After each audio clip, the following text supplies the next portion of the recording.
order. Ms. Peck, please call roll.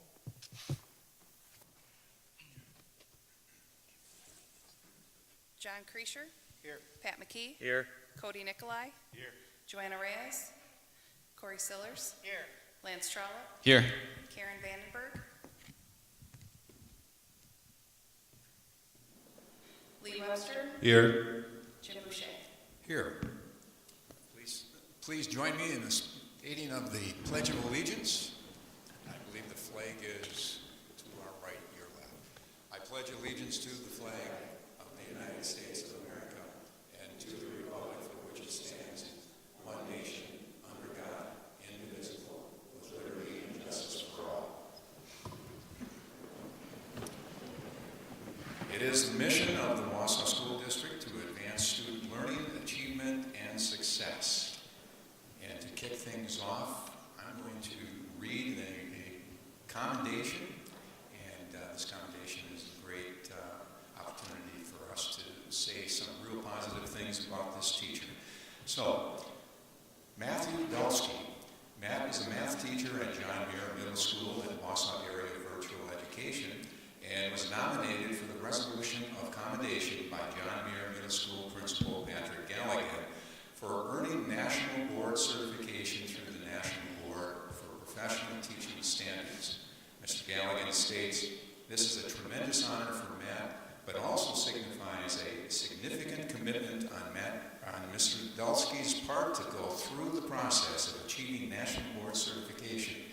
There is no doubt that his students at Wave and John Muir will benefit from his commitment to his own learning, and we wanted to make sure that his hard work was recognized by the Wausau School District Administrative Team and the Wausau School District School Board through the receipt of this award." Matt, if you could join us. Okay, and the motion. So, just want to make sure we get Matt up here.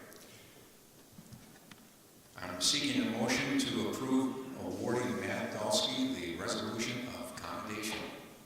So moved. Second. All in favor? Aye. Opposed? Motion carries. Thank you. Yes. Yes. Is the accounting in the audience? No? All right. Matt, please join us here.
At this time, I'd like to recognize speakers and students who wish to make public comments. But before we do, here are a couple of reminders. The board recognizes the value of public comment on educational issues and the importance of allowing members of the public to express themselves on district matters.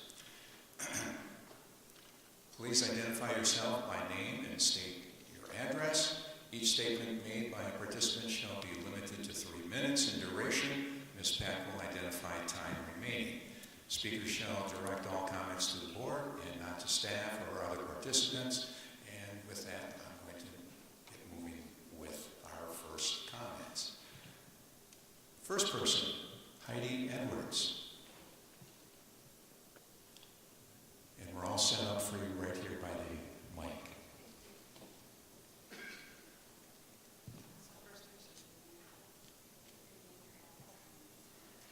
So my name is Heidi Schaefer Edwards, 232601 North 77th Avenue in Wausau. Okay, I'm a Wausau School District parent and also a a teacher, I would like to address some of the concerns I've heard regarding the restructuring plan and express my support to the board.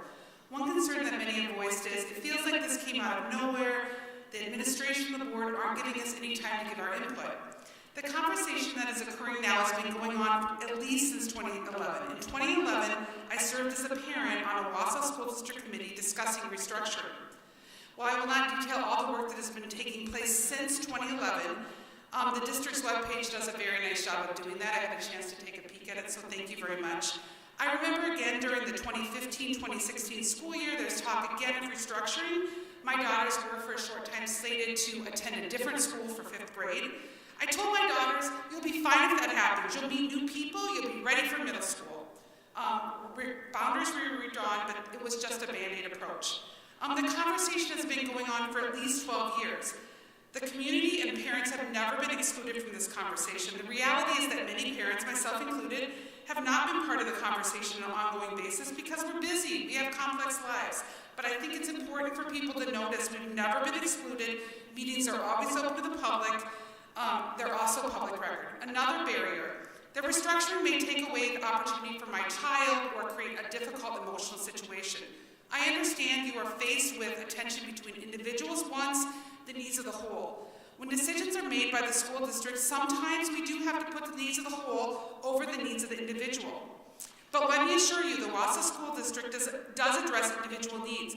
We have 504s, we have IEPs, those are law, those are based on laws. Beyond that, we have many learners who work in small groups, one-on-one, with trained staff to address academic, emotional, or social needs. I believe the concerns of parents can be greatly mitigated by the examples they have from the adults in their lives. Do we present this as a great loss or a great opportunity? Do we tell them it's a chance to learn and grow and practice navigating change? Or do we tell them it will be devastating? In the past year, I've had the privilege of working with 4 Afghan learners, all who left their own countries.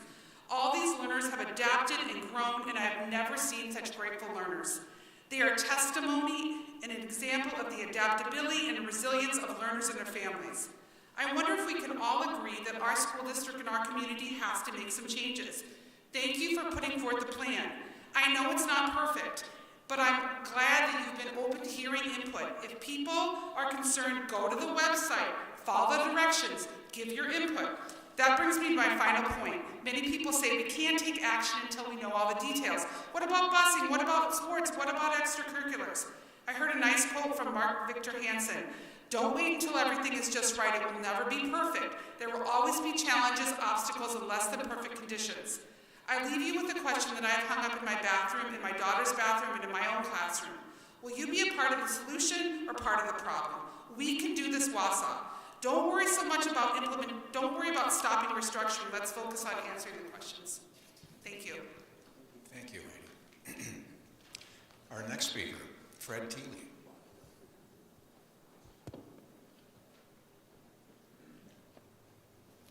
Thank you much for letting me speak to you again. I don't want to beat a dead horse, but the same things I said before I'd like to bring up. Address is 1411 Marquardt Road. I really got to give you guys a lot of credit. You're spending hours and hours and hours on all of this, but there's a lot of gray areas. And the previous speaker said this has been on the agenda for 12 years, and I know Lance said last time it was on for 30 years. Well, that tells you something. It tells you that people really don't want it, don't want what is being proposed. They want something else, but not this. Again, I think one of the things you could do to help this along is, for example, you know that my big thing is lack of opportunities for music, art, athletics, and so forth for the average kid. Not for the stars, they're going to be playing, but the average kids won't, and that's too bad. But one of the things you could do is explain to us how are you going to compensate for that at West? How are you going to make sure that all of these kids have an equal opportunity to do what they want to do? And I don't think you've done that.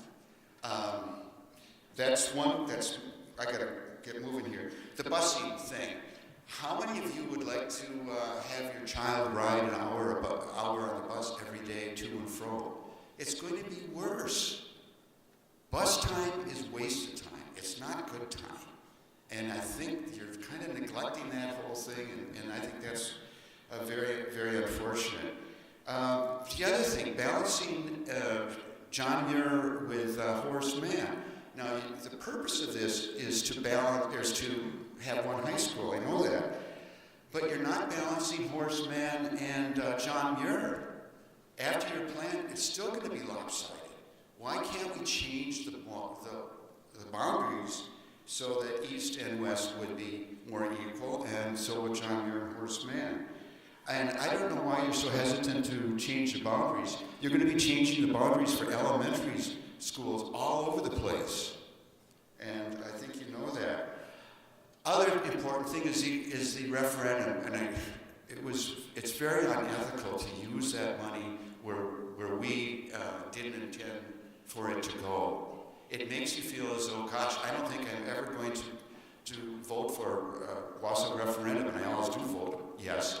But if I vote yes, where do I know where the money's going to go? Because the board could change that, and that's not good. The mediocre culture is another point. That should be. I live on the east side, and I don't feel as though we have a mediocre culture here, and that should be apologized and retracted. I think I could have said a lot more, but that's good. Thank you.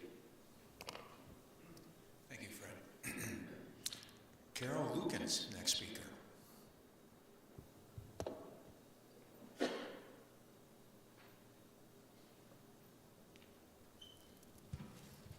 Hi, so I'm Carol Lukens. I live at 725 Ethel Street in Wausau, and I'm speaking tonight as a community member. So I was here before you last June 13th, asking you not to move ahead with installing artificial turf at East or West until health and safety risks could be assessed and looked into. And I know that East is on the agenda for tonight. So as much as there's been a movement to add artificial turf, there are 12,000 fields or so in the United States, 13,000 or so in Europe, there is a growing movement of municipalities to now ban it. The problem is it hasn't been regulated yet. So know that there are collective international groups that are doing a whole lot of research, as is the EPA. So I think until we know more about the health and safety risks, that our children shouldn't be guinea pigs. So these are the reasons even numerous NFL players have been petitioning to return to a natural grass turf. So injuries is one. So before that, health synthetic turf contains microplastics, chrome rubber, silica sand, along with toxic levels of zinc, lead, and PFAS. Lead from tires. They're ground up and it's sprinkled through for a fill in the plastic, among the plastic grass blades. Extreme heat. So turf they've done studies where artificial turf, when it's warm, will get hotter often than even asphalt. And that's dangerous to athletes and it can't be used. Artificial turf is significantly harder on the body. The natural grass turf poses increased sports-related injury threat for athletes at all levels of multiple sports. Some analyses done by high school or injuries sustained by high school athletes on both artificial and natural grass turf show that athletes were 58% more likely to sustain lower extremity, upper extremity, and torso injuries on artificial turf, with injury rates significantly higher for football, girls and boys soccer, and rugby. So it's not only a football thing. Also, there's some more about injuries, but turf burns too. On artificial turf, there's an increased risk of turf burns, which also leads to MRSA outbreaks. An artificial turf field lasts on average only 7 to 10 years before having to be replaced, and a typical artificial turf field contains 40,000 pounds of microplastics and another 400,000 pounds of crumb rubber with no recycling. So that will go to the landfill. And I think a lot of you know that it's definitely more expensive than natural grass. So there are a lot of mitigations that can be done. There's a ton of research out there. So I am asking you to not move ahead until the research can be done and shared with the community for community input. Please. Thank you, Carol.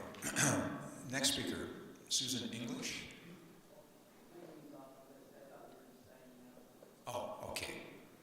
Thank you. Next speaker, Tim Freiberg.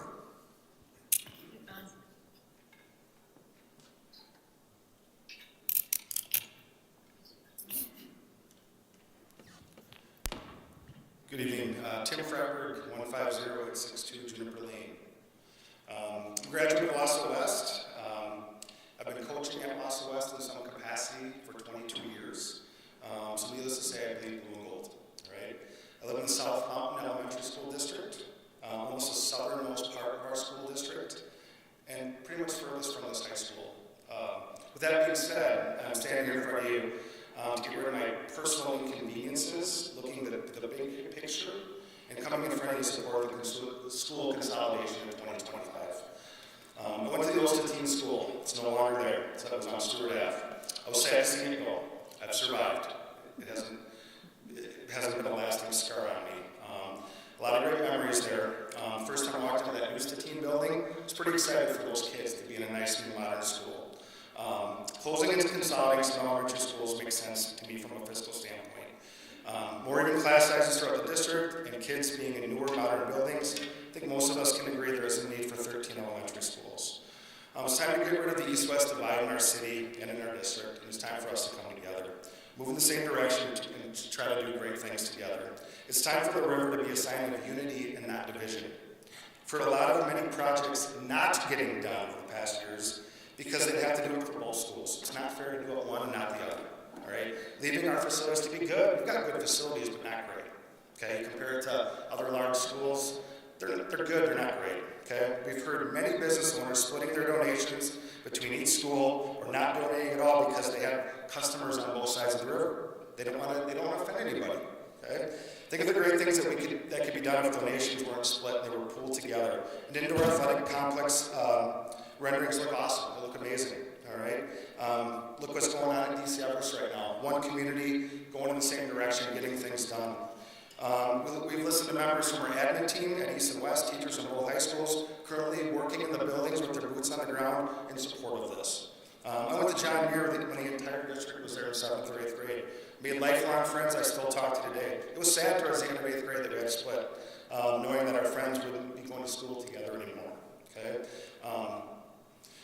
Athletics, I acknowledge the amount of teams we cut in half, but we now might be able to offer new sports and activities. We used to have a co-op gymnastics team. We used to have a dance team called Pom Pom. That went away and never came back because they couldn't find a coach to coach them. All right. We currently have trouble finding coaches to fill staffs at both schools. All right. If we only have to fill them in one sport or one place, I think that would help. All right. Head coaching positions that get filled. We don't get a plethora of applicants anymore. Might be an attractive job to say, hey, I can be the head coach at Wausau High School versus in East or West. So more to say. I ran out of time. Thank you. Thanks for taking this on board. Thank you, Tim. Next speaker, Paul Harold.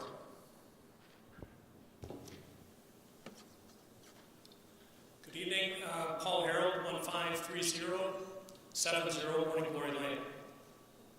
I sat through the prior meeting in West and have followed the commentary from prior meetings.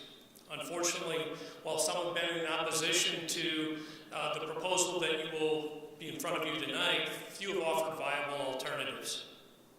The many reasons behind the proposed restructure are well documented and have been repeatedly available via district communication to parents and at every community engagement session that has been shared, as well as each of the board presentations. I applaud Dr. Hiltz and his extended team for bringing forward a proposal that is proactive. Clearly, we could wait, as others have done for many years, letting declining enrollment, diluted funding, and labor availability or unavailability force change. This group has challenged the status quo with a lens of creating long-term success. As a parent and a taxpayer, that's exactly what I want to see from my school leaders and from the Board of Education. While I'm a firm believer in the need for restructuring and the desired end state, I believe that we are far better served by making these changes over multiple years. Let's start with the high schools, both the junior and senior high schools, giving all students the best opportunity for success post-graduation before adjusting the infrastructure of our elementary schools for greater efficiency and more robust student support. Starting with our high schools also places a much smaller incremental burden on student transportation while future alternatives are being evaluated. Lastly, there's a variety of assumptions in the forecast, or there are a variety of assumptions or forecasts in the proposal that you would see tonight. Candidly, none of us can predict the future, right? Forecasts are inherently wrong. The only two questions are to what magnitude and which direction. Multi-year approach or a phased approach to the restructure would give us the ability to review these assumptions and, if desired or if needed, adjust our path forward. A multi-year plan doesn't change our destination for what we want this district to be. I urge the board to consider this approach in moving our district and our community forward. Thank you. Thank you, Paul. Thank you to everybody that stood at the mic and spoke to us tonight. We appreciate that. At this point, agenda item number 7 as we move along. Approve consent agenda, appointments, separations, leaves of absence, retirements, minutes from regular sessions from January 9, 2023, special session of January 16, 2023, second special session of 2016-2023, and a special session of January 23. Payment of bills, budget status, and investment report. And if I may, I'd like to read the donations given to the district by Daisy Maids, Festival Foods, Quick Trip, United Way of Marathon County, Lori Walker, Marathon Chapter of Whitetails Unlimited, Troy and Judy Brown, Green Bay Packaging, Barb Pine, Apogee Services, Raj Banderi, Matthew and Laura Brewer, Robert and Mary Jo Hartwig Family Foundation, Mark Schuler, Wausau Noon Optimist Club, and Wausau West Football Boosters. I'm seeking a motion to approve the consent agenda. Second. All in favor? Aye. Opposed? Motion carries. Old and recurring business. As referendum-funded facility improvements continue to develop, construction and budget updates will routinely be presented. The attached update was presented at the previous committee of the whole in the meeting. Do we have any additions to that? If not, I'll continue on. Legal expenses for second quarter of 2022-23. At the January Education Operations Committee meeting, Chief Finance and Business Services Officer Bob Kess presented a summary report presenting all legal counsel expenses incurred during the second quarter of 2022-23. The report is broken down by law firm and by type of legal advice sought. This is a written report that requires no action, no other comment. Okay. Agenda item number 9. Design plans and budget for high school athletics, phase 1. As referendum projects for each facility reach the end of the design phase, 95% completion, the board will see the designs and budget and be asked to consider approval of these plans to be issued for bidding. Here, 95% complete designs are being shared for high school athletics, phase 1, and the board is being asked to consider approval for use in soliciting competitive bids. Anything to add? Much. I would expect that.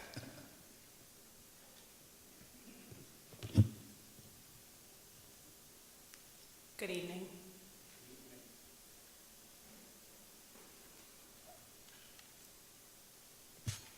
So I'm Sharon Gould with Nexus Solutions, Senior Program Manager, giving a board update for the athletics. And if you all want to introduce yourself.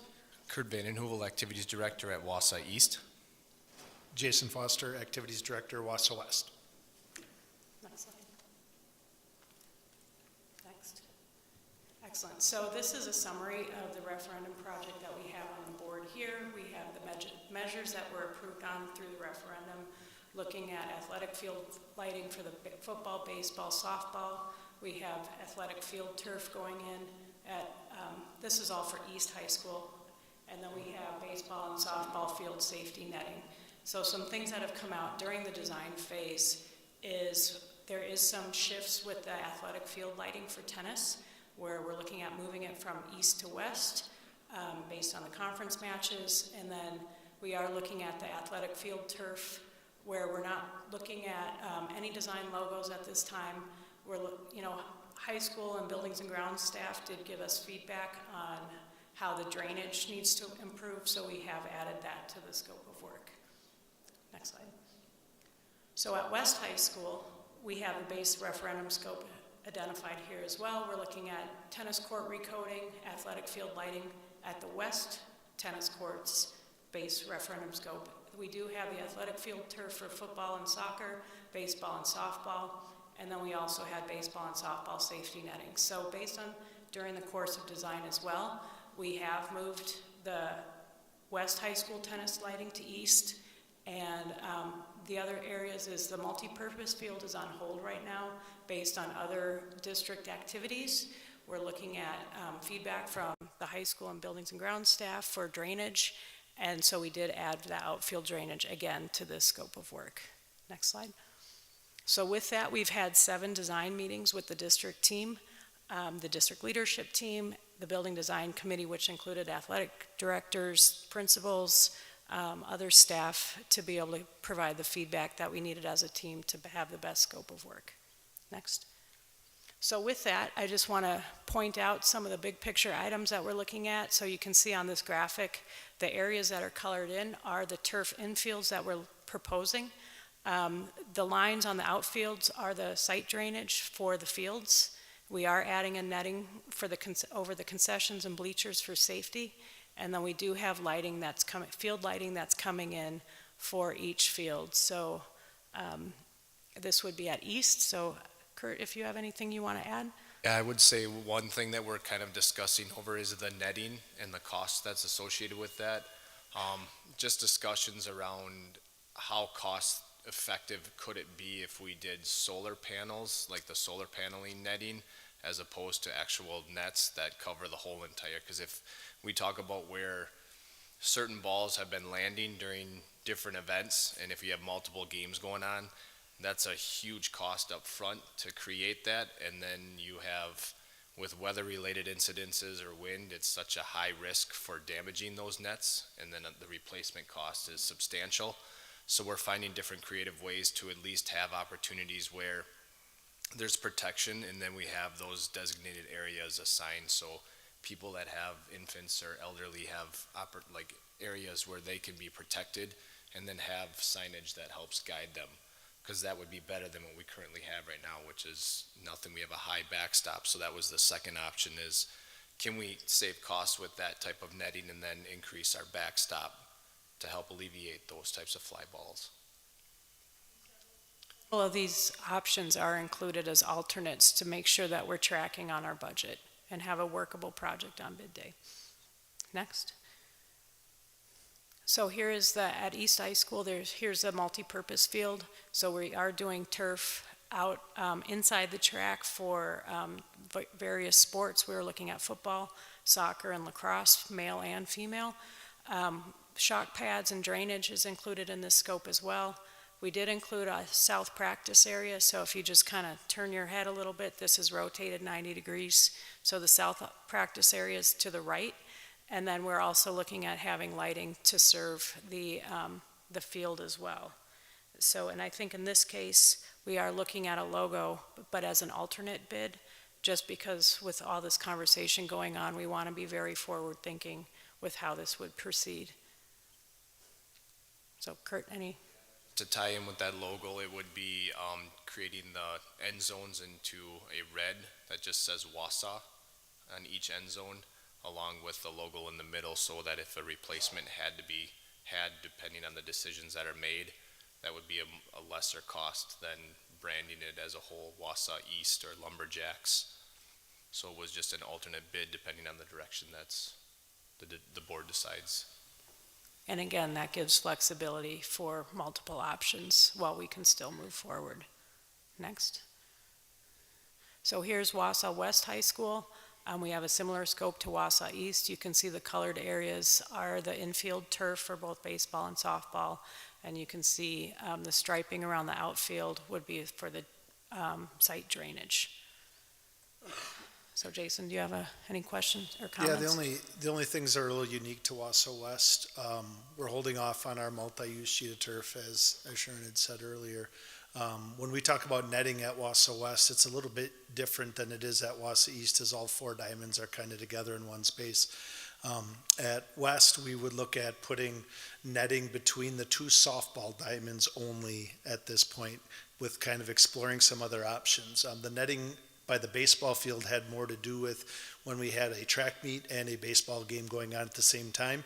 And the pole vault is on the far north end of the track, or actually outside the fence there. So we're kind of concerned about foul balls coming to that area. So Rattler had kind of showed a couple different options that they could do. And we're kind of along the same lines at Wausau East, exploring a bunch of different options, more of a secure area, as opposed, ultimately, when we looked at the different options, there's really no way to ever get to a point where we could eliminate all balls from a netting standpoint of getting over that net at some point, or falling where there might be individuals either competing in the pole vault or standing there watching. So we looked at the possibility of creating something covered for them to be there. And we've also are exploring the cost option of, at one point recently when we redid the track, we looked at moving the pole vault pit from that north end of the track to more of the west side of the track, between the track and Stevens Drive, so it would run parallel with Stevens Drive. So we're kind of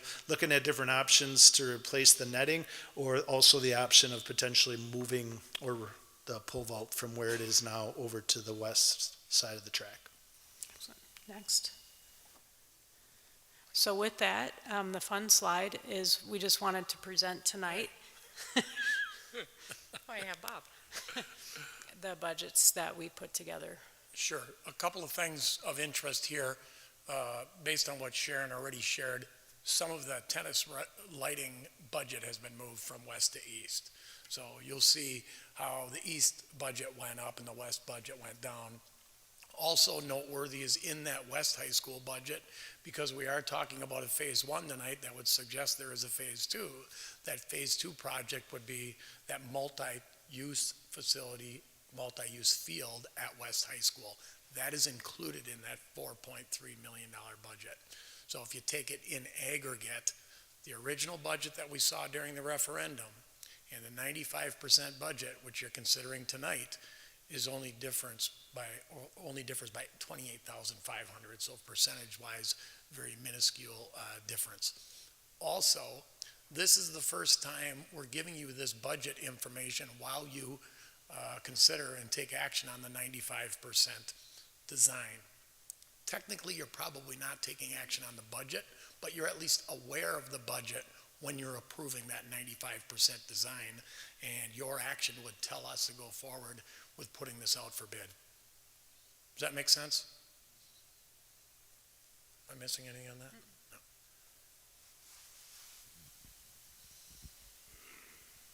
Any questions? Do we have any questions? For delaying the field at West, the multi-purpose field? I think it was tied into restructuring. So one of the issues we have at West is where our track and where Jerry Johnson Field is, that football field we have, that is not a regulation soccer field. So if we were to turf that, we would not be able to play regulation varsity soccer games on it. So the plan at Wausau West would be to put that multi-use field somewhere kind of down where those practice football fields are, between the varsity soccer field and Jerry Johnson Field. And one of the thoughts in restructuring, there's the rendering of the indoor facility, and that would, if that were ever to go through, that kind of sits in that same spot. So we didn't want to lay down a sheet of multi-use turf and then a couple years later come back and say, hey, that's where we want to put the indoor facility. And so I think ultimately it's just kind of waiting to see how the restructuring discussions play out.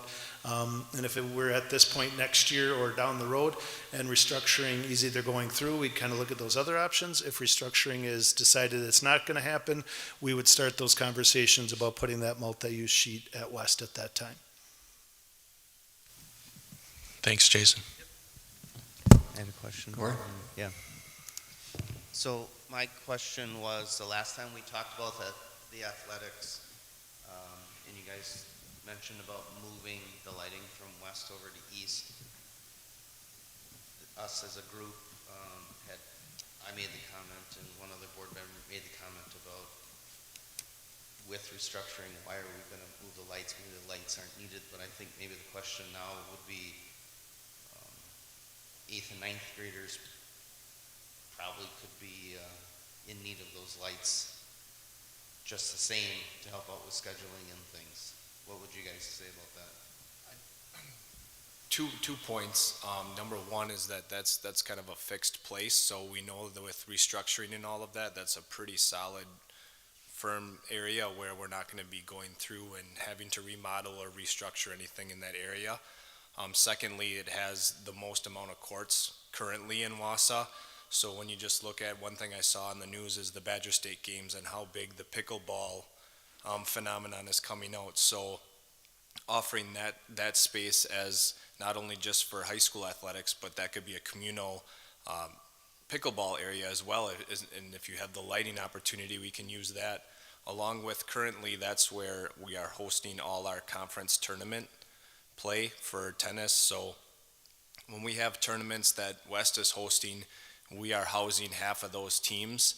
And currently, when we have the conference championship for boys and girls, it's at East. So until there's more courts available at the West side, it'll be housed at East. So I think that can come into play that, you know, if that ever comes to where East or West has more opportunity for courts, then allowing that lighting to be available then, whereas if you put them there and then you have to restructure or move things around, that's a hot topic for parking and different things that come with that. So that's where we talked about at East. Yeah, and I remember those things, and I wouldn't suggest that we install them at West until the rest of the discussion was had anyway. Right. But maybe Bob could answer, excuse me, Mr. Tess, about Bob is fine. We had a certain amount in this referendum for lighting, so anything we would do at West in the future would probably be part of a new question, correct? New question or borrowed from other current referendum dollars, either or, but the money that we had in West's athletic lighting budget went to East. Okay.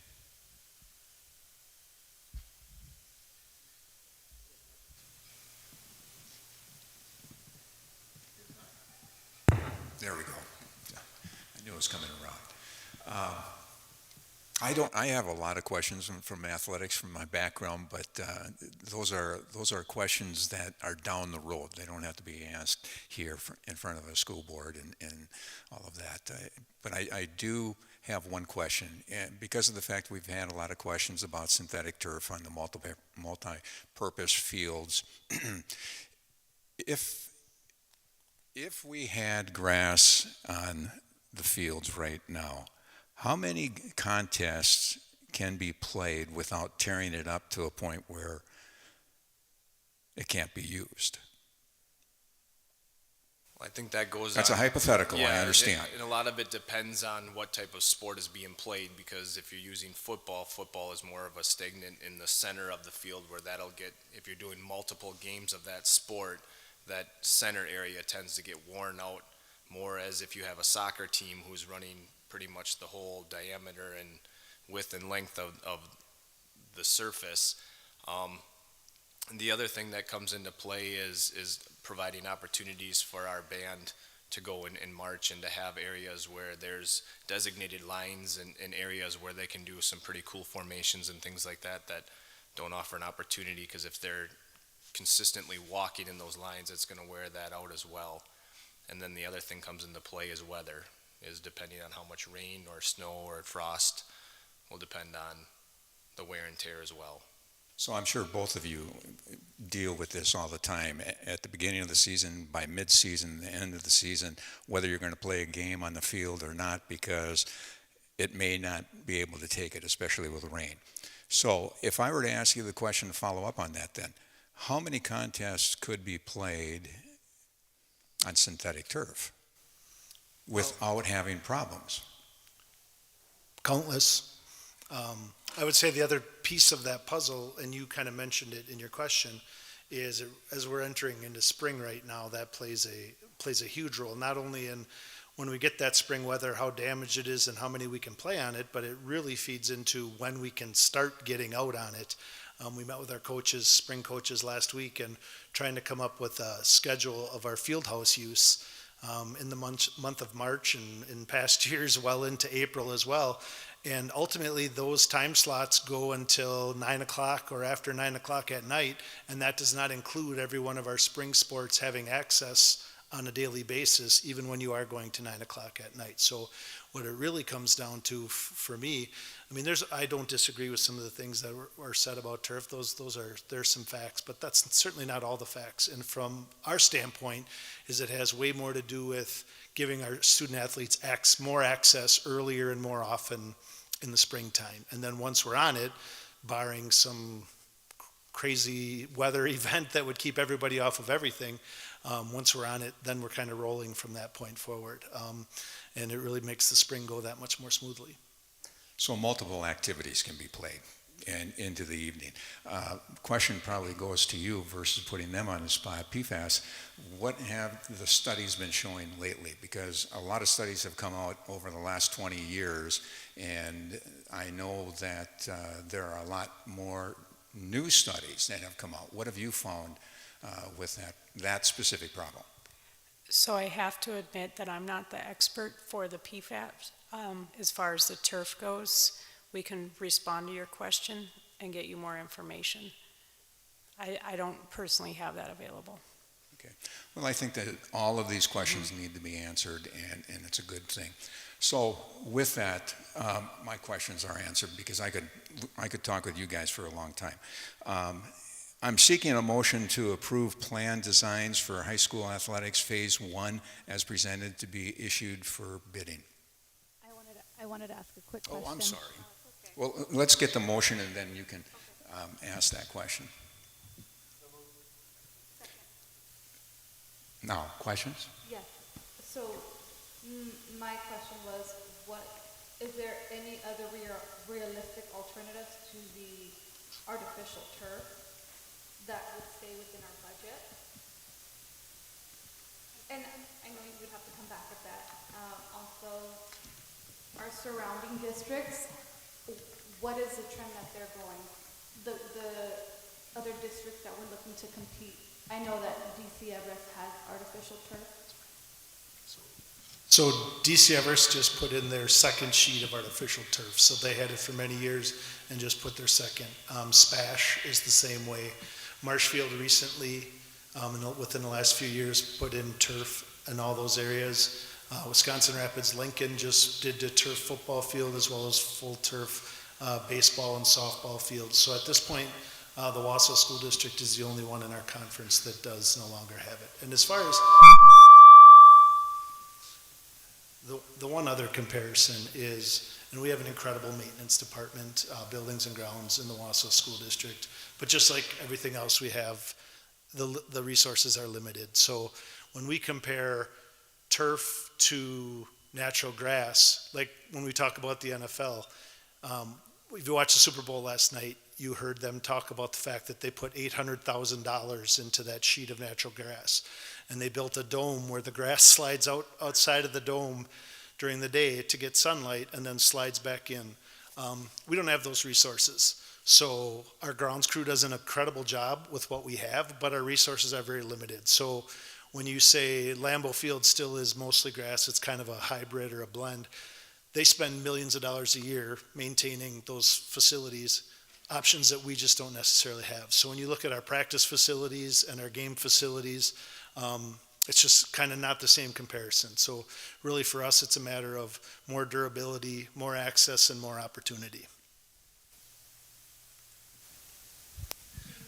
what the athletic injuries are compared to, that these schools have that have the artificial turf compared to maybe what they were when they had the grass? Specific numbers, no, but what we can say is that if you look through it from the beginning slide is that there's some parameters that we put into place. For example, they're installing a shock pad, which is a layer of foam that's gonna help alleviate and make it as close to what a grass field would have for shock absorption. So that was one of our discussions that we went in to be adamant to have the top-notch safety precautions that go into the field, along with exploring like what type of soils and what type of sand is going into, along with the rubber in the turf to make sure that helps alleviate those turf burns. And so there's things that have come a long way since the artificial turf per se, which was kind of like indoor carpeting on cement. But there's a lot more, I would say, research and safety precautions that have gone into it because of these injuries that have stemmed those conversations that have led to a shock pad, the different types of turf, which is a synthetic with a blend, and all of these conversations that we've gone through to find out what is the best formula for safety for our athletes as well. And I'm just going to add to that, because I found this out through some studies in the last couple of weeks, that with that shock pad that's been put into the fields now, which is almost mandatory depending on how thick you go with, was not there 5 years ago already.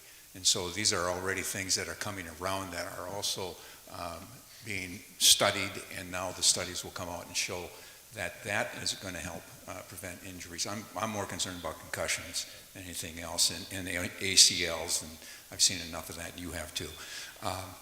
Other questions? No? Just one. How much is the west lighting that's reallocated to east? Approximately $600,000, real close, ballpark figure, $600,000. 600,000. So we're taking 600,000 of the approved lighting at west through the referendum and just collectively moving it over to east. Okay, thanks.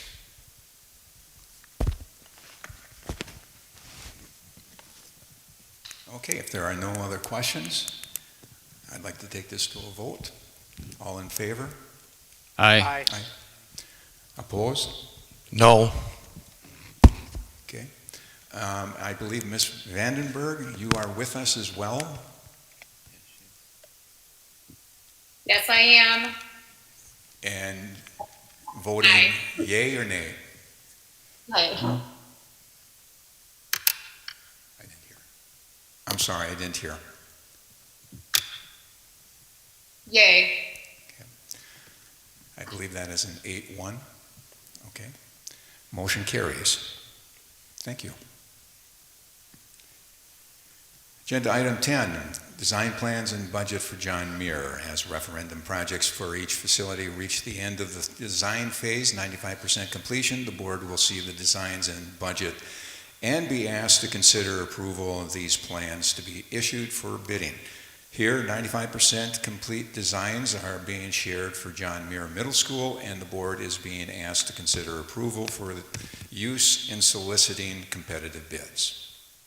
Excellent, thank you. So again, Sharon Gould, Nexus Solutions Senior Program Manager, and with me today, I have Matt Riducal, sorry. We've worked together for months now, and I'm working on pronouncing his last name. So, Associate Principal at John Muir. So what you see on the screen here is the referendum concept that went out on the website to the potential voters. You can see that there's several new additions in light green, and the heavily renovated spaces are in blue. This picture doesn't show the second floor, which also had, additions and renovated spaces. And what this diagram doesn't really show is some of the interior finish work that we've been doing throughout the building. Next. So with that, we had a lot of district involvement. We had a lot of meetings. We had over 16 design meetings, which included the principals, maintenance staff, district level staff, to go through those formal design meetings. And then this is probably the more interesting part. This is where we're collecting information from the users of the building. We had over 30 user group meetings to go through, which again is the principals, maintenance, teachers, and some of those groups included special ed, physical education, athletics, science, theater folks, music, front office staff, student services staff, IT, and other specialty groups. So we got a lot of feedback, we asked a lot of questions, and we made sure that we were focusing on the solutions that we were hearing suggested by the staff. Next. So just to start a little bit here, we have the finish board up here with the different materials that we're using throughout the building. So some of the earlier meetings we had on other buildings, we were extending the existing, but in this case, we're doing some pretty heavy renovations, so there's a lot of new materials that are going in all over the building, from a wood athletic floor to different casework colors to ceramic tile on the floor and on the walls, paints, carpet, things like that. So this is a pretty reasonable summary of all the different areas that we touched going through the design process. Next. So with that, we'll start with the site plan. Some of this looks pretty familiar to what you saw last time, but this being the 95% set, this is a little bit more refined and things did shift around. This is the overall site plan, so again, we just want to focus on the areas. We looked at student pickup and drop off. We looked at the building additions, which are shown in orange. Site maintenance, so an example of that is we're resurfacing the track. And then we did manage with all this rearranging to add about 11 parking stalls, so we didn't lose anything with the additions going forward. Next. So as we break this down a little bit, so I just want to point out we're resurfacing the track, we're relocating the discus and shot put, we're moving the Gaga pits to a new location, we're adding a new parking lot.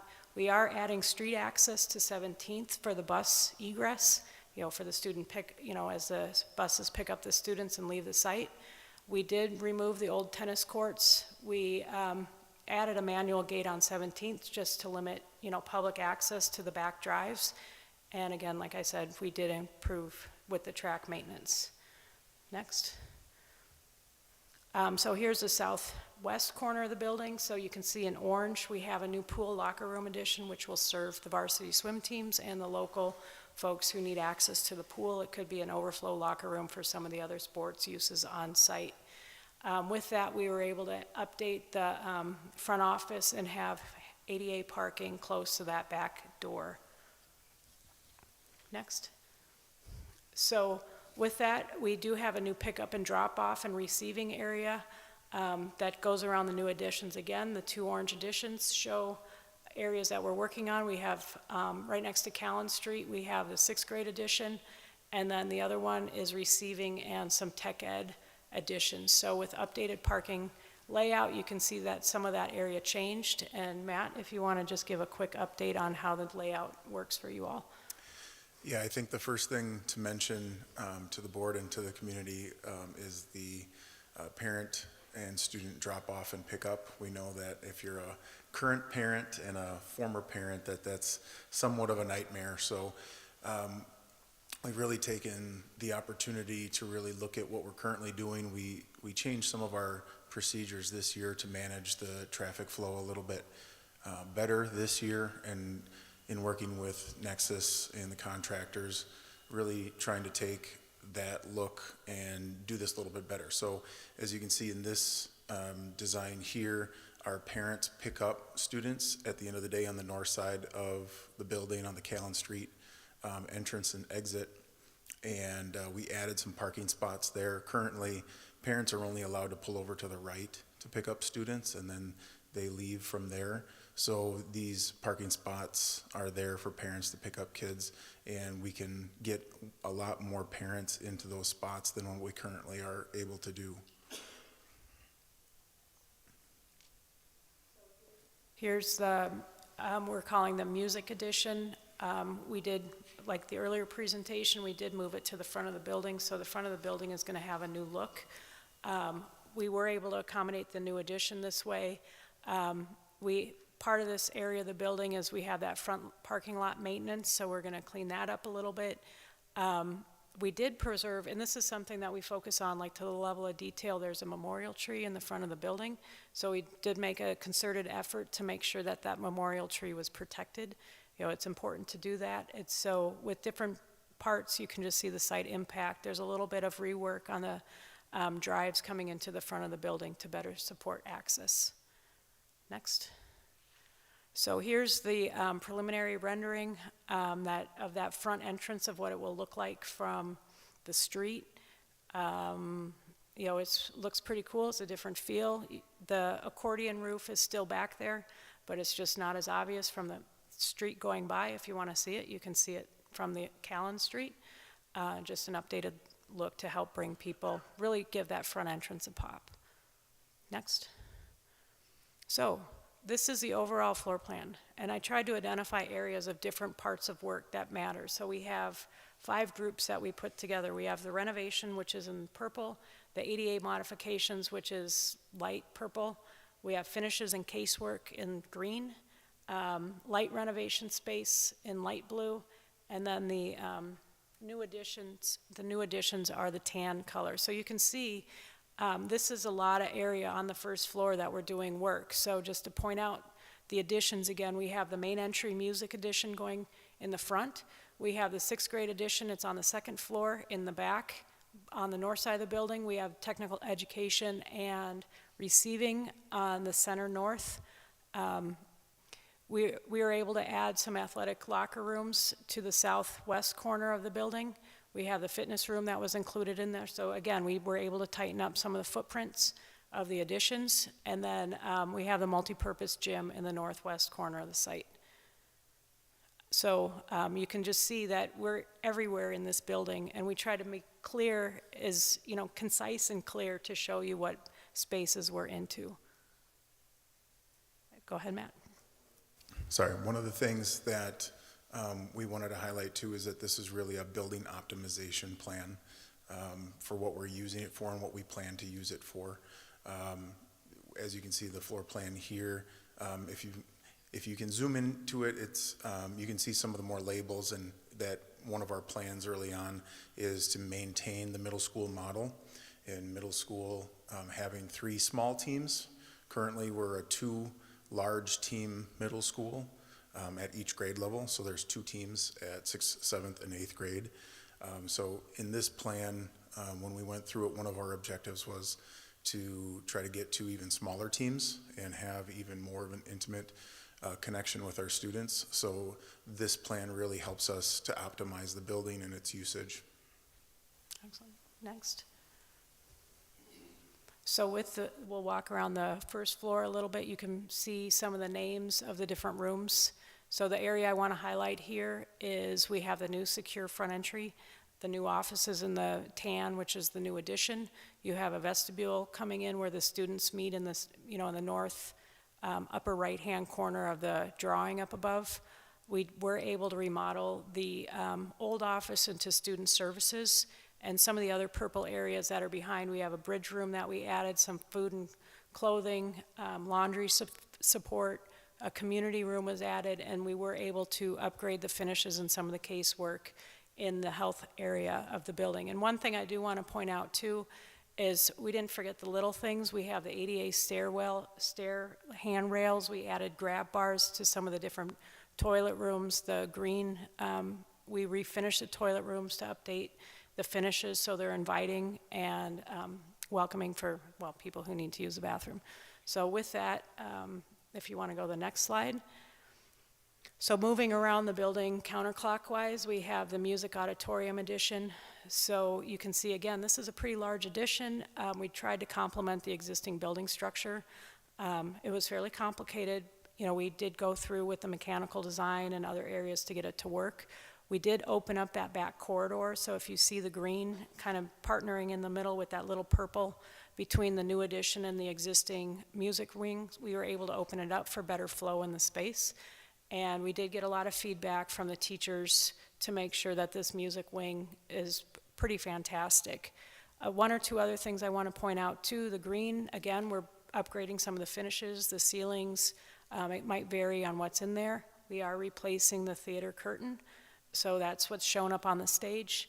And then just getting music storage, the band instruments in a safe place, things like that. So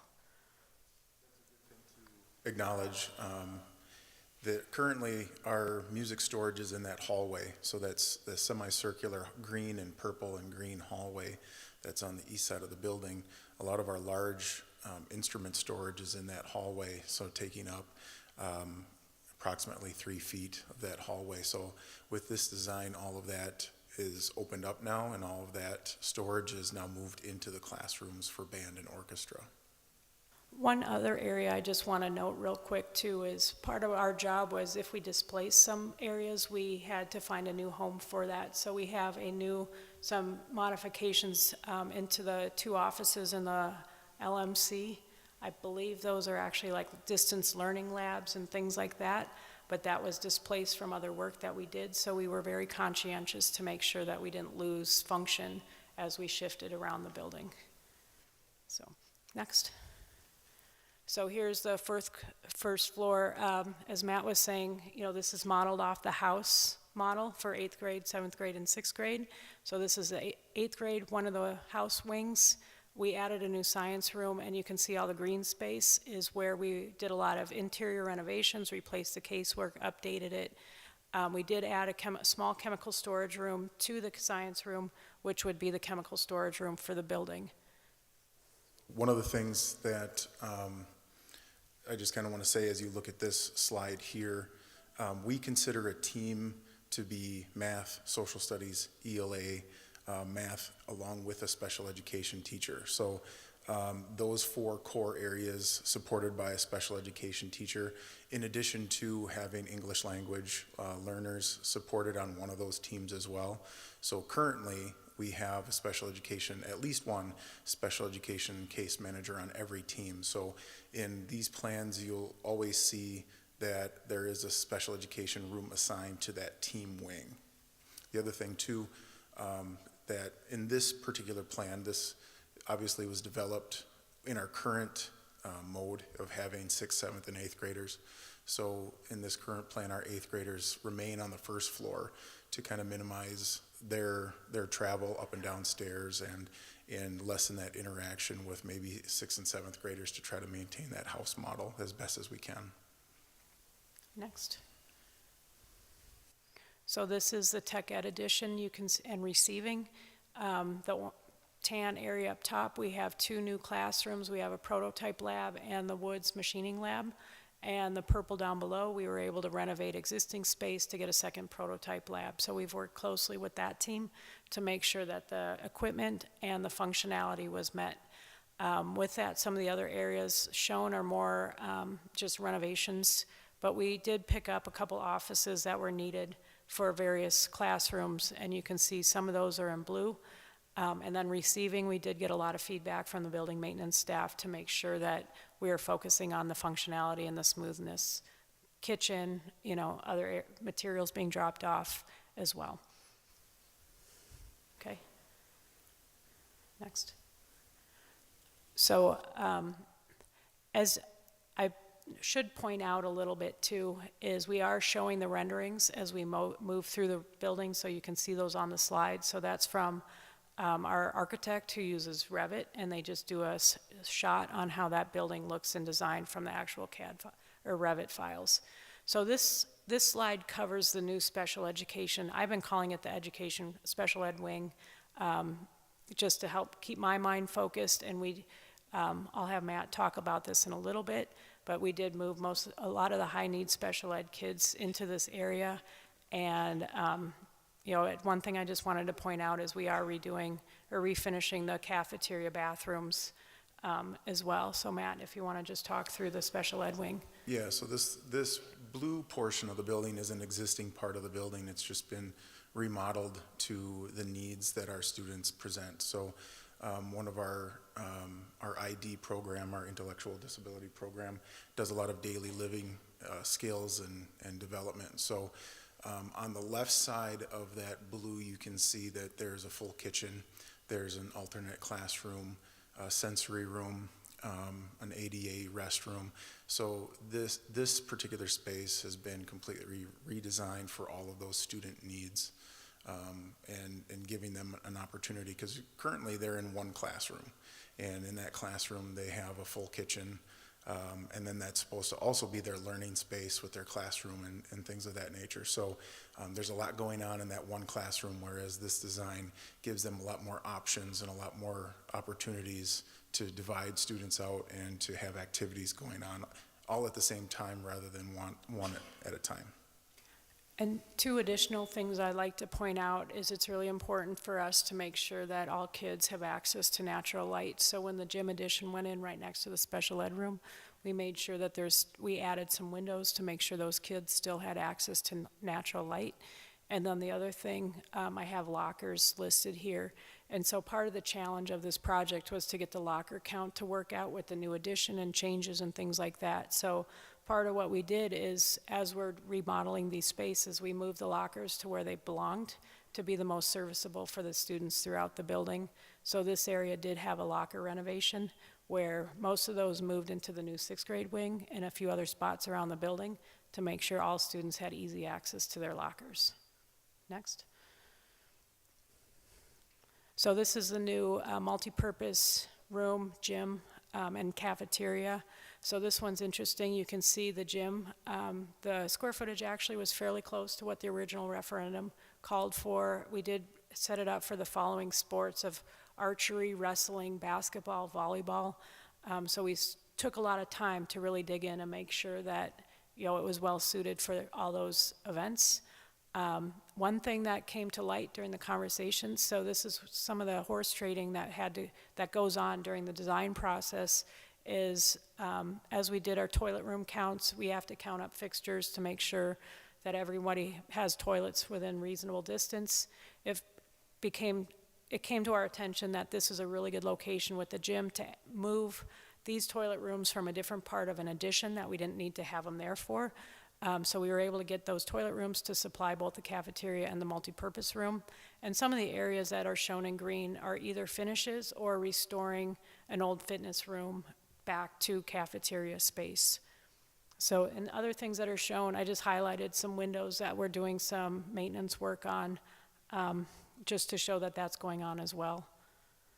Yep, so the green box on the lower left-hand corner, that's repurposed, that's our current fitness room location. So that will be basically demolished and then given back to the cafeteria. Currently, we don't have enough seating in our cafeteria to comfortably fit an entire grade level. We have about 350 students at each grade level right now, give or take. And we don't have enough to be comfortable. Kids would be stacked up next to each other, shoulder to shoulder on every single table that we have to fit them all in. So currently, we split our grade level in half, and half are outside at recess and the other half are eating, and then we flip-flop that in about 40 minutes time. So students they have to eat, and they have to eat quickly so that they can get outside and we can make that switch. Our hope in this is that we can go back to students eating together, going outside for recess together, and being with their entire cohort, their entire grade at the same time, because we do know that that is a need for them to be social, especially being at a middle school, and being with their friends during that break time during the day. The other part of the multi-purpose room is really going to serve us well in the Phy Ed department. If you were going through one of our tours with us, you noticed that we had to use basement space for a long time. We had archery in the basement of the building, and there's no airflow necessarily down there. So through the COVID regulations, we had to eliminate that space from usage. So we lost a teaching space. So we have 5 Phy Ed teachers teaching. So this space helps us to recoup some of that space that we lost during that time. So moving around the building, you can see the purple blue. We're extensively renovating the locker rooms.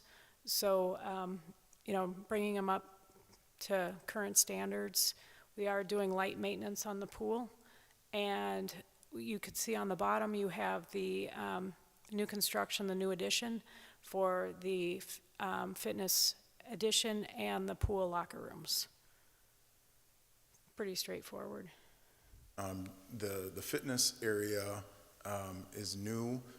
but the square footage is about the same of what we're taking away from. So a lot of our equipment will go in there, and the square footage, there is no loss in square footage to our fitness room that we're eliminating from the cafeteria.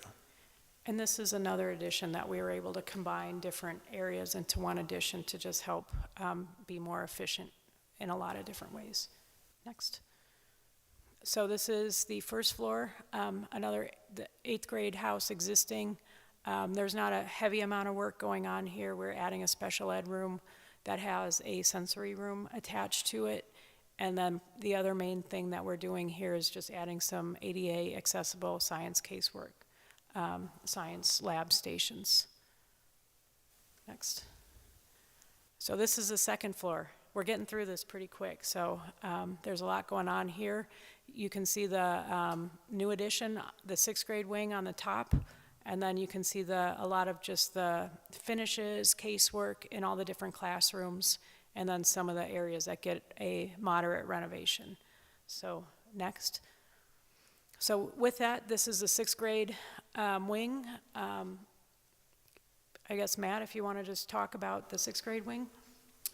Yeah, so this is our new section up on Callan Street on the north side of the building. So as you can see, this is kind of what I was talking about before, and having that house model. So you can see here 6-3, that would be our third 6th grade team that would be housed. The small boxes that you can see in the hallway, those are the lockers that would service all of those students, and that really is getting as close as we possibly can to that house model where those students would be in that section of the building for their core classes. They obviously would have to leave for their allied classes during the day, but this section really services all of those students for the vast majority of their day. The other part, we really took time to think about how we bring students into the building, especially in this part, since the buses will still and continue to drop students off on Callan Street in the mornings. So we have to have enough space and enough supervision to have about a third of the building in that area as they come into the building in the mornings, and then also make sure that we have supervision up there at night as well after school as parents are picking them up. Next. So another portion of the second floor, more 6th grade houses. So the main change here is we did add some science classrooms to help support those areas. We talked a little bit about the handrails on the stairs earlier. So there's a couple stairwells that we are replacing the handrails on. A lot of the green is just casework and finish upgrades, fairly straightforward work. And you can see that we've brought the science rooms into the fold. Currently, our science rooms are in our main hallway. We just call it the main science hallway because most of our science classrooms are in that hallway. So this design brings the science classrooms into the pod, if you want to call it that, so that the 6-2 science room is actually one of our ELA rooms combined with a book room right now. So that was one of the design objectives that we had right from the outset if we were going to maintain that middle school model, is to bring all of the core subjects closer together. And the quantity of science rooms matches what was in the referendum. Next. So this is the southern part of the building. You can see, again, this is fairly straightforward work. We added another special ed room with a sensory room. So those are scattered throughout the buildings. They're included in the house model as well. And then you can see the science rooms to the left of the special ed room on the south end. We're just adding in some ADA student stations for the science. Some other finishes went in there as well. And then you can see, a lot of these other spaces are just finish upgrades, which include the bathroom groups that are shown in the middle there. Pretty straightforward. Next. So part of our referendum scope was roofing. So this is we're still working through this because design is not 100% done yet. So the existing roof needs to react to other system work that's going on up there. But you can see the purple-blue area is all the maintenance work that we're doing for a roofing replacement. The new additions are shown in The tan color and some of the areas in the middle are just doing some mechanical roof coordination, some cleanup of curbs and other maintenance items that are up there. Next. So with that, I'll just summarize quickly the mechanical scope of work, HVAC, that we're doing.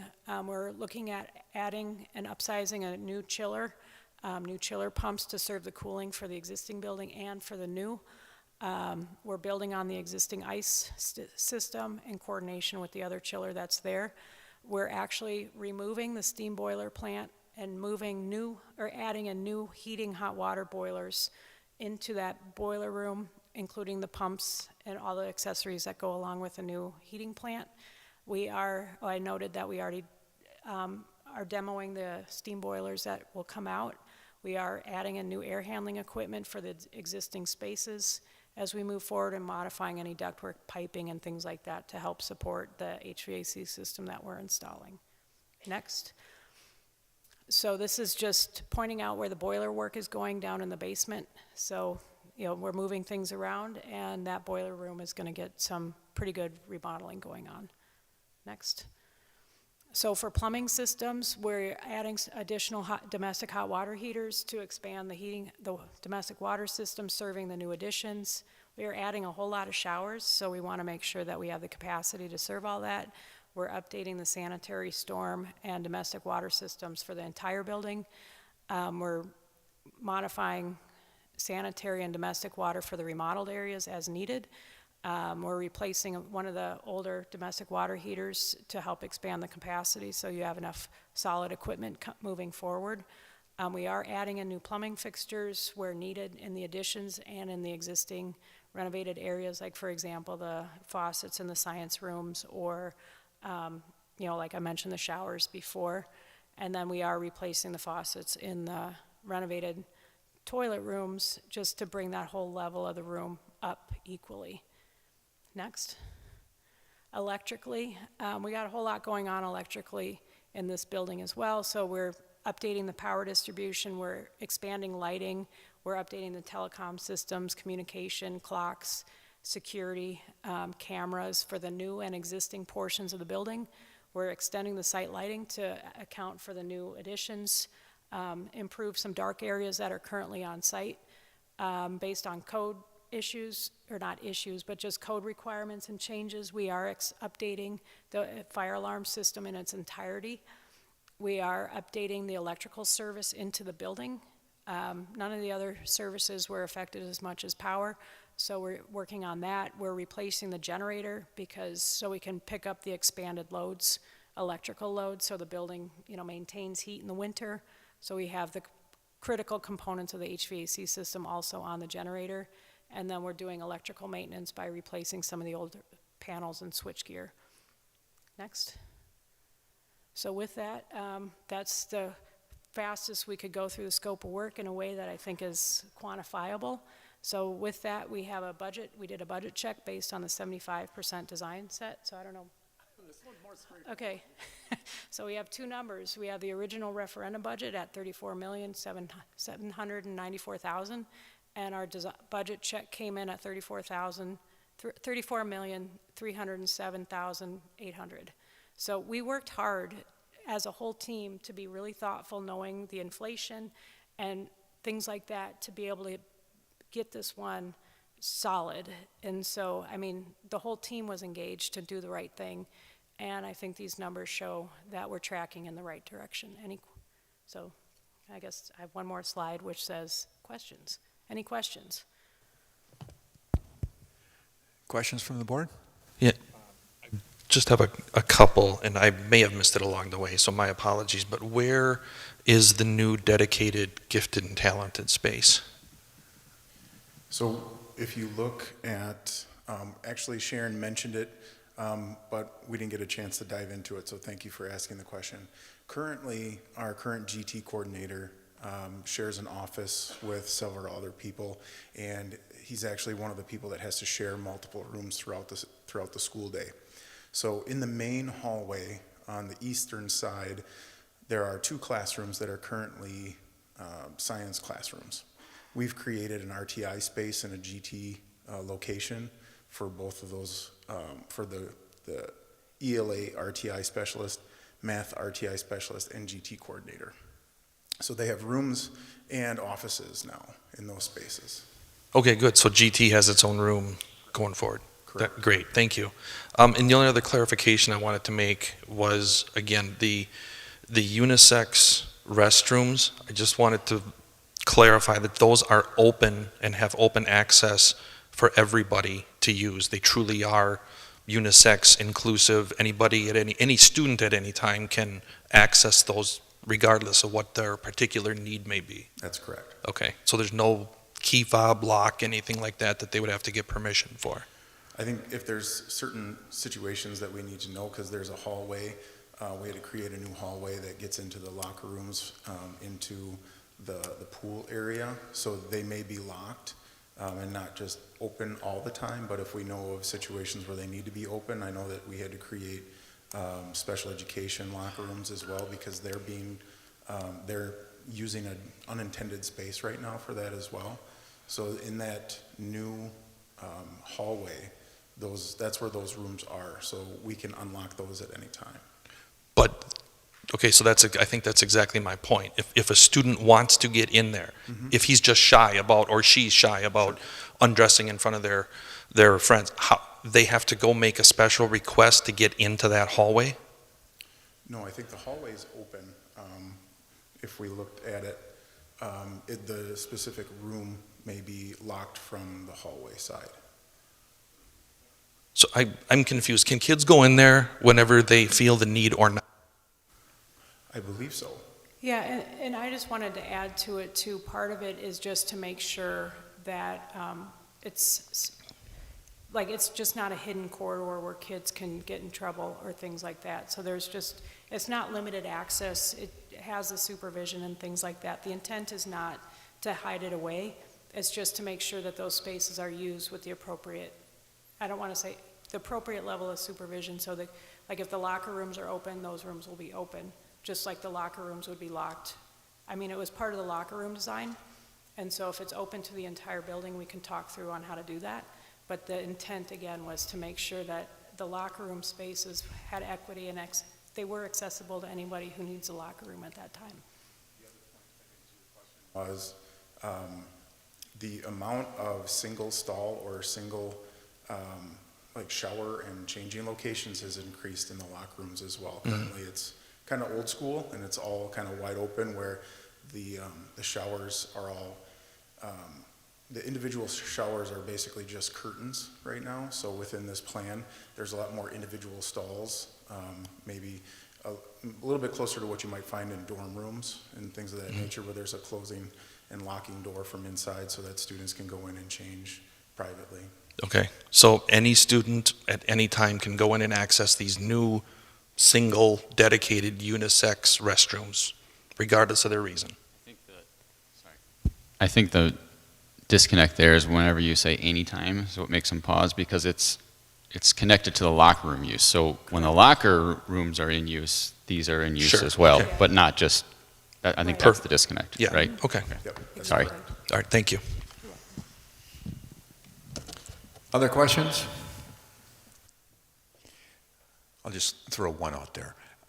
With the house concept, sixth graders aren't going to see eighth graders very often, are they? Correct. When you look at the new design of the building, the main science hallway kind of becomes an allied hallway.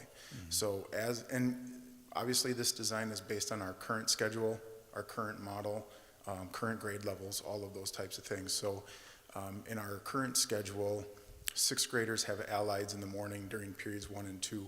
So the idea is to have those sixth graders flow into the allied wing or the allied hallway of the building, and then have their allied classes during periods 1 and 2. The seventh graders follow them during periods 3 and 4. So as the sixth graders are leaving that allied hallway, the seventh graders are coming into it. So we've tried to manage traffic flow.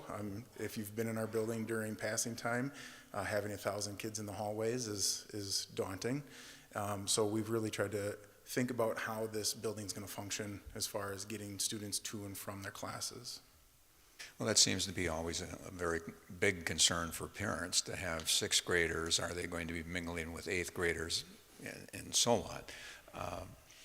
Along with that, I get the idea that a big school is being made small by doing this, correct, with the house concept? Yep, that's correct. And if you look at that second floor is where 7th and 6th grade are together, but the north end of that second floor is basically all 6th grade. So 6th grade is basically dedicated to that whole second top part of the second floor, with the 7th grade housing just a little bit around the corner, but mostly that southern part of the second floor as well. 8th graders are all on the first floor. Good, appreciate that. Thank you very much. If there are no more questions, we'll move on. All right, I'm seeking a motion to approve plan designs for John Muir Middle School as presented to be issued for bidding. So moved. I have one question. Ms. Vandenberg, do you have a question by any chance? I do not. Okay, then we'll move on. All in favor? Aye. Opposed? Motion so carries. Thank you. All right, agenda item number 11. Ms. White will present the early start resolution for board consideration. Good evening, board members. Thank you for the opportunity to be before you tonight. So this resolution that you are looking at is what is required to send to the Wisconsin Department of Public Instruction in order for us to ask that we start classes prior to September 1st. So with your approval, I could submit this to the Wisconsin Department of Public Instruction tomorrow morning, first thing, and then what they will do is they will process that data and let us know their decision.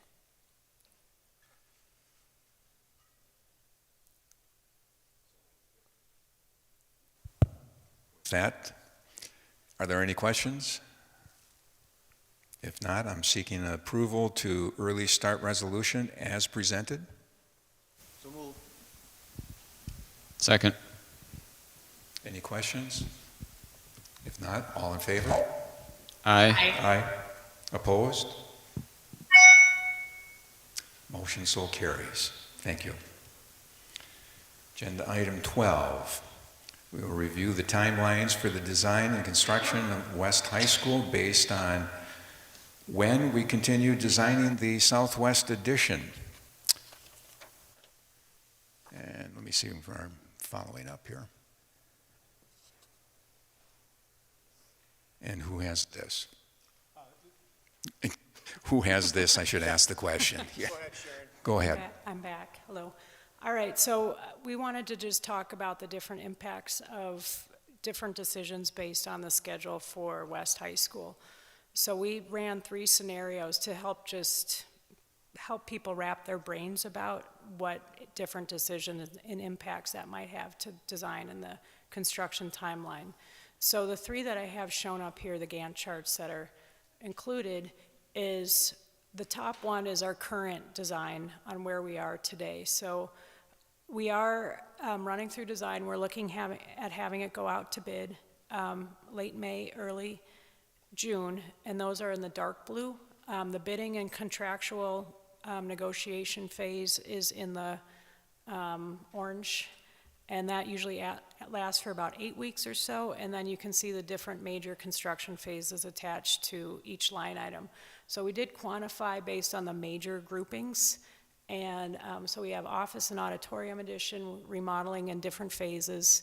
And we were a little bit vague on the phase description because that might change based on the priorities as we move through the process. And so you can see the major additions and how it affects the internal work. So the different phases do cover things, for example, like the locker room remodel, the commons and kitchen remodel, and moving, the existing office into the new addition, relocating student services, some of the large group instruction remodeling spaces we have going on, and the locker room athletics addition to the back of the building. So if you look at it, you can see right now that we are scheduled to go into the fall of 2025. not quite school starting, but in the current design schedule that we have, there's, it's stretching out a little bit based on the logistics of making sure there's so much work going on in certain parts of the building that we wanted to make sure that the building was functioning all the way through the renovation phase. So, for example, some of the cafeteria work might be a little bit longer than just a summer, so we really tried to focus hard to make sure that the impacts of the different areas were managed.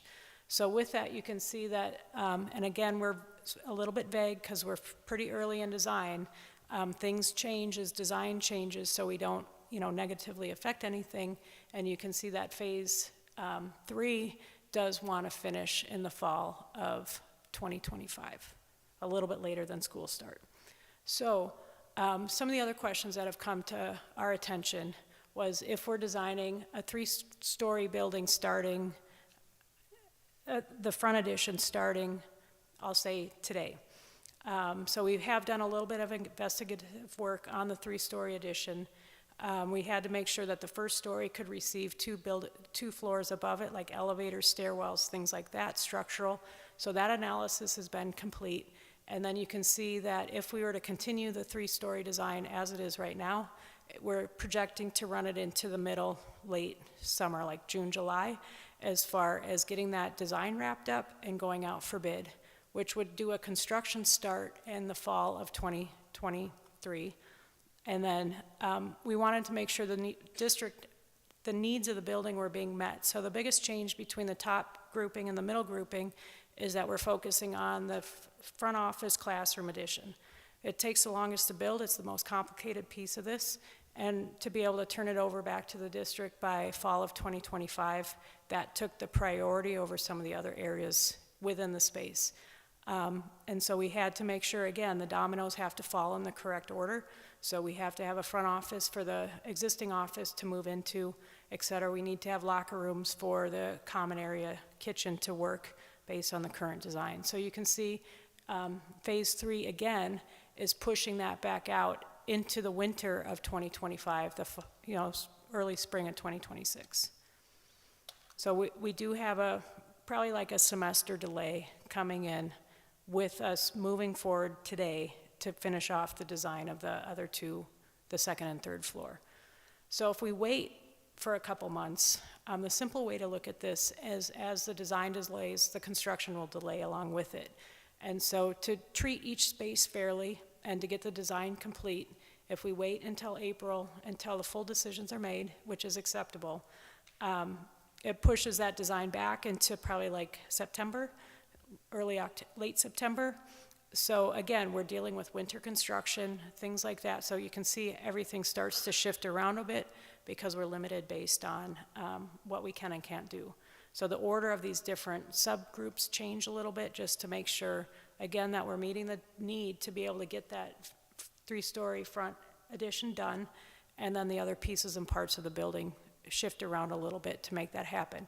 But you can see that we're looking at a summer 2026 completion for those last pieces. We have a really heavy summer going in that 2026 summer, and that would wrap up the rest of the project based on waiting for a couple months to start with that 3-story north or southwest addition. Any questions?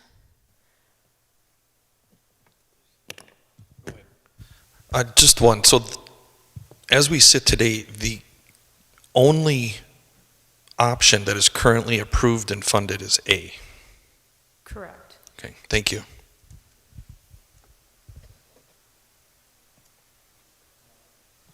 Okay, any other questions? Corey? Yeah, I guess the only thing I want to add to that is that we, as a group, already suggested that we could find some way to put those foundations in, right?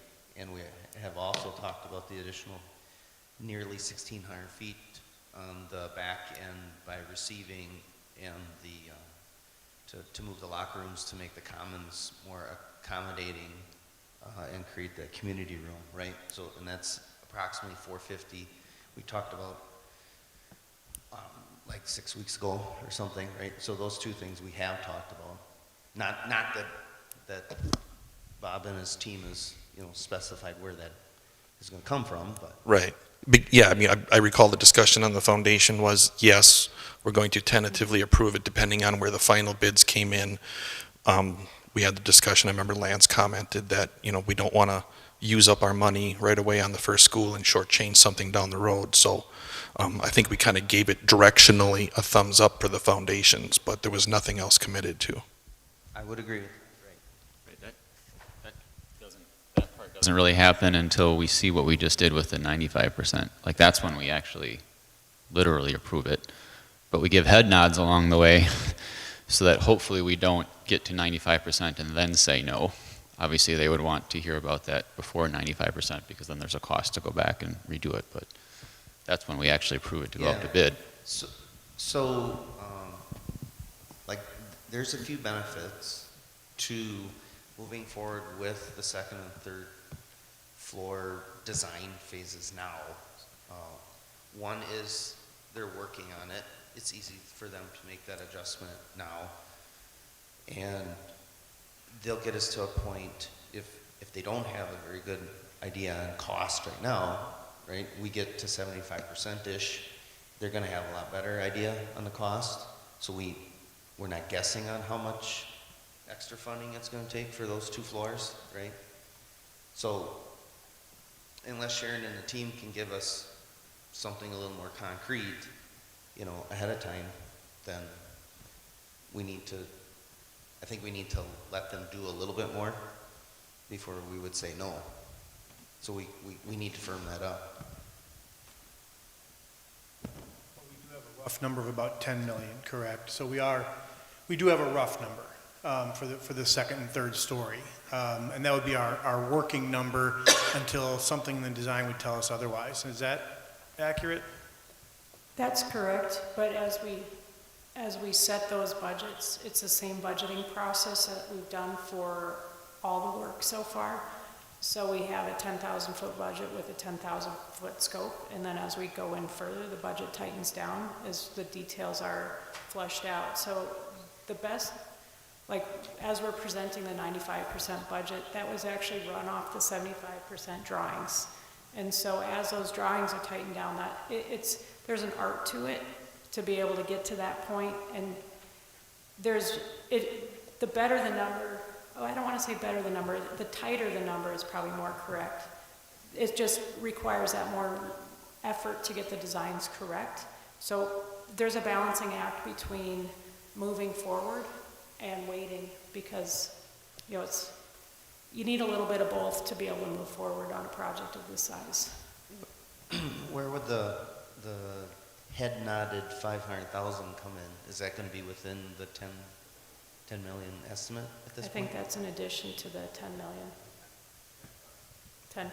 10.5. That's where it landed at. Okay.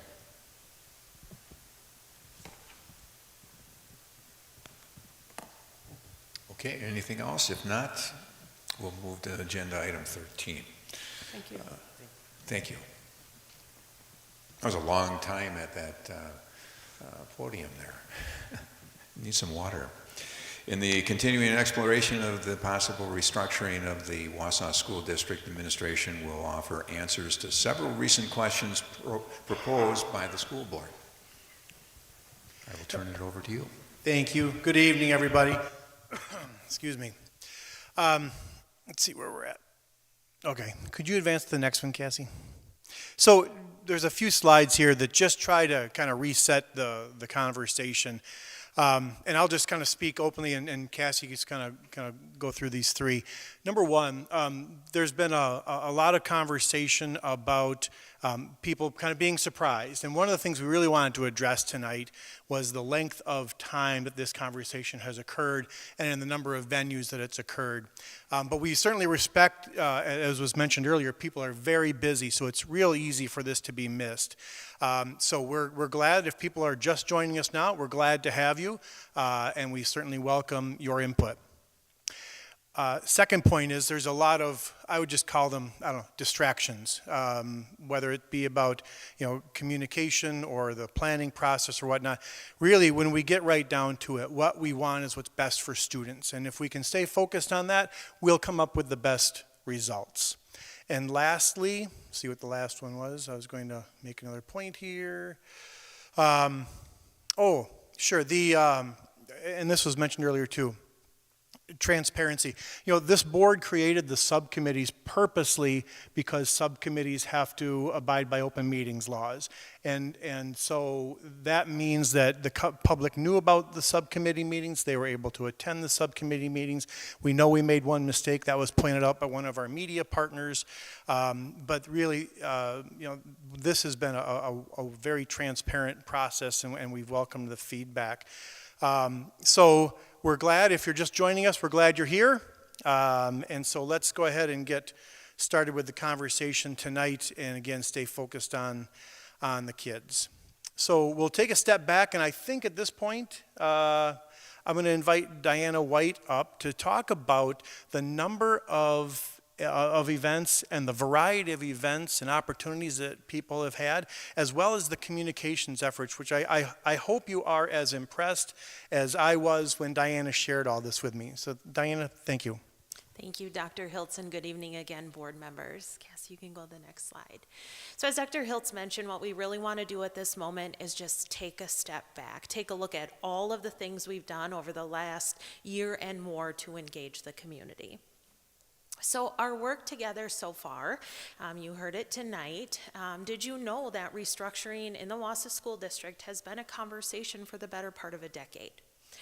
We did surveys in 2019 and 2021 that show there is community interest in a restructure, and I'll have more on that in just a second. And lastly, the April 2022 referendum question was modified before the community voted. Board members, you pulled out $60 million worth of work at our elementary schools to make room to have this very conversation. And we won't share those tonight, but for the community and those who are watching, there are 2 links to board meetings, one in January 10th of 2022 and January 17th that goes over that conversation. So as promised, what I now want to do is share some survey results with you, and my focus will be on the Donovan Community-Wide Survey. This one was done in October of 2021. So the purpose of this survey, as you may remember, was to gather feedback about the 2022 referendum. But because this was going community-wide, we really sought the opportunity to get some feedback on a possible restructure. And again, this survey was sent community-wide. Everybody within the Wausau community had an opportunity to take this survey. So for those who are watching and those here tonight, if you'd like to view the survey in its entirety, it's available on our website right now, wausauschools.org. And an important note as you process the results, when you see the word all, that refers to everybody who took the survey, and when you see comparison, that refers to anyone who submitted responses but are not current staff members or current parents of Wausau School District students. And the results of this survey that you'll see are just one of many factors that led us to doing more serious work around restructuring. So here are those results. The first question or statement would be, I would support merging 2 or more elementary schools to accomplish the goals listed above, and I won't go through what we described in that survey, but it is on our website. So of everyone who took that survey, 56.96% either strongly agreed or agreed with that statement. And if we look at comparison, again, not current staff members or current parents of Wausau School District students, that number was 57.25% either strongly agreed or agreed with that statement. The next statement is similar. I would support merging 2 or more elementary schools to accomplish the goals listed above, even if it impacts the schools where my children from my family attend. Out of everyone who took the survey, 53.8% either strongly agreed or agreed with that statement. And for the comparison group, that number is at 53.86% strongly agreed or agreed. So very similar there. And the third question that had to do with restructuring focused at the secondary level. So this would be, I would support a dual campus model based on the description above to ensure all high school students have access to the same level of programming. Of everybody who took the survey, 65.23% either strongly agreed or agreed with that statement. And for the comparison group, 62.66% either strongly agreed or agreed with that statement. So that is a look at the Donovan Community-Wide Survey. Again, everything's available on our website. and for those listening, if we could maybe just pause at each sec, just to see if there's any comments or questions. I wonder if there's anything from the board at this point, otherwise we would go next into the communication efforts. I could just add a comment, sorry if it sidetracks us, but just to take it even a step back further, because I can go back to prior to Dr. Hiltz and anybody else on the board. So about 11 years ago, I think it was mentioned by one of the speakers, there was a committee that was formed that was similar to the ones that we had this summer. And we had community members, parents, staff, a couple board members. I got stuck on it because I was a new guy on the board. And we had, same as the summer, hours of work and study, 3-ring binder like this, because this was back when board packets were actually packets that were delivered to us. And I remember in either the last meeting or the second last meeting, a vote was taken by the committee to score some various options. And the option that scored the highest was to pull the 5th graders out of the elementary schools, put them in the middle schools, and consolidate elementary schools. And I also remember a couple of the negatives at that time. One of the things the parents were pretty uncomfortable with was having a 4-grade spread in the middle schools, having 5th through 8th. The administrators were more comfortable with it, talking about the house model and how they're kept separate, but I know the parents really wanted to keep that at 3 grades. And then from a board perspective, I remember one of the negatives was by keeping the 8th graders in the building, we didn't have room for 5th graders, so we would have had to go to the community, ask for more money to build onto the middle schools to make room for the 5th graders. And then we can see how that's kind of changed along the way to the different plans that have come since then. But I just thought that was worth bringing up because I've heard some people ask me, you know, are you just talking about this now because we had a, you know, we hired a relatively new superintendent, or we have a, you know, new school board members? And I just think it's important for people to know that no, that's not the case, that was 3 superintendents ago and a totally different board except for me, so you could blame me, I guess. So it's not something that's brand new, it's something that's been discussed for a long time. Thank you. Insight. Thank you. Okay, so continuing our work together so far, I want to just spend like a minute or so talking about the subcommittees because they did explore a possible restructure in their conversations. And while dozens of people participated, what I want everyone to know is the entire community was more than welcome to attend. So there were 2 subcommittees, one focused on the elementary schools and the other on the secondaries. And as you'll see, the elementary subcommittee members, after exploring a lot of data, they also looked at various merger options. And for the secondary subcommittee, they explored several models. They include a 9 through 12 model, a 9, 10, and 11, 12 high schools, 8, 9, 10, 11, 12 high schools, an academy model, and they did look at whether or not it is worth staying as we are now. They found the most promising model was that 8, 9, 10, 11, 12 model, and what they wanted to do was expand input to the community, parents, and staff. And all of the information about the subcommittees, just to reiterate, is available on our website right now. Not only can you see overarching documents of what happened, you can actually see the presentations in their entirety there as well. So at this point, what I want to do is walk you through that full timeline. And the reason that I want to do that is to help you understand the lengths that we went to get community input and to highlight those broad and deep conversations that we've been having over the last year and more. So while the conversation around restructuring has been happening for the better part of a decade, the timeline that I'm sharing with you tonight is really when those conversations got a little bit more serious. So we're going to start in October of 2019, and that's when we did a survey by Morris Leatherman. It was a phone survey, and while it was focused on the referendums in it, because again, this was reaching the community, we wanted to ask about creating a 1 high school, 2 campus configuration. And while I don't have the results in this presentation tonight, they are available on our website right now. So if we fast forward to November of 2020, this is when we went to referendum, and that referendum failed. It asked for $155 million, and that money would have updated all of our schools, plus we would have merged Lincoln into Grant Elementary. We also asked for $3 million for additional pupil services staffing. So again, that referendum failed. If we fast forward to April of 2021, this is when we went to referendum again. We asked for $148.8 million to make updates to all of our schools so we would not close or merge any buildings. That question still failed, but we did pass the question asking for $4 million in recurring funds for those additional pupil services staffing. And just to say thank you, we really appreciate that to the community. In September of 2021, this is when we issued the Donovan Community-Wide Survey, so I won't spend a lot of time there. And then in November 2021, knowing that we had 2 failed referendums, we really wanted to understand from the community what they would want to see in a referendum question that they could support. So we held 2 of those sessions, November 8th and November 22nd in 2021 at John Muir, and we heard from the community, leave out closing and merging schools from the referendum proposal. So we did listen there. Then in January of 2022, this is when you as board members passed a referendum question, but you decided to pull that $60 million worth of elementary work out of the referendum to make room for this very conversation about restructuring. So on the next slide, in January of 2022, this is when we started sharing referendum information with the community. In April of 2022, that referendum for $119.8 million passed, allowing us to update all of our schools. That work is underway right now, and we're very gracious to the community for that.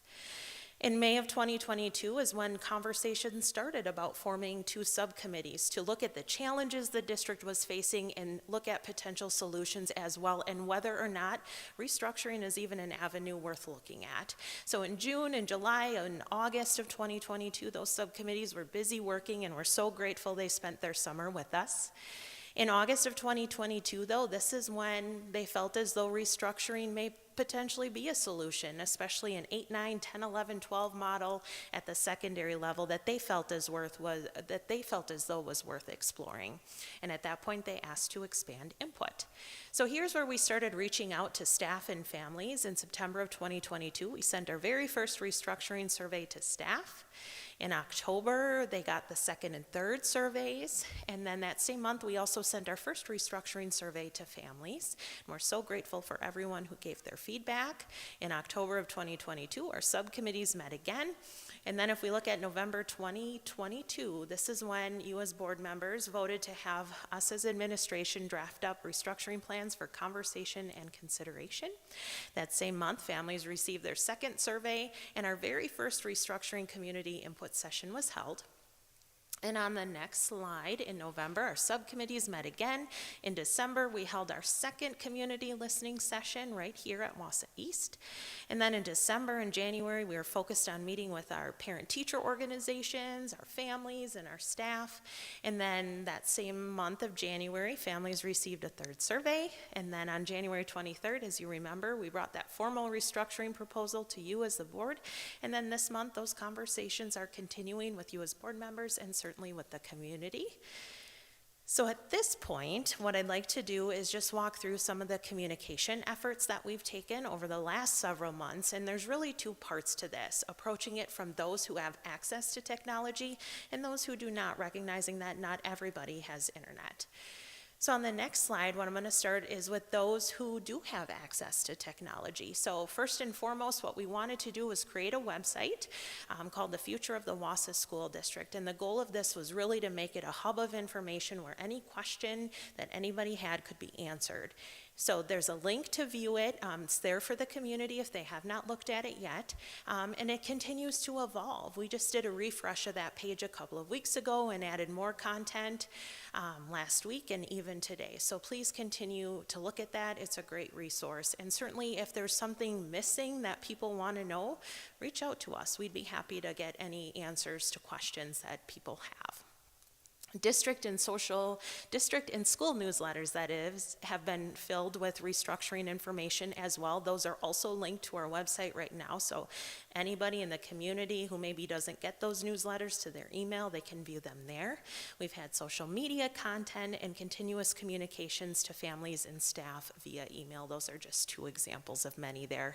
Communication also linked on the website.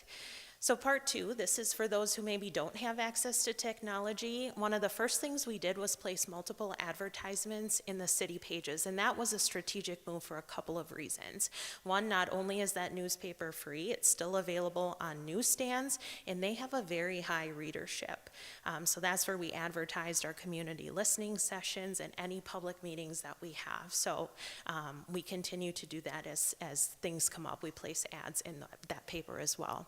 And there has been extensive media coverage, dozens and dozens and dozens of news stories, which we're really grateful for. They've been online on the media's website, on TV, and on radio. So lots of avenues to get that information out there. And at this point, I just want to highlight what we're going to continue to do moving forward, because communication will by no means stop about this. We're going to continue to update our website. We're going to continue to have a social media presence, continue those mentions in our newsletters, regular communications with parents and staff that might look like emails and newsletters, that might be videos, that might be surveys. Really, the sky's the limit there. We're going to continue to engage our media partners, and we're going to look at sending out some mailers as well. And just to reiterate as I wrap up my part of this presentation, for those who have been part of this conversation from the beginning, we're grateful. And to those who are just joining, we sincerely are grateful to have you. We're going to do great things together for our students. So at that point, I will see if you have any questions. If not, I'll turn it back over to Dr. Hiltz. Any questions? It's a lot of information that you just gave us. Thank you. Thank you, Diane. I appreciate it. So again, tonight we're trying to answer the most pressing questions that were asked by board members or community members. Clearly, another area of interest is transportation, so I've asked Mr. Test to speak to our progress in that area. Next slide, please. 3 weeks ago tonight, we met, and a lot of questions came up regarding transportation, and I shared what I knew about our transportation planning that had happened to this point. One thing I failed to mention, over a year ago, we did reach out to First Planning, and First Planning is part of First Group. That's the ownership group that owns First Student, our busing company. So about a year ago, maybe a little bit more, we reached out to First Planning, and we asked them if they could do some analysis for us. And pretty quickly they said, can you narrow it down a little bit? We have too many scenarios out there, and it's just going to be too time consuming, too much energy, too much money to do any kind of decent analysis. And that kind of remains the case today, but at least with fewer options. So the day after our last board meeting, we reached out to First Planning and we said, what can you do in 3 weeks? And can you do a feasibility study for us where we just consider worst case scenario? Can you lay out our routes so we kind of look like what they're going to look like? And maybe attach a dollar amount for how much more expensive this is going to be. So we asked them to do that. And the benefit in working with First Planning was they had access to all of our data. Okay, through First Student and all of our routing software, they have access to all of our data. So they were able to do it much, much quicker than any other company we could have hired. So we asked them to do some preliminary analysis, and what they came up with is a little bit more than what I gave you 3 weeks ago, and it's a little bit more of a professional opinion by a company that does this stuff. And up top, that's who we included, some First Student people, some Metro Ride, city and county transportation consultants, business services, not in the last 3 weeks necessarily, but in the last several months. What are some assumptions that we gave to First Planning when we asked them to do the analysis? Allow for some flexibility on bell times if that's the only way it can happen, not necessarily instructional minutes. We weren't going to shortchange students on instructional minutes, but if the stagger between elementary and secondary had to widen a little bit, we were okay with that, okay? Allow for transfer buses for secondary students. Allow, if we collect all of the east side kids and they have to get to the west side, they may have to do that with a transfer bus. At least accept that happening, First Planning. Plan to maintain the current guidelines for bus lengths. Currently our guidelines are hold all rides less than an hour whenever possible. We understand there are some circumstances where it just needs to go beyond an hour. If you've ever driven in a rural area and try filling up a bus and getting to school in less than an hour, it's practically impossible. So we're met with either only having a handful of students on the bus or having it be longer than an hour. Currently, with our current grade configuration in our current 13 elementary schools, we have 31 students who are scheduled for a bus ride longer than an hour in the morning, and another 73 that are scheduled for longer than an hour in the afternoon. So when we talk about longer than an hour, we don't want to do that. We do not like doing that. But if there's a future state where we're talking about bus rides that are longer than an hour, I hope it doesn't surprise anybody that some of that's already happening right now, just to keep that in mind. We asked our planning group, First Planning, to continue utilizing Metro Ride, and even to a larger extent. If we go to K4, our fifth graders are going to be middle schoolers as well. And we asked First Planning to come up with a plan where fifth graders ride Metro when they're in a Metro-served area and they're beyond 2 miles. I don't believe there's another slide. Okay, I'm going to go back to this one. I'm going to verbalize some of the results. They sent us their feasibility study late Friday afternoon. We asked them if they could have it by Friday, and they said, sure, we can have it by Friday, so late Friday afternoon. In that feasibility study, we had a lot more questions. We had so many more questions that we didn't feel comfortable putting it in a board report and answering things that we really weren't in a position to answer. But I can tell you this, they did find some maximum bus rides on both sides, secondary in particular, because of a 24-minute transfer. So that means we're switching buses, otherwise it wouldn't take 24 minutes to get from high school to high school. So including a 24-minute transfer, we did have a max bus ride of an hour and a half. They were unable to determine how many students or how many riders would have a max bus ride of an hour and a half. And I realize it's frustrating not having that answer right now. We'll continue to work on that answer, because one student having an hour and a half bus ride versus a quarter of your students having an hour and a half bus ride, significant difference.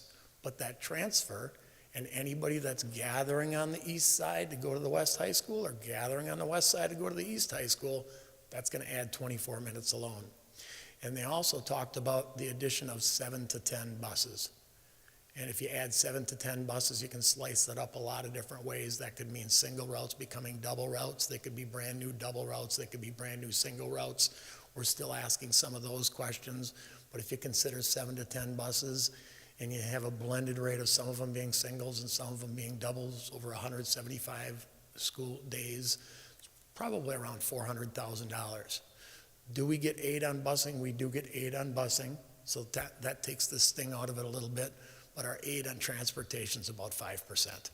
Our aid on transportation is pretty insignificant.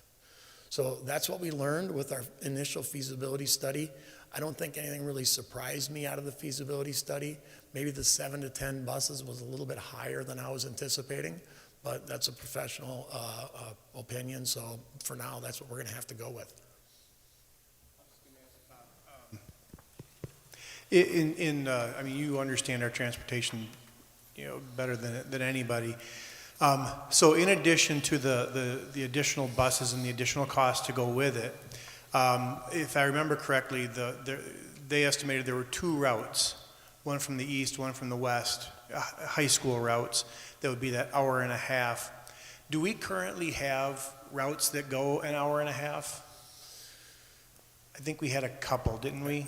We did look at some erroneous data on Friday, if that's what you're thinking of, and we got a new report, and there probably weren't any that went that long. Oh, okay, all right.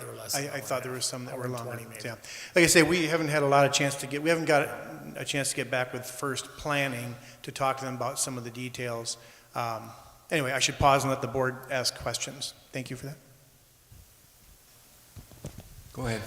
Bob, we recently took away the yellow buses that served the John Marshall area, right? And we replaced those with Metro, correct? Yes, just to make it clear, we took away the yellow.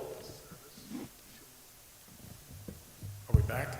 We took away the yellow bus service to middle school students in the John Marshall area and made it Metro, exactly the same as the rest of our entire district had been doing. Okay, and the reason I'm asking that question is this. Because Metro Ride receives federal funding, that funding disallows them from competing with a private company, which is our busing company, First Student.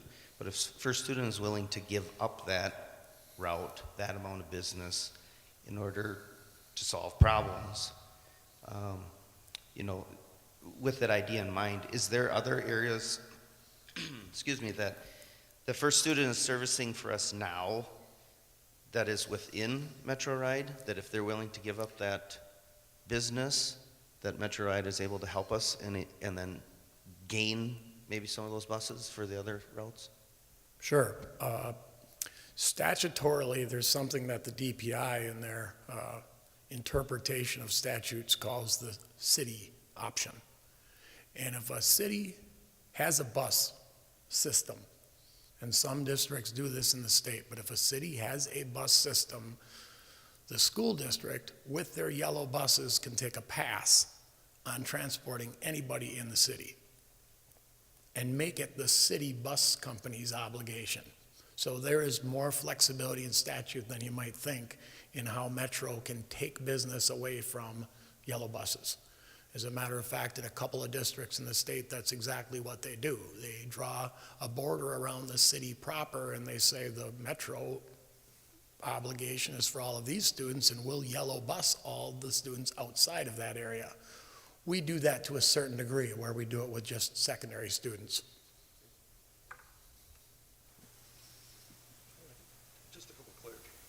Clarifications, Bob. How many buses do we have today? Let's say 70. 70? Okay. And our current annual spend with First Student is? Let's say 3.5 million. Annual. Annually. Okay. Special ed and regular ed. Okay, so 3.5 mil right now, and we're talking about adding 400-ish? $400,000. Okay. Very Thank you. rough, because they told me 7 to 10, and if it's 7 singles going to a double, it could be a lot cheaper. I included 7 doubles, actually. Okay. We want the maximum number of doubles because doubles are the most efficient way to do it. That means you're running a secondary route and you're running an elementary route with the same set of buses. I was hoping it didn't mean the doubles like in England, you know, with the, but. Might want to look into that. I don't know.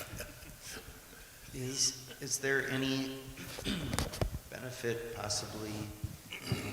My understanding is that with the city buses, we basically pay just per student, whatever, right, whatever tickets are turned in. Do you have any idea on a cost offset at all? Sure, you're really testing me on what's all up in my head, not written down, because I wasn't anticipating all of these, but I got the question only a couple weeks ago, so I did a little research. We pay per ride used. We issue tickets, and we don't want to pay, nor does Metro Ride want us to pay for rides that aren't used. So they accumulate all the tickets that we give out that actually get used. That allows some of them to get lost, and we don't get charged. It allows a lot of our students to go sometimes because they have sports and they have other rides and they carpool with friends and they walk, and when the weather's nice they ride their bike. So it allows us to only pay for what we use per ticket. And of course, a challenge, we've got a challenge with drivers right now, and Metro Ride does too. Maybe not to the same degree, but migrating a lot of yellow bus students to Metro Ride students comes with certain challenges also. And I'm meeting later this week with Metro Ride to discuss with a lot of detail what those challenges are going to be, even knowing that it's only a couple years out. We want to have those conversations. We've been talking to them already. We're going to continue that conversation this week. Sorry, I forgot to ask. When does our contract with First Student come up? Two more full years, next year and the following year.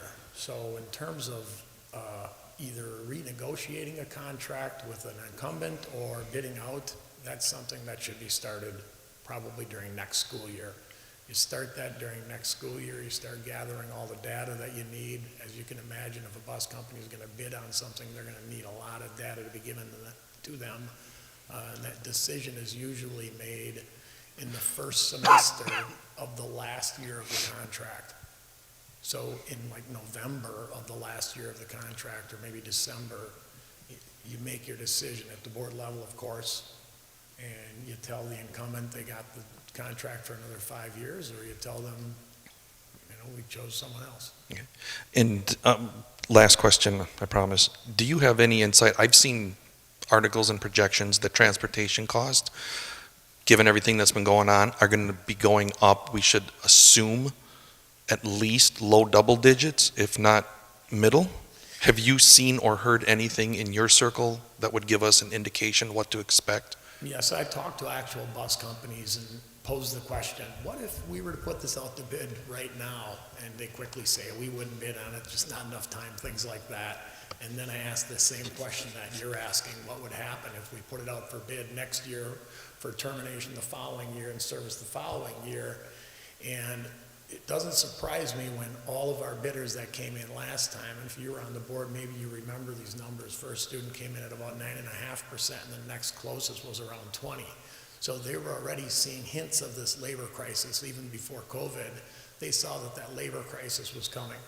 And some of the rates that we received reflected that labor crisis. So I would not be surprised if we see 20s again in the first year of a new contract. And then, of course, during the contract right now, I think we have 2.5s that we negotiated down from 3%. So a 20 for the first year, and then escalators of 3 or 4% might be the best you could do if you put it out for bid. That sounds bad, because it is, but there is a silver lining in that cloud. And the silver lining is one of the main reasons why the next contract is going to be higher is because it's going to cost more to pay bus drivers to fill those positions. So although we are going to definitely get hit with a higher busing cost, the result of it should be that we're going to have an easier time to fill those bus driver positions, because that's the purpose of the increased cost. It's very hard on a company when you sign a 5-year contract based on an assumption of this is what the salary or hourly wage costs to fill all your bus drivers if it goes up. Because now they're faced with the decision of losing money on the contract that we signed. Presumably the next bid that goes out, they're going to figure in, what are we going to have to pay to fill all of these bus routes? So it's not good to hear that it's going to go up, but it does have that silver lining of the reason is because that's what it's going to cost to fill all these bus routes. Correct. Does the aid ever go up to match any of that? We've lobbied pretty hard the last few years for increases to transportation aid. It gets a little bit of traction every year. Most of our lobbying efforts this year, and maybe people that are on WASB can attest to this, that we're asking for single bigger buckets that we have a little bit more control over, because we think sometimes lawmakers can give $1 million here and $1 million there and $3 million here and look like they're coming across as a hero to public education, and not quite being the case. So most lobbying efforts the last couple of years, getting more transportation aid has been unsuccessful. So we're hoping to get kind of unrestricted revenue in this next budget cycle. And we'll be talking about that a lot in the next month or two, the next budget cycle. We're not noticed tonight to talk about it, so it's thank goodness, right? Is there an ability when you do busing contracts, in your experience, to obviously the size district that we are, it takes a fairly large, busing company to fill our needs. Would it be possible to say, do a 2/3 contract, and then another, local bus company could support the other third, or certain sectors? Is that possible, or is that not possible to kind of break that up and help solve some of the transportation, issues that we are seeing? Anything's possible, and we can certainly negotiate something like that and bid it out in such a way. With the river, sometimes it's pretty clean to do it that way. You run into challenges when you cross the river with transfer buses and things like that, two companies collaborating on something like that. I believe Green Bay is a district that does that. My previous district, Oshkosh, did it at one time. I think Wausau might have even done it at one time to a real limited degree with 1 or 2 buses. The challenge comes from you're accessing that same labor pool. You've got a labor pool in central Wisconsin, and if 2 companies are trying to access the labor pool versus 1, we actually have that right now with the community as in large part with Lamers down at DC Everson, first student up here. And then you play the wage game where you try to get ahead of them and they try to get ahead, and you play that game a little bit. You might replicate some of the same challenges that you have with DC Everest, but it certainly could be done. And the trick would be in leveraging it in such a way to make it work in your favor. Hey, Bob, I just thinking about the cost increases, and you and I have these conversations too frequently, unfortunately, but currently, if we experienced, let's say, $1 million increase in transportation costs, am I correct that our current solution to that increase is to cut, from budgets elsewhere, assuming it can't be covered by revenue increases and things like that? So our only tool currently is cutting current budgets. Am I correct also that if we were to go through the restructuring, we would have some additional resources available that may be able to pay for some of these transportation increases and either avoid or reduce some possible cuts? Sure. The pro forma that you saw 3 weeks ago, it was a snapshot. It's changed already because of the busing. $400,000. I think I had $100,000 in the last one. But staffing efficiencies that Ms. Gundrum is going to talk about in a little while, we're going to capture some staffing efficiencies that we could reallocate those funds to use for things that go up, and transportation might be one of those things that go up. We wouldn't need the same capital improvement dollars in all of our buildings if we have fewer of them, things like that. So we could reapply some funds. Okay, if there's nothing else, we'll continue. Sure, thank you. Thanks, Bob. So another area of significant interest was the development of the secondary curriculum at 512. So I've asked Doctors Caldwell and Rauscher to speak to that. So thank you. Good evening, Board of Education. Hello, everybody. Thank you for having us here to talk a little bit more about the plan with developing secondary curriculum. I think the title of this slide is key, especially the first word. We want this, and we absolutely intend this to be a very collaborative process. We believe that our staff, especially our teachers, need to be involved in developing this process. So I'll talk a little bit about how we're going to form those teams and some of the mindsets that we hope those teams will work with. And then Dr. Caldwell will walk you through kind of a timeline so you can see what the specific plan looks like. So again, the overall idea here is to be collaborative, to have everybody at the table that wants to be there, and then to work through things in a very intentional way. So to frame this, to bring these teams together, we're going to use Leader in Me. We'll use 3 of the 7 habits that we're trying to help all of our students and staff learn and use. And the first is to seek first to understand and then to be understood. We have a plan for a variety of different teams to come together. There won't just be one team that decides what should happen in a 5th through 12th grade curriculum scope and sequence, but we'll need multiple teams looking at different areas, and then we'll need those teams to interact with each other. So we'll start with team building when those groups come together, and really start too by celebrating our successes. And only then can we share and compare what we've got going on. So that idea of seeking first to understand is really to try to see the world through each other's eyes. Because in separate buildings, in a less concentrated way, we're all going to bring different perspectives and different experiences. And if we can look at things in terms of, well, tell me more about what you do. Why did you make that choice? How is that working for students? That'll be the foundation for the collaborative problem solving that we want to do with all of our staff. Another mindset or habit we're going to bring is to think win-win. And really the idea here is win-win or no deal.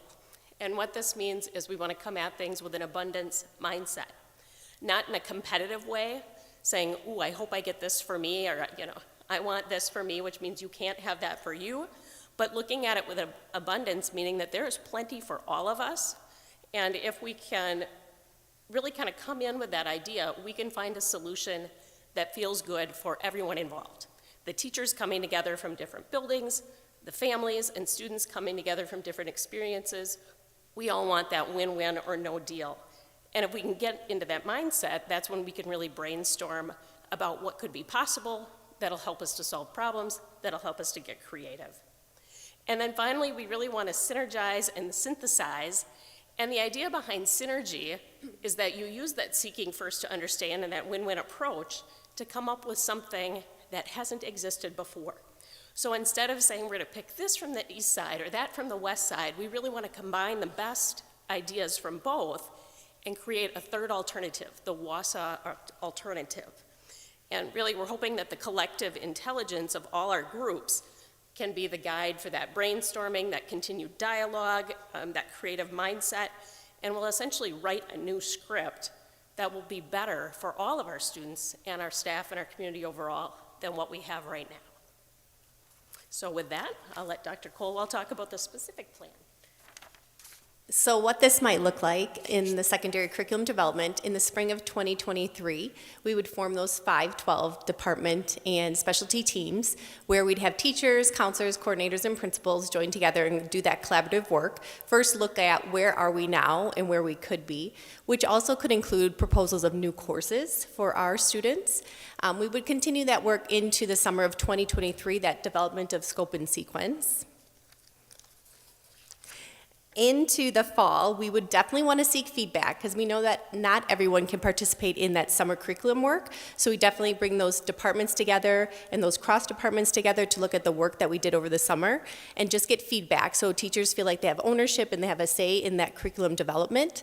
In the fall of 2023 into the spring of 2024, we would continue with that development of the scope and sequence for those course offerings. During the summer of 2024, once all that curriculum work is done with the scope and sequence, we really want to look at revising that curriculum and course curricula and develop new course proposals. So we would definitely, in the fall of 2024, bring those new course proposals in front of the Board of Education for approval. We'd finalize that, and then we'd have to start looking at what our course guidebooks look like for our middle and high school students. So it's almost like we need to get that work started. So almost a year ahead, those course guidebooks need to be developed. So in the winter of 24-25, our high school students and middle school students can register for courses. In the spring of 2025, we'd write the curriculum for those new courses and select the new courses resources that we would need. We would build staffing and scheduling plans as well during the spring of 2025. In the summer of 25, we would continue with that curriculum development and professional learning to be ready to implement the new updated curriculum and courses that we were approved by the board in the fall of 2025. So to come back again here and think about the big picture, there's some assumptions that we've made to guide this work. And one is where I started. Our teachers play a critical role in the development of curriculum and course offerings, and we absolutely want them involved in the process. I would say they and we are chomping at the bit a little bit for that direction to take that next step and form these teams. People are excited. And then the other thing I think is a takeaway here is that effective curriculum development really is very complex and it takes time. So if you think about it, it's really a cycle.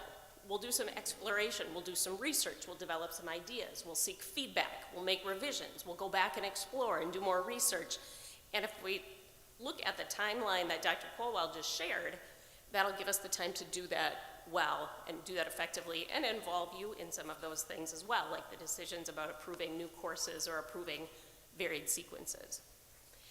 When you think about possibilities and outcomes that we could have from this work, what we're really excited about is enhancing academic and career planning connections so that students can really feel relevance and meaningfulness to the sequence of courses they take throughout 5th through 12th grade. We're also really excited about adding integrated offerings. As you'll see in a couple minutes, we have some now, and we've got a lot of ideas about what could be.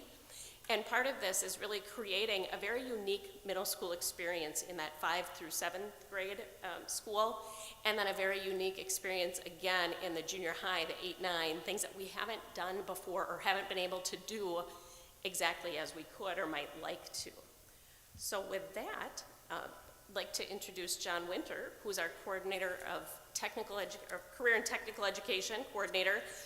And John's going to talk a little bit about what some of this teamwork could look like within CTE specifically. Good evening, everyone. Thank you for the opportunity to talk tonight. So, as Dr. Rauscher kind of mentioned, I'm gonna kind of give some ideas and some vision to that plan that Dr. Caldwell and Dr. Rauscher just talked about. And so I guess you could say I'm kind of the ideas guy here all of a sudden, but this is a slide here that you've seen before, this idea and this structure of the explore, inspire, and launch. And really, this kind of, what I want to talk about is kind of the entry point into our pathway and then what happens on the back end of it. But let's just kind of break it down here. So in the 5-7 is really the full exploratory ACP for all students, right? It's where students are going to get an opportunity for all of those on the list, right? Or even maybe some more, but art, CTE, foreign language, music, band, physical education, and health, and really giving students the complete buffet of everything, right? They're not at the point yet where they're going to make those decisions, but then when we transition them into the 8 and 9, that's when we're going to inspire them. And just think about an enhanced facility where 8th graders have the opportunity to take some of the technology education classes. Maybe it's in the health science or the culinary pathway. Automotive is certainly there. They're now going to have access to a greenhouse, so our agriculture program is going to be there for them to try to explore and take some of those new classes. And then we launch them into the senior high, right? Grades 10 through 12. We continue to offer specialized classes like we always have, but there's a couple other things there that I get real excited about, and some things you've heard before, but and I will talk a little bit more about that blended pathway. That's a part of that plan, a part of that curriculum development where we're going to be able to collaborate across departments and things like that. But then also, I want to just talk a little bit about the last point there on that one, the 12th grade career capstone experience. So, Cassie, if you could advance to the next slide. So there's kind of your map, right? You got your middle school, junior high, and senior high. By opening doors in your junior high and offering students the opportunity to take some of these pathway classes as early as 8th grade, you are accelerating the pathway. And what that's going to do is it's going to open up opportunities on the back side of the pathway, say in your 12th grade year. And so with this restructure, it gives us the opportunity to offer 12th graders a career capstone experience, which is an exciting opportunity for our students as well as our community. So if you go to the next slide, when we arrive at a capstone experience in your 12th grade, what does that mean? What really is a 12th grade capstone experience? I think of it as a student's experience that allows them to develop a competitive advantage through the engagement within their community. And you'll notice on that list, there's a lot of those things that we're currently doing. Yeah, there are a few of those things that we're currently doing, but we're not doing it for all students. We're doing it for the students that have a vision early, but we realize that's not always the case. So how can we create that competitive advantage for all of our students and all of our graduates when they leave? Ideas like pre-apprenticeship, additional certifications, industry certifications, more internships, more dual credits. You know the numbers of dual credits that we currently are offering at both high schools. Perhaps maybe it's a final project within a pathway or a portfolio that a student builds. Maybe it's a capstone field trip. All of those are some good ideas that we can fold in and build together as a community for our graduates. The next thing that I get excited about is blended pathways, and this is something we've talked about and you've heard before. A couple of the examples that we're currently doing are geometry and construction. We're currently running a food science class. I'd like to bring on board a class called AMPed, which is Algebra with Manufacturing or Entrepreneurship. It's where students can get both math credit as well as an elective credit. Those are some of the examples that we get real excited about in terms of collaboration. A couple new ideas, just some exciting things that we could do together if we're all planning together and doing curriculum development. A sports medicine, we currently offer health classes, young adult medicine, body structure and function through science, and then folding in our athletic programs and creating a practicum for those students in that 12th grade. That's blended pathways. Sports management, we have huge numbers of marketing students, broadcast and graphics students. We recently brought in Dectronics as scoreboards. What a cool opportunity to build a sports management pathway using many of the great programs that we currently have, and then folding in a practicum later in their career. Future teachers teaming up with family consumer and other content areas that are interested in sharing the awesome career that we have in education. We've seen some projects in welding and art. So those are just some exciting ideas. And I would also add, it's not exclusive to the senior high either. This is a great opportunity to dabble in our middle schools, and with that whole team approach, we can certainly do many of these same ideas. Somebody could ask the question, well, why aren't you doing that now, right? And that's a great point, but I think the difference here is that we're opening the doors on the front end to create more opportunities on the back end. And with a restructure plan, that opportunity presents itself. So that's pretty exciting. So how do you do some of this work? Dr. Rauscher and Dr. Caldwell explained it all in a timeline. In career and technical education, the way that we've always built pathways is by leaning on our advisory committees. And our advisory committees are made up of technical college representatives, universities, business and industry. And those groups bring back a lot of value into our programs. They help us with things like industry certifications, dual credits, facility conversations, increasing authentic opportunities for students, whether it be a guest speaker, a field trip, additional work-based learning. So as we build these things too, I would leverage a lot of our advisory committees that we currently have and a lot of the business and community members that are engaged in what we're doing. The next slide is just an example of one of our pathways, like our STEM pathway is the example, but this is just a sequence of classes, but what's different about it is we can, through our planning in the next 2 years, we can plug and play some of the classes that we currently have, but we can also start pushing some of them down. For example, Fab Lab 1 and 2 in that middle square, we don't run Fab Lab 1 and 2 and offer to 8th graders, but we certainly could in a restructure. Then you advance into the senior high, you notice on the bottom of that square in the senior high, there's your career capstone experience for our seniors. So that's one example, and then as we kind of go through all of the different pathways, right? These are the pathways, and all I listed here are a sequence of classes, but I want everybody to understand too that a pathway is not just a sequence of classes. When we write our pathways, we include things like dual credits, work-based learning. Certainly the sequence of classes is important, but we also include industry recognized credentials as well as our student organizations. So yes, we can tweak the sequence of classes, but we're also adding value to each and every one of those pathways by all of the other things that are included. So, but again, each one of those has something new. A lot of them have capstone certifications, sports medicine, sports management.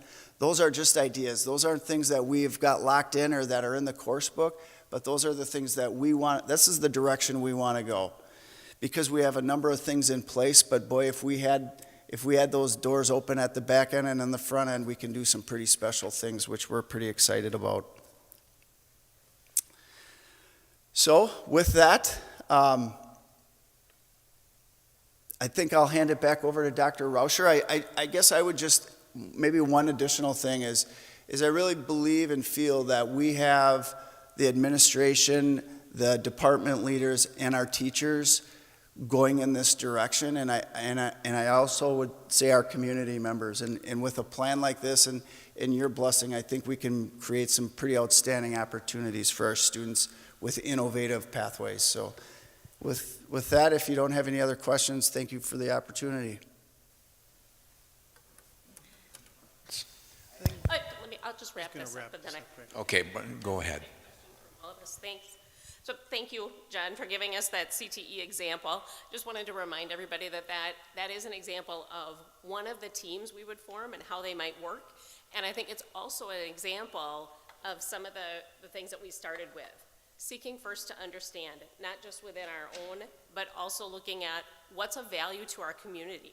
That process that John talked about with an advisory group is something that we could replicate in any of the teams in any of the areas.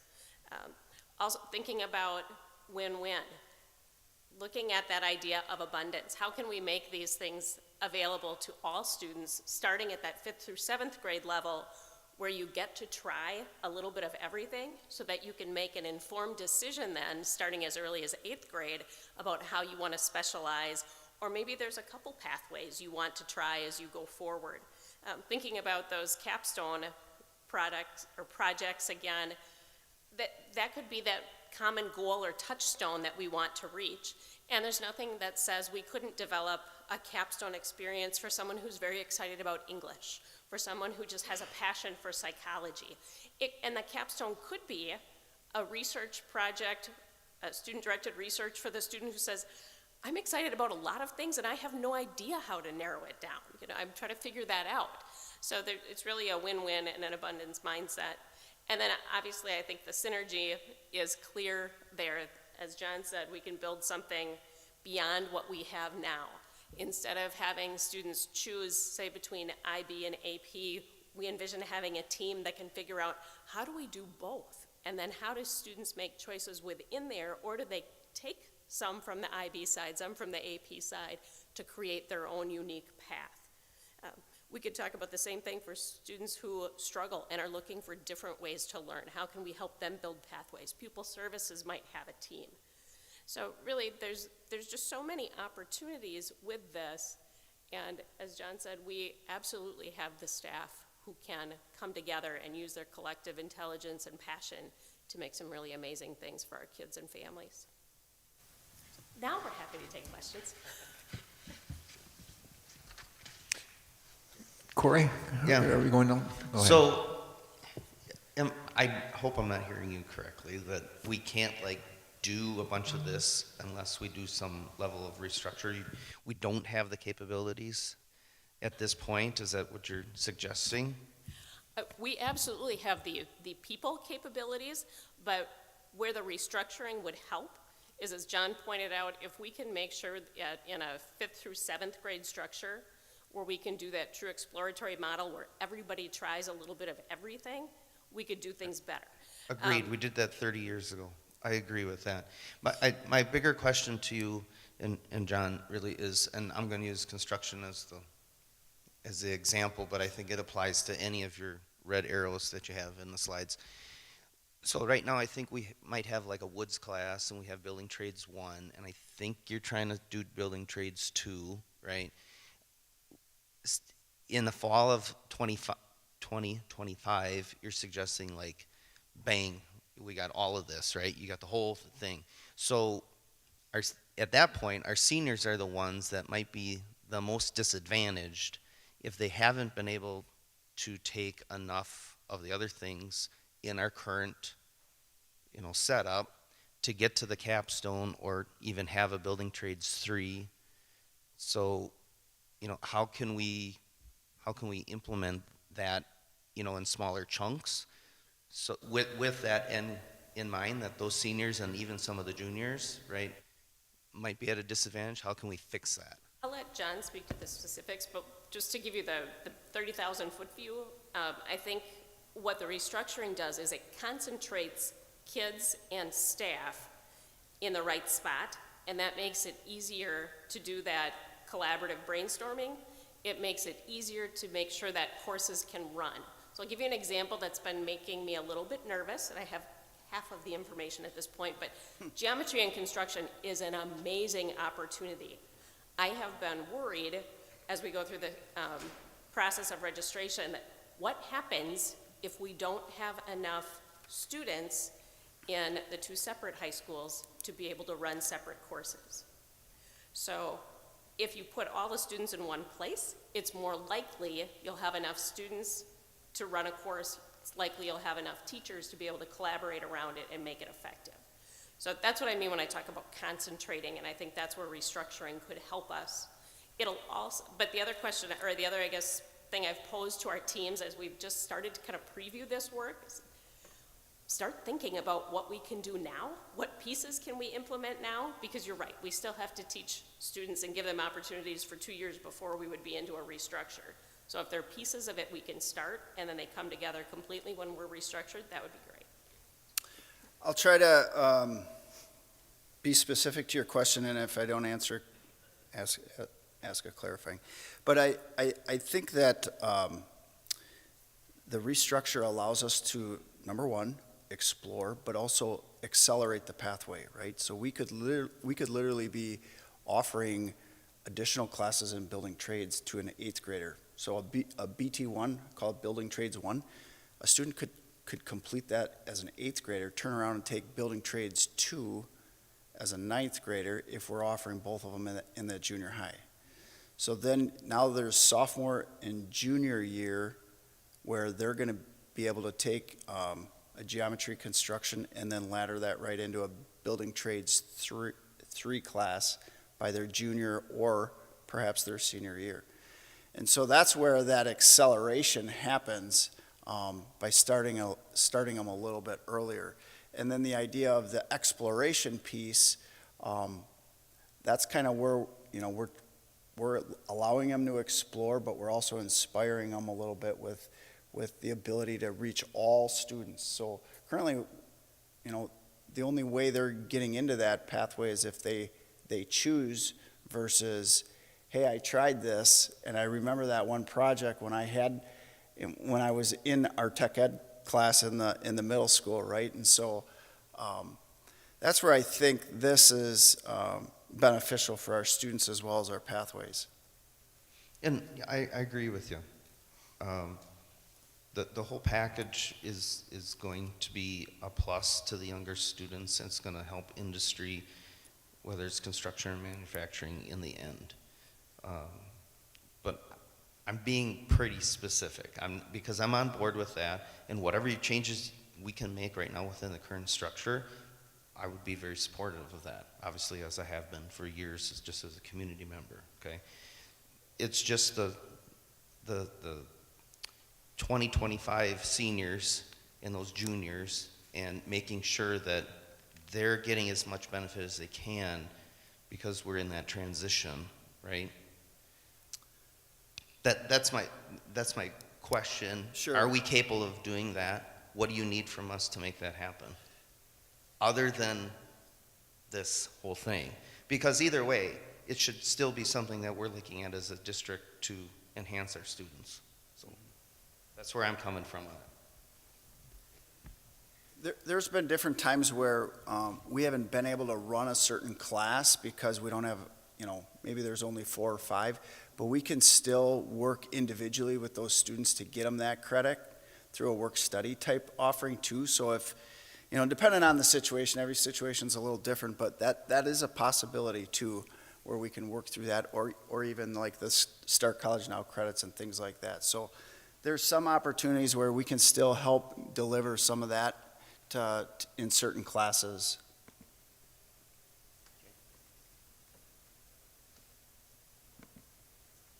This has always been about bringing resources together to provide the maximum benefit to our students and staff to create an excellent set of programs, curriculum, everything for our students. If we remain separated and spread thin, we will forever have a roadblock that prevents one side or the other from accomplishing these great things that we're talking about. So I'm excited about what you guys are talking about and bringing those resources together and creating pathways that are meaningful, that create passions for students to pursue. Obviously, I, with engineering, love hearing what you're talking about, but also hearing what you stated, and math and English and all of the other areas that will create, through combined resources, better opportunities and more equal access for those students. And although we're talking about a long time frame here, you have to start somewhere. You can't simply state that, well, I guess if we can't do it right this second, then maybe we shouldn't do it at all. We have to start somewhere, and it starts with the vision, and I'm sure along the way there are things that you guys can do to maybe kickstart some of those programs and get access going and things of that nature to help move it along, a little quicker, whether that's, getting students into, starting the programs or whatever it might be, right? So the resources have to come together to provide that maximum benefit. Just a couple questions. One of the, and I always find this an interesting term and can be somewhat of a dangerous term, but how are you, it's thrown around in these presentations all over, equity in access, equity in student outcomes. How are you defining equity? I can speak from my personal view of that, and I'll put a personal. This project, how are we defining equity? And I'll give you a personal story. I have an incoming freshman in our district. He is super excited about engineering. He is also super excited about mechanics and automotive. His ultimate dream is to work in aviation, where he can design and do some of the aviation mechanics, A&P. If he were to go to Wausau West next year, he could pursue that engineering pathway very easily. It's all right there. If he goes to Wausau East next year, which is where he would be based on his middle school, he could pursue automotive very easily, no obstacles. He cannot, as a freshman, without a car and without a lot of, with 2 different schedules in different buildings, get both automotive and engineering next year. The best I can say to him right now is, well, kiddo, maybe by the time you're a junior and you're able to drive and we have a car available for you and your family, you might be able to do both. And that's a family that understands school systems, is likely to have a car for him, all those other supports. So I get concerned when, right now, students in our district get some options, but not others, simply based on where they live in our district. So I want all of our kids to have access to all the programs we have, not be restricted based on geography or based on boundaries or based on different schedules. Okay, so does that help? Yeah, it sounds like you want a 1-for-1. If it's offered to one, needs to be offered to another, have access to it, etc. Right, and my understanding in the time that I've been here and listening to people who've been here a lot longer is we haven't been successful. There have been a lot of barriers in trying to create things exactly at the same at, say, 2 different locations. We've tried for a long time and haven't really pulled it off. With this restructuring, if all the kids are concentrated and the resources are concentrated, we're more likely to find success there. So, how many total courses in our high schools? More than I can count off the top of my head. Hold on. I did count. 183, roughly. I didn't read every course description, so it could be plus or minus. If you look at every course that's offered at East and West, right now there's an 85% synergy rate between course offered here and a course offered here. Okay? I'm not sure that I would count that the same way. I looked at our 2 high schools and laid out all the courses. There are some courses that are similar in name that are not at all similar in delivery or in books or anything else. The only department that I could find that had identical courses, East and West, was our agri-science course, because for the last, I'm not sure how many years, Joe Stashik taught the courses at West, and every other department had 1 or more variations. Even the things that you think would be typical, like English 9. But those are decisions and things that we've allowed to happen. The course is offered at both schools. We have accepted the fact that it's taught differently in each of the buildings. Okay? The courses that run because it's in a course book doesn't mean that it runs every year. I just was reviewing the Sure. 23, 24 course offerings. It was the only data that I had. But that, I just want to be clear for the public, I know you guys understand this, but thinking about just because a course is in our course book does not mean that there were enough students for it to run. So it can look like we have Intro to Engineering Design at East and at West. We don't have it at East. It has not run in the 3 years since I've been here. It does run consistently at West. Sure. Okay. The biggest differences in different course offerings, we already knew about business, right? West offers 12 more business courses than East does. Some of those are keyboarding and intro to keyboarding, etc. The other big difference is West offers 8 gym classes. So 8 gym classes more than what East does. If you zero those out by either adding business courses at East or resources or whatever, you can get to a 95% synergy rate just with those 2 different course offerings, business and Phi-Ed. Regardless of what happens with restructuring, what prevents us from going down that path now? And it's kind of what Corey's question was. But what's the barrier to doing the rationalization and the homogenization across both schools in terms of curriculum and offering? I would say a variety of things. Numbers of students, numbers of staff at the different buildings with a very different enrollment. In some spots, it's facility-based. In some spots, it's schedule-based. In some spots, it's just when the teachers are at different places, it's very, very difficult for them to work together regularly to keep the courses common. So for example, if I teach English 9 at one of our high schools, it's relatively easy. I don't want to say it's ever easy, but it's relatively easy for me to find time to work with my English 9 colleagues and make sure that we stay really close to each other in what we do and how we assess, and if somebody has an idea for change, we work that out. It's much more difficult when there's an English 9 group here and there's an English 9 group there with very different schedules, and they're just not together during the day ever. But if we went to one schedule, right, couldn't East and West match up? If you want to go with the mod system, like we talked about last week, East and West could synergize schedules. Wouldn't we have to, I think we're glossing over the offer. Like you're referring to course offerings.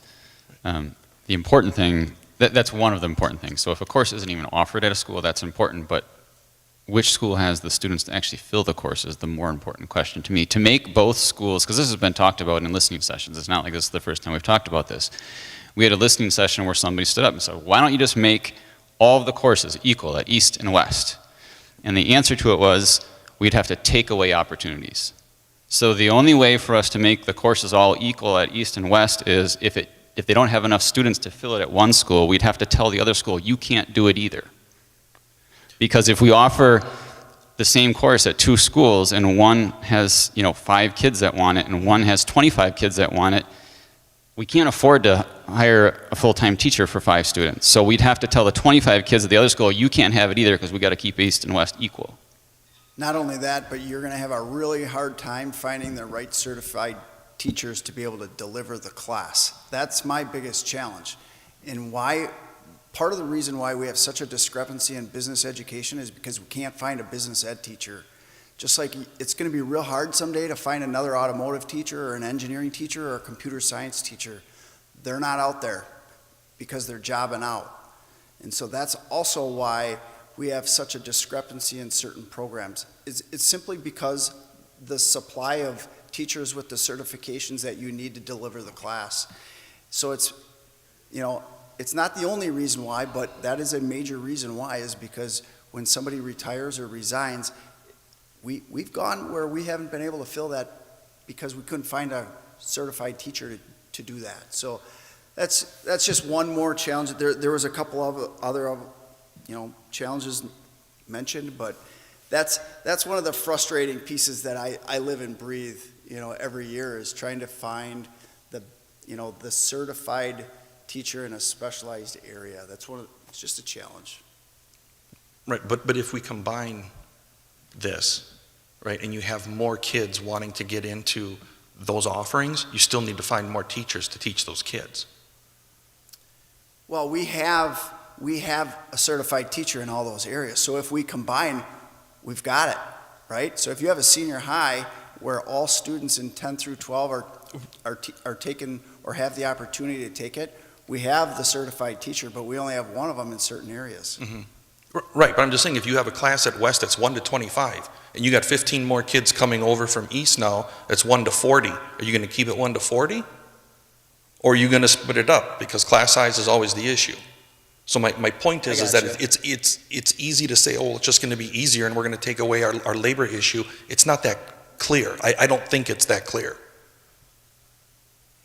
I think one of the exciting things about that restructure too is some of those specialized areas, they're not going to have to teach 5 different sections. They're going to be able to offer, intro to engineering 3 sections in a day. That doesn't happen. So that's one of the real positives is our staff is going to be able to specialize in the content that they're certified in rather than having 5 different sections of different classes, if that makes sense. But, yeah. It does. Any other questions? Go ahead. When we started this presentation, we started talking about the importance of teachers being involved in the development of curriculum. That was really exciting. And it was even more exciting when I heard John talking about advisory committees involving others in the community. And that's already developed because that's something that we're already doing in tech ed.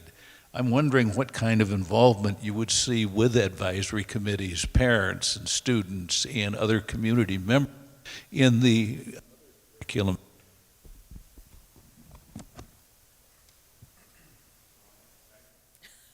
I have to say that I'm excited about what you just presented. Having been in education for 42 years and been in the classroom for 20, the whole idea of being visionaries right now is what we need for our students and our people in our district. We need to look at the possibilities and not just continue to look at what we have done. What we have done has been good. We want to be better to great. Let's read the book together. The whole idea of being good, better, and great is something that we have to do together. And I appreciate the fact that you're bringing on a lot of teachers, and the teachers are giving input about the curriculum. You're talking about these possibilities, the 16 career clusters, along with the 72 pathways. When I heard that, I'm sitting there thinking, this is happening in a lot of school districts, but not enough. If we have an opportunity, a choice to do better for our young people, we need you to continue to be visionaries, entrepreneurs, and then teaching that to our students. So I greatly appreciate that. So, yeah, thanks for sharing that, Jim. And Lee, to your question, I think this does offer a unique opportunity to get some more community input into areas we haven't previously, and a little bit later we talk about offering seats at the table, right? And you just mentioned one example of how that might happen. So thank you. Thank you all. I'll tell you, one of the most exciting things about this are the new opportunities that I hope we'll be able to create for students in both academic and co-curricular. All right, to continue, another area of interest was that of staffing and how, if we make this change, how does staffing work? So Mrs. Gundrum, our HR director, is here to speak to that. Thank you, Tabitha. Good evening, board. You heard a little bit about this topic last meeting when we were here 3 weeks ago. I know I got up kind of as part of the conversation to talk about the staffing process that we utilize. This is just a little more formal presentation with some data on some slides. As we approach the staffing, I had mentioned that we have to make a lot of broad assumptions at this point in the game because, again, all of our staffing is determined based on, especially at the secondary level, based on student enrollments. which are also based on the classes that we offer. And we determine the staffing based on having critical masses of students to be able to offer those classes after they finish their registration process. So with all of that in mind, we made some assumptions going into providing you with a little bit more specific information as to what it might look like. We assumed all of the grade configurations in the current proposal that you heard from us 3 weeks ago. We also need to point out that there are some really big impacts to those assumptions that could skew data a lot of different ways, resulting in a different outcome in terms of staffing. The most critical one is our staff interest and preference survey. Right now I do that survey annually with our elementary school. That's where the most movement ends up happening. We have staff who ask to go to different buildings, different grade levels for lots of different reasons, be closer to their home, be in the school where their kids go, that sort of thing. So we do that survey now, and we would need to expand that because we need to give staff the opportunity to tell us, I really want to stay at my same school. It's more important to stay at my same school than to stay at my current teaching area. Those sorts of things really will matter, and they have to have a voice in that. So what I do now at the elementary will be expanded greatly to include the whole district as we would approach this type of a project. I'll talk about that in a little bit in a couple more slides. Licensure is the other big area. Not everybody can teach everything. And even if I'm licensed in a science area, it doesn't mean that I can teach all of the science areas. And so we have encouraged staff, this information on this slide has been shared with our staff over the past couple of months already, and we have encouraged them that they should be reviewing their certification areas now, because if they are interested in adding other areas that they want to teach in, now would be an awesome time for them to start into the research as to what is it going to take. Do I have to take one class? Do I have to pass a test? Do I have to go back for a whole nother program? Those are the kinds of things that they can explore now to prepare themselves for possible changes that they would like to see in their career down the road. Specialized training and experiences, we have a lot of staff who have special training, whether it be IB teachers, AP teachers, Project Lead the Way, dual credit. There are lots and lots of areas where either staff have invested their own money into some of those training opportunities. The district has invested money into a number of our staff for those same areas. So we're going to need to make sure that we're honoring that and valuing that, because what we don't want to do is say to some of those folks, I know you might want to keep teaching in this area, but in the end, like, we're going to train a whole new cadre of people. That's not smart, and it's not a good way to approach this process. So we will be factoring that into all of our process. So if you could go to the next one now, thanks. This slide has a lot going on, and I have a couple of caveats that I'd like to mention about it. Number one, you'll see at the top in the parentheses, we talked about the fact that the pro forma that you saw from Mr. Tess at the last meeting, most of the data that leads to especially all the staffing projections came from this information. So we already had this in the background of that process, and that's what helped us develop that, that information. We also had to do the secondary part of this process totally formula driven, because again, we don't have enrollments, we don't know what courses are going to be offered, we don't know how that will change our data. So we went with pretty simplistic math, and the color coding kind of shows you a little bit about that. Ultimately, the net change for grades 6 through 12 is a net change of 0 staff members, meaning this model shows you exactly the same number of staff now as it would show you in the new model. We've just moved them around, and the way we moved them around based on formulas was simply to take 75% of our 2 current high school staff numbers. So we have 110 teachers currently at West, we have a 75 at East. These are really broad stroke numbers because those staff members represent lots of different areas and they're allocated in lots of different ways. But to make this as straightforward as we could, we took 75% of both of those numbers, and those 138 teachers, which represent that 75%, show up in the yellow block under the new configuration in the senior high. We then took 25% of the 110 and the 75, and we put them into the junior high, which is how we end up with 95 teachers when we add in 33% of our teachers from both John Muir and Horace Mann.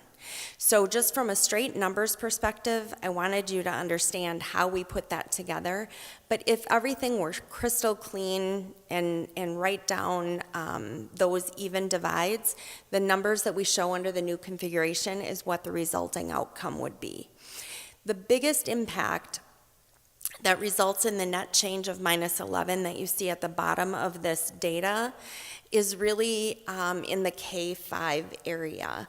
So when we take, and I think we talked about this pretty extensively previously, but if you take 13 school buildings of K-5 staff and students, and you put them into 8 buildings of K-4, we can more consistently do that staffing model, and it results in some efficiencies. That is even added more so when I take 13 buildings of 5th grade and I put them into 2 buildings of 5th grade, because now we have a total accumulation of all of our 5th grade students at Mann and at Muir, and we can simply look at our class size typically and more evenly distribute those class sizes. We won't have variances of, say, 14 students in a 5th grade class and 29 students in another building in a 5th grade class. They're going to be much more evenly distributed across the whole district. Hopefully that makes sense. And then the gray 4K and EC, we made an assumption of a net 0 impact on those, that we would just take those staff that are in the 4K and EC areas and move them into the early learning center.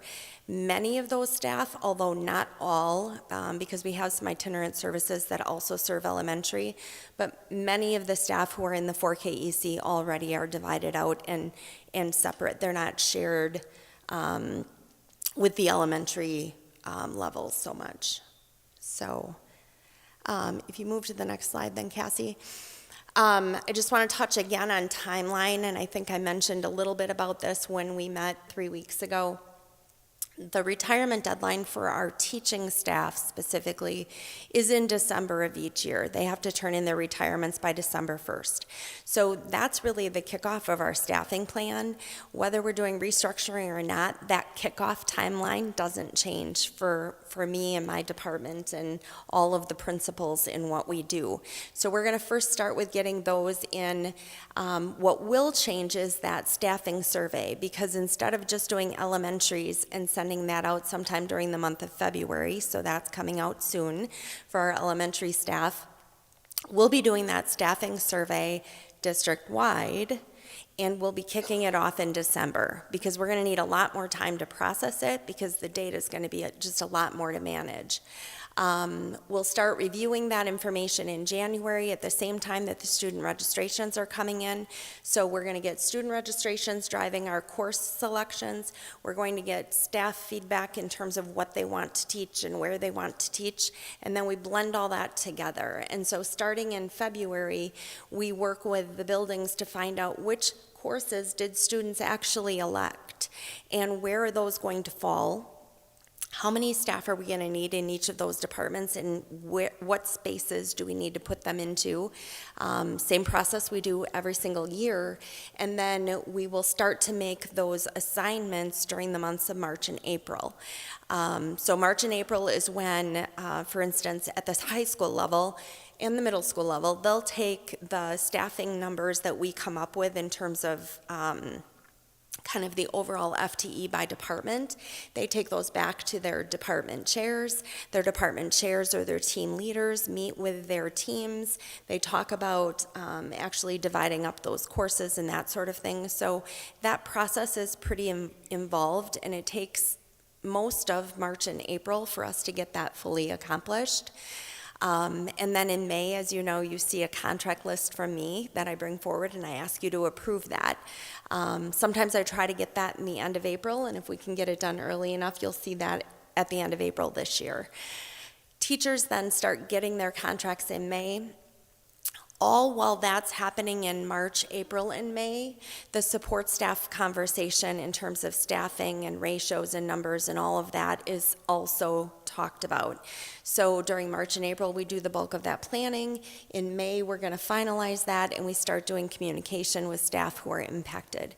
On any given year, we have staff who are moved because student needs move or course needs move, and that dictates when we need to change sections at the elementary. It determines when we need to move paraeducators from one spot to another. Our whole focus is on best supporting our students and what they bring to us. So I just summarized in, 5 minutes or so, the process that takes us a good 6 months to handle. It will take longer during this process, but we are prepared for it, we're ready for it. I know that the staff are anxious about this whole process without a doubt, and that's absolutely understood and expected. Every year, staff on some level are anxious about that process, especially at the elementary, where I do sometimes have to show up and tell somebody that I have to move them from one building to another, because that happens every year. I really can't emphasize enough the impact of having staff give us that input in terms of my preference and priorities are to do this, to stay here, to teach this. That information is going to be critical, and that survey will be monumentally important to our process. Any questions? I'm curious if you are going to project that we will actually have 11 extra teachers, or are we going to retire too many out? Well, we're going to retire a whole lot more than 11 over the next 2 to 3 years, for sure. We are more than double that this year. I think you probably saw all those numbers before. That's the other part in why there's so much of a wild card, and I can't be more specific. If we have turnover of what we could see from a retirement standpoint over the next couple of years, we could have 50, 60 potential retirees over the next 2 years in our teaching area. That wouldn't surprise me. It would be high, but it also might not surprise me, because I also can see how many teachers are on the horizon that could retire. Whether they do or not, that's a personal decision, obviously. So I think we'll retire more than that. We're going to be hiring every year. The last couple years, we've brought on as many as 100 new teachers in any given year, because we have retirements, we have those that move out of area, we have those that move from teaching to administrative jobs, we have those that say, I just don't want to teach in Wausau anymore and I'm going to go somewhere else nearby. All of those things happen and will continue to happen every year until we get to, even after we implement any type of a restructure that you might vote on and approve, we'll still have that kind of turnover that will happen. But wouldn't you say that it would be easier through consolidation and prevent a lot of that moving around if we stay spread out? Those moves are going to continue to happen, maybe even be exacerbated through attrition, and continue to be. So I think you're right.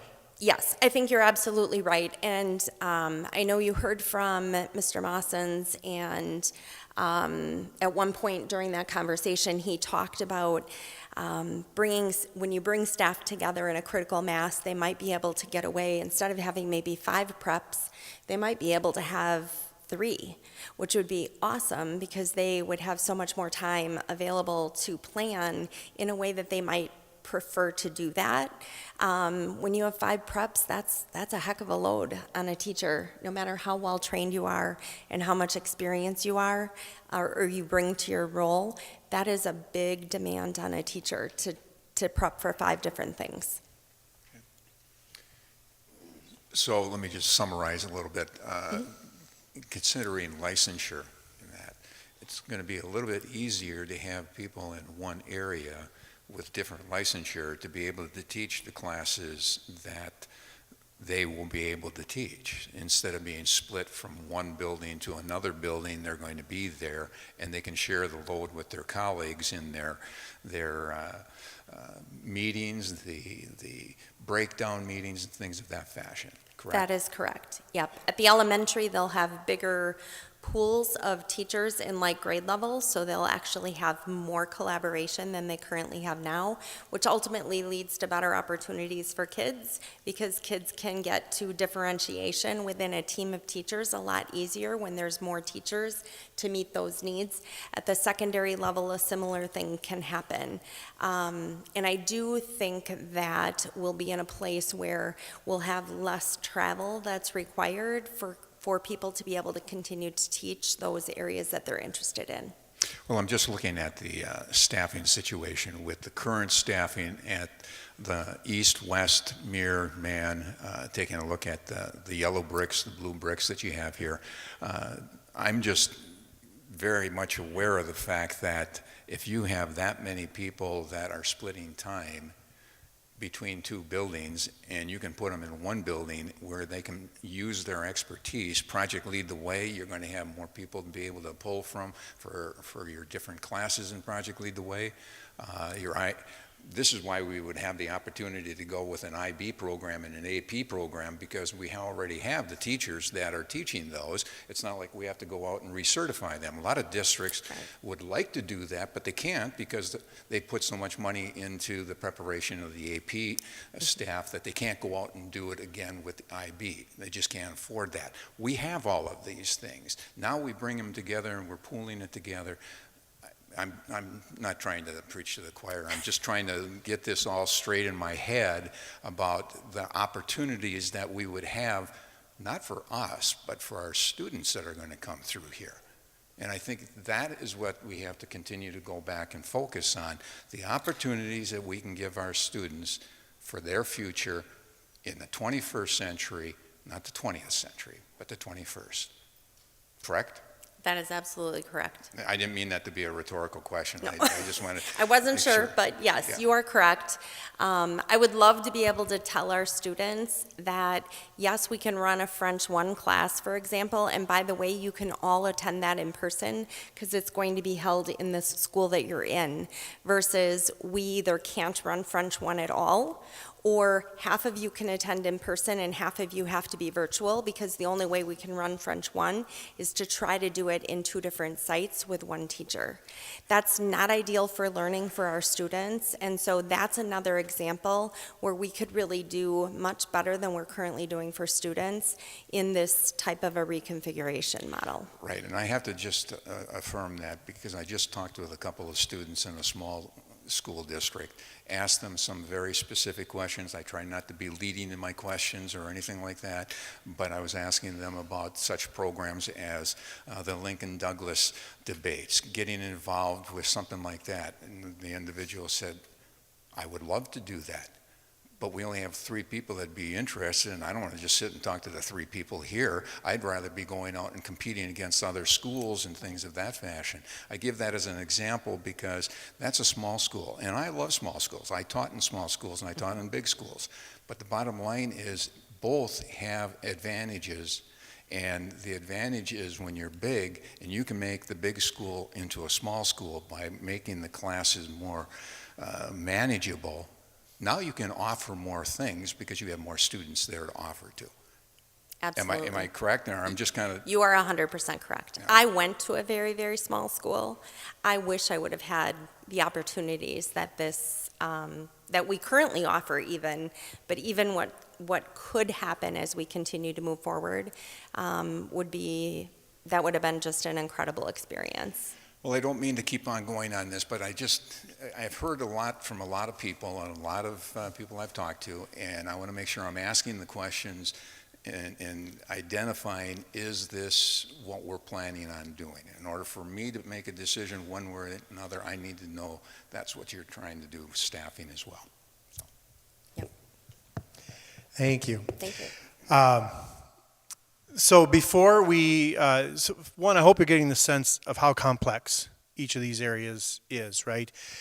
Before we hear from our two elementary principals, and I know you're going to love that part too, I just want to touch on the question about reallocation of referendum funds. And number one, I want people to know that we want you to trust us, and to do that, we have to tell you what we're going to do and then do what we say we're going to do. And I think we've been very, very transparent as we went through the referendum that we are going to remove some pieces from the referendum, that's 60 million, so that we can make space for this conversation. There's a couple of, I'm not sure which slide you're on here. Yeah, these are just some examples of some quotes from this January 10th meeting that illustrates that point. You can see the whole board meeting on that link. And then the next slide, again, just saying what we said we were going to do was we're going to update Wausau West. We're going to create a new space for Wausau Area Montessori Charter School, and we're doing those things. But as this conversation has evolved and as it's become more accurate, I guess, or more refined, we're seeing that addition at West would need to be bigger. And when we talked to Wausau Montessori, we said, do you want us to create this space at Horace Mann, or would you rather have a dedicated space? And they said, go ahead, reinvest these funds to make this individual school a reality. So I just want people to understand that we are doing exactly what we said. It's just the plan is now evolving, and so we're having to reallocate the funds in order to accomplish what it is we set out to accomplish from the beginning. So again, just a note on that. Yeah, sure. Actually sat in this room talking about that referendum, and I recall it vividly because I was the one who floated the idea of decoupling the secondary from the elementary. And the word I used is that the consolidation and mergers are holding our secondary work hostage. Everybody agreed on that. We decoupled it, came up with the plan, etc. We sat in this room, and Bob, you actually clarified with us specifically, asked the board, we're still going to continue with additions at Stettin, South Mountain, and Riverview for, quote, population growth. There was no mention in those discussions of consolidation. It was clearly discussed and understood that there would be a possibility of spending some money on safety and security dollars for a school that may close in the future, but we thought with the construction timelines and this discussion, we could minimize that if those two happened to coincide. But I don't remember what the event was that happened, unfortunately. That was a security event, but everybody felt strongly at a school that, somewhere in the country, everybody felt strongly, no, we have to move forward with this. Having said that, the referendum passed and work was to begin on delivering the upgrades to secondary schools, school forest, safety and security at all elementary. Then we were going to have this discussion on elementary strategy with full awareness that there would likely be another referendum needed at some point. In fact, Karen specifically pointed that out. She said, hey, people may not like it, but we're going to need another referendum in order to fund the work and additions that are needed to accommodate, whatever the plan was going to be. There was no mention that we were going to move fifth grade out to accommodate this consolidation.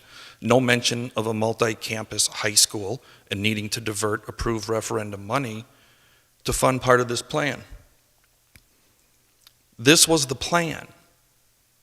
It addressed community established priorities of safety, security at all schools, secondary school upgrades, school forest, and a space for Montessori once and for all. We had clarity, we had certainty, and we knew exactly what the priorities were. This is what was communicated, and this is what was voted on and approved in April of '22. So now fast forward to today, where we're specifically contemplating taking those funds and using them to accomplish consolidations and mergers. and I'm not even debating the benefits thereof. I think there are all these potential benefits. I'm with you on probably 90% of those. But saying what we do specifically, and the quotes on here from the board members, were absolutely spot on. But what we also said, and from administration, while we consider district reorganization at the elementary and high school levels, we feel that reorganization is not the best solution. We also heard people, we know this is a debate about the future of the district, but we heard people say, please don't close our schools, please don't merge our schools, so that is not part of the proposal tonight. That proposal was specifically the April 22 referendum question. So my question now is, how can we, in good conscience, take a penny of the $119 million, reinvest it, quote unquote, in another direction that would accomplish exactly what we said we weren't going to do?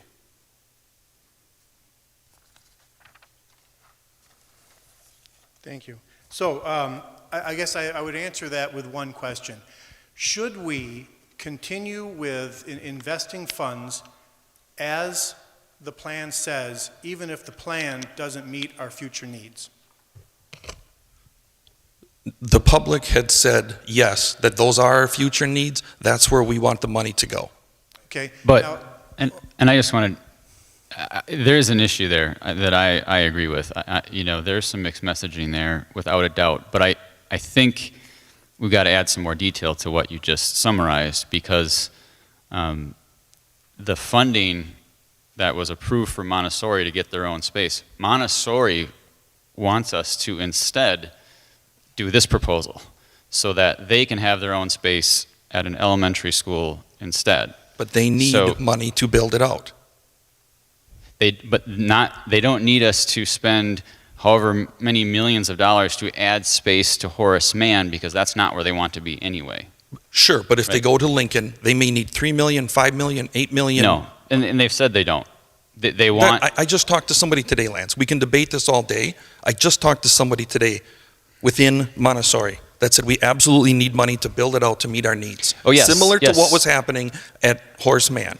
No. That need hasn't gone away. Yes and no. That's partially correct. So maybe we've had different conversations. I'm basing it on the PTO meeting that I went to and attended with Dr. Hiltz, where we talked to their PTO, their council. I'm basing it on the information that we got directly from their council. What they want is whatever elementary school they go into to get the planned security upgrades that are already part of the referendum, to get that, and they want something to, for example, open up some rooms. So part of the Montessori concept are large rooms, and Lincoln's kind of set up that way anyway. They're not talking $4 million of expansion onto Horace Mann. They're talking about taking some rooms that might be 2 rooms and making them 1 room with some wall removal. And no, I don't know what that cost is exactly, but it's not millions of dollars like it is at Horace Mann.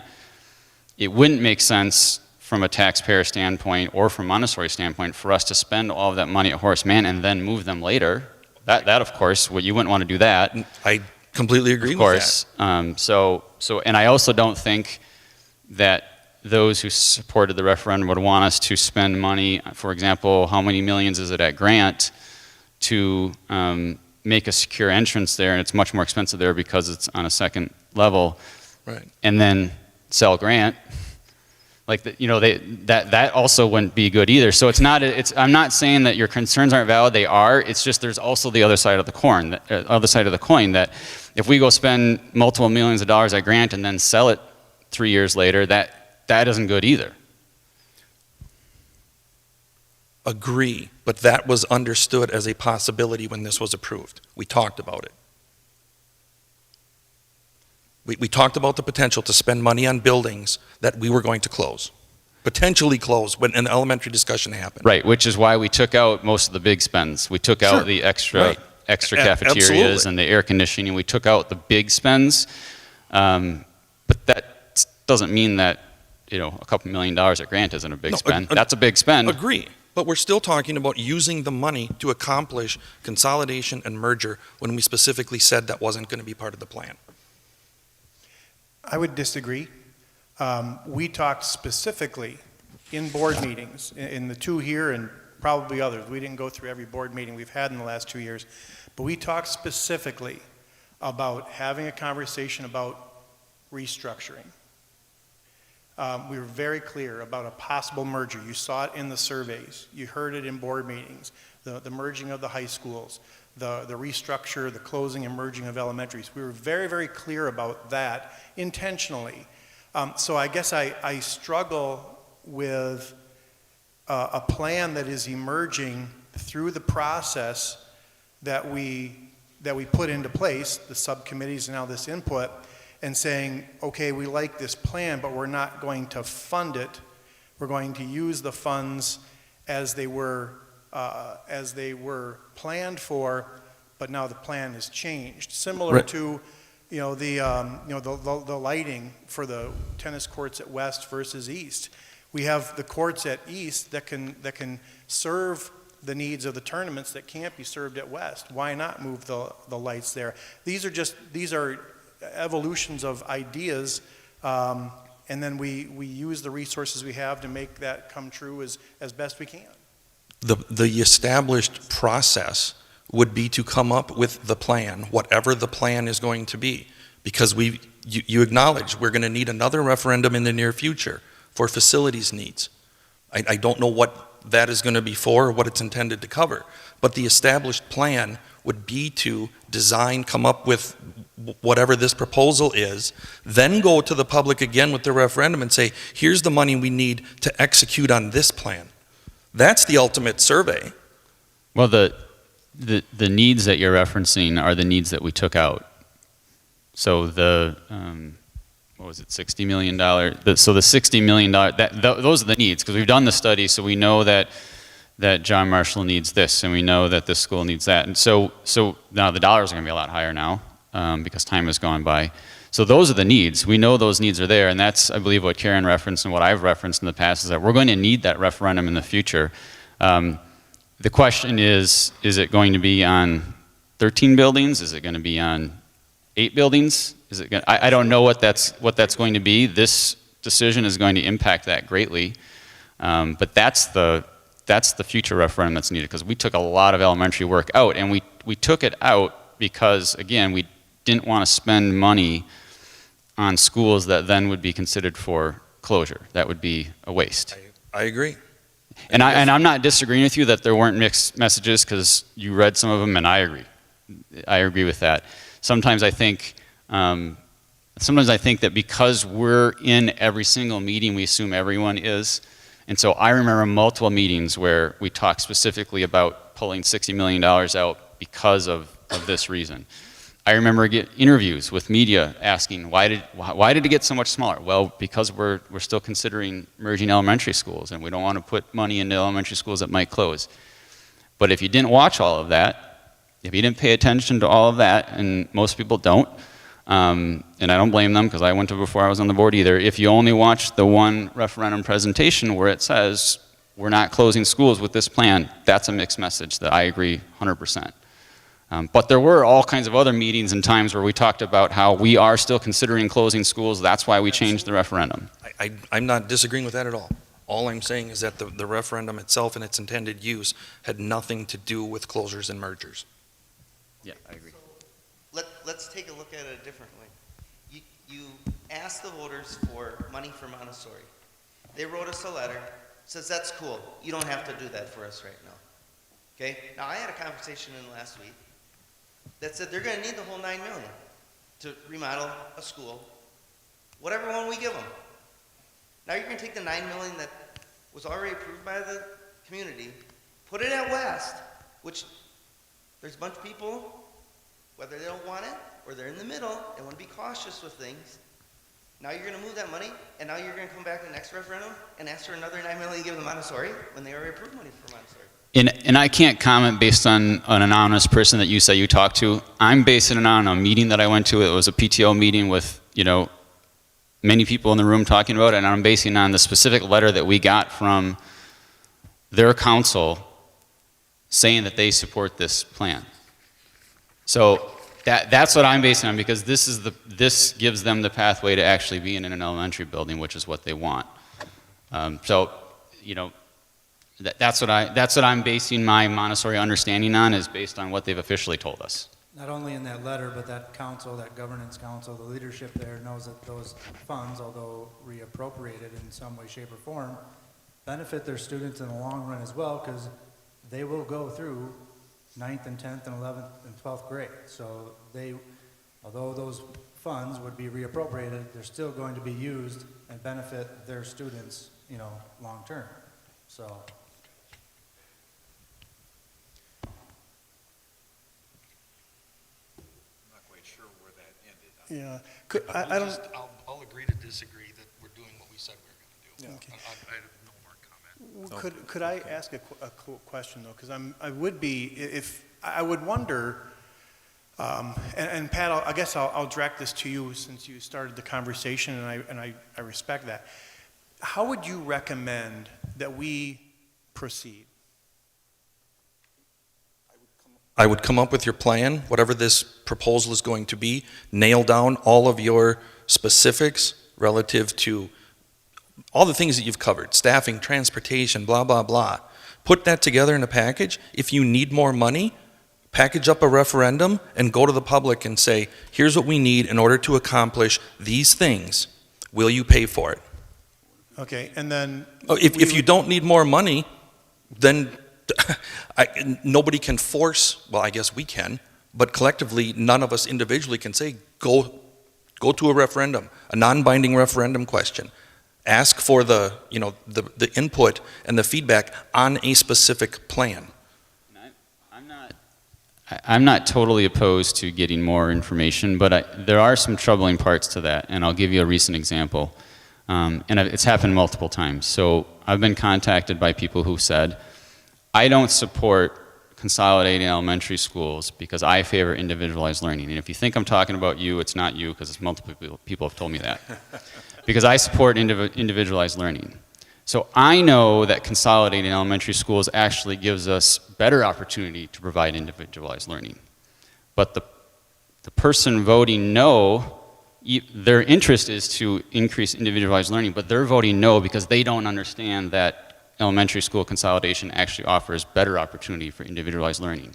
So what do I do with that? Or the person who contacts me and says, bigger schools must mean bigger classes.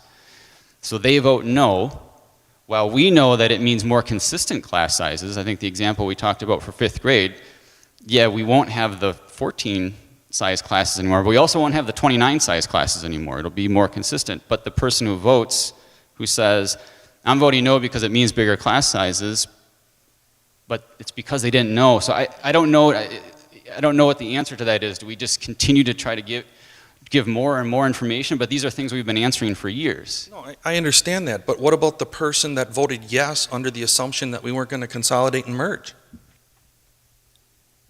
And so the question I would have is, why did they think that voting yes on that referendum meant that we wouldn't consolidate and merge when we consistently talked about the reason we took the money out of the referendum was because we were still considering consolidating and merging?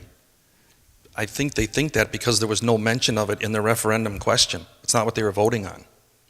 Right, because that referendum wasn't connected to consolidating and merging. Right. Exactly. It wasn't saying yes or no to it. Correct. Yeah, I agree with that.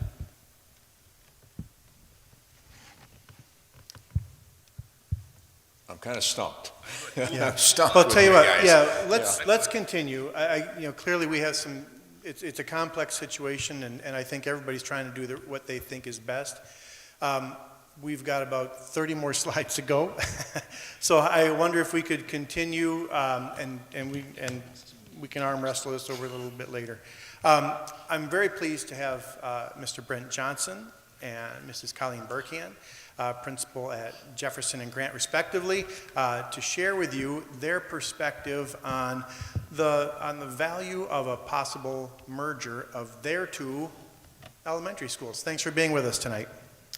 Good evening, everyone. We're really excited to talk, maybe not after that discussion, but we're excited to discuss some interesting questions that we were faced with. You know, we sat down, we looked at some maps, we talked to both of our staffs recently to try and get their input, questions, what their fears, what their excitements are. and then be able to share that with you and talk about what the future of our combined schools would look like within this plan. So we were able to get quite a few good quotes from our staff that we were able to include here. And I think this is one that really resonated with both of us. And I won't read the whole thing, but they have a strong belief that merging schools will help us, will help the students in a way that moves everyone forward. And I think that's really powerful. I believe that as well. You know, I'm a people manager, a communicator, a miracle worker, you know, a logistics expert. Like, principals are pretty amazing people. But yes, hey, I'm going to say that. Teachers are amazing as well. So being able to put us together and being able to use our combined wisdom, our combined resources, is going to help move both teachers and students forward. And we talked a little bit in the last conversation about class sizes and what that would mean at the elementary level. I can tell you from our projections and our room kind of allocations, well, one, being title schools, both of us were bound to a cap limit of 18-1.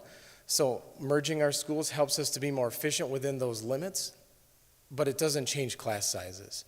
And at the grade levels that are non-AGR, 4th and 5th in our buildings right now, putting more people on those teams help us divide the students more equally and efficiently, where you don't get the 29s and the 15s that somebody alluded to in the previous discussion.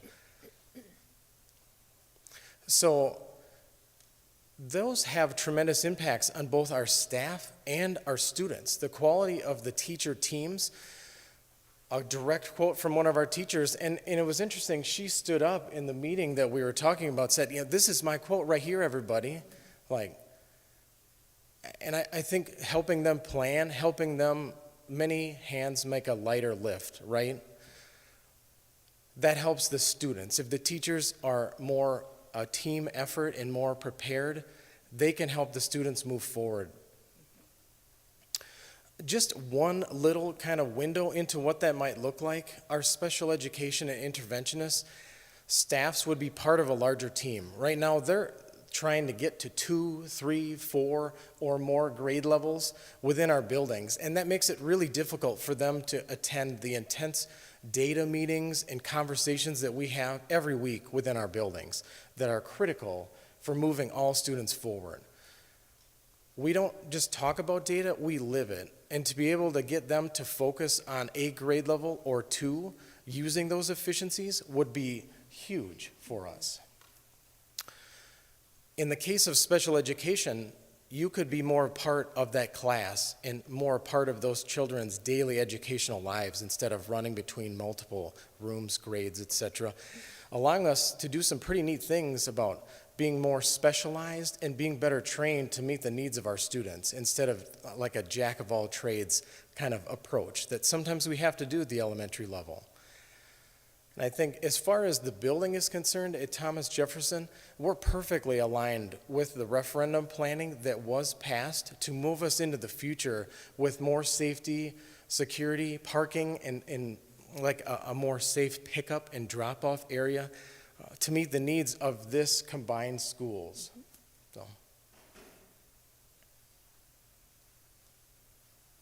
So good evening, and I would resonate. Thank you for having us here. When I was able to talk to grant staff certified in support, putting first things first, some comments that really resonated was having those single teacher teams, which our staff have not experienced that in some time. One staff shared, and they revealed who they were at the staff meeting, even though it was anonymous. They said, I can't do this alone again. Not having a teacher partner, a planning partner for next year, you feel like you just can't get it all done. PLC, they're a singleton, so I try to clump them in with another grade level because anytime professionals can collaborate, it's not much different in other professions. You're going to learn something from it, but it's a lot. It's really hard to meet the needs of the diverse students they serve to see that accelerated growth that we'd like to see. Having that larger professional team to share ideas about students, their growth, new professional learning, that is really exciting to multiple staff in the building. I have staff that travel to 3 or more schools in a day. I could have written a lot more, but just having that one spot. So if you're a practitioner and you're traveling from school to school and you need to service students, but the supplies you have are limited, you maybe have a set of supplies that would serve one group of students, you're packing your car up every evening. Packing up a bag is one thing, packing up 2 bags is another. But that's just one of the many examples that's lost time, student contact time. So, this was taken at Brent's school, but a question that was asked of me by staff was, what is this gonna look like? Are we going to be invited to Thomas Jefferson's turf? Are we gonna be invited to their school, or will we have the opportunity to rename and rebrand and be a new team together? And I wanted to bring that up because this really isn't about losing our identity, it's about growing into that future. When I'm excited about that teamwork, and I don't care if you call us the Fighting Armadillos, like, I don't think we're losing our identities.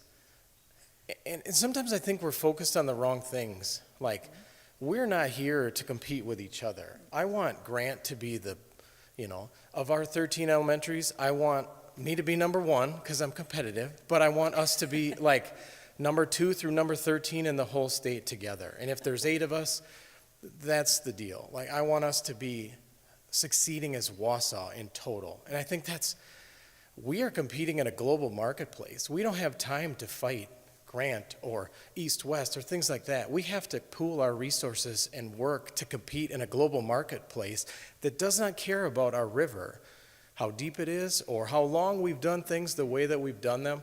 This is far bigger than this river or these ideological like antiquities on the elementary schools and who's gone to school where. These are also exciting things, and these are hard things to talk about, and I applaud you for taking this on when the easier way to go would be to just kind of stick to the status quo. These are hard conversations, but they're so worth it. I had a quote here, the impediment to action advances action. What stands in the way becomes the way, which I think is pretty insightful here, that yes, we have obstacles, we have problems today, and we have problems tomorrow. So how can we work together to pool our resources to move forward in the best way possible? And that's what we've talked a lot about, and ultimately what you have to decide. But these are exciting things. I look at our obstacles not as something that is preventing us, and that's why that quote seems a little bit like contradictory in itself. Those obstacles help us to understand what the problems are and how we can move forward and overcome them together. And that's what we do on a daily basis. This picture we took is in our hallway, and it says, "But what if you soar?" And I think that's really insightful here as well. We're excited to soar into the future with whatever plan we have, and we're particularly excited if we are combining schools to be something new and in a better team. I would like to do that tomorrow because I know with more people, we have great people here in Wausau. With more of them together, we can work on solving those problems and moving us forward. Thank you. Are there any questions from the board? Well, I greatly appreciate your presentation to us because it does give us an idea that principals are getting together. I'm assuming, and I hate to assume, that you're talking to your staff, and the staff has pretty much given you their opinions, obviously based on the quotes. And so I look at this as being a step in a direction for us, because information from you. So thank you. We did present to both staffs quite recently, and I don't know the grant staff as well as my own, so I went into that with some, like, I want to get to know you, and what do you think? And like, it was a really cool experience for us all. And quickly, some of the questions changed from fear to, do you have office spaces for all of us? Do you have air conditioning?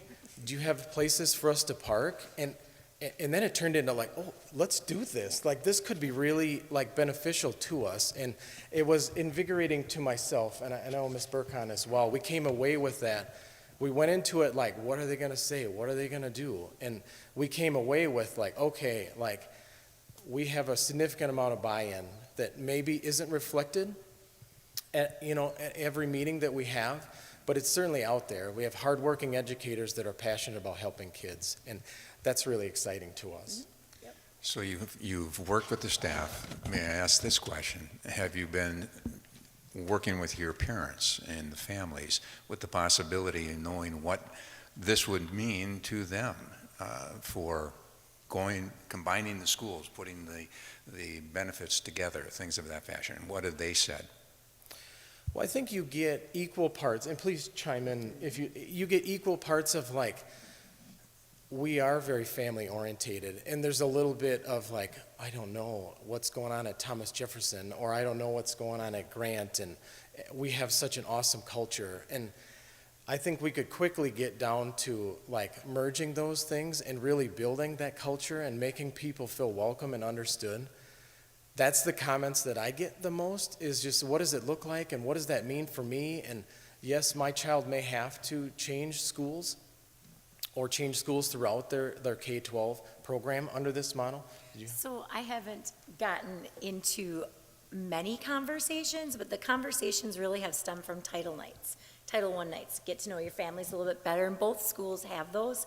And the questions and concerns were really more about the students. Like, what are the students' experiences going to be?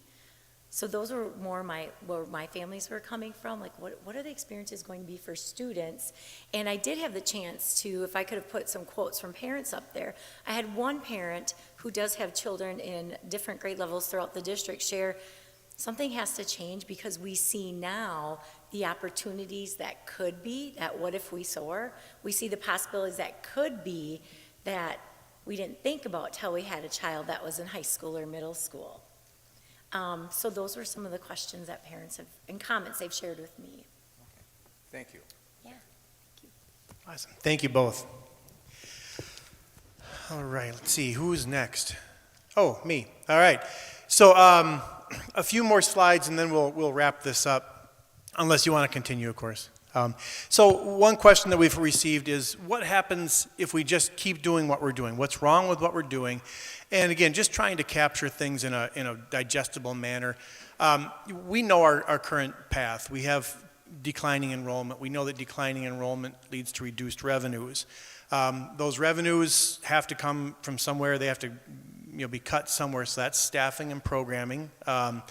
And again, that's that decreased service, that's the continued exodus, if you will. So that seems to be the cycle we're on, at least it has been for the last 10 years, and without changes, I don't really see a reason for it to change. So again, just trying to answer some of the questions that have come up anecdotally. I don't know if anybody has a reaction to that or... Okay. Again, thinking about with the end in mind, the possibilities, we've seen all of those possible positive outcomes, just tried to capture it here again, and what you'll notice is, again, and you heard it tonight, the more opportunities for students and better opportunities for students, that's really the focus. Better serving families and being a better employer. So you've seen these before, we just tried to kind of repackage them so they're a little more digestible. The risks, I wanted to expand just a little bit. Somebody who said, well, you talked about the risks, but you didn't really say what you're going to do about it. So just a little attempt. Again, there's no definitive, well, I shouldn't say that. There's some definitive answers, but the transportation piece, we talked about that a little bit. Mr. Test talked about it. One thing we haven't talked about is, again, with additional revenues, additional resources, we would love to be able to create a shuttle service that would go back and forth between those high schools. Talking to a parent, they say, I've got, kids that are involved from, 3 until 3:30, and then someone's from 4 till 5 and all these different times. And so if a shuttle would go back and forth, would that improve service for them? And they thought that was a pretty interesting idea. So we haven't begun to explore what the solutions there might be.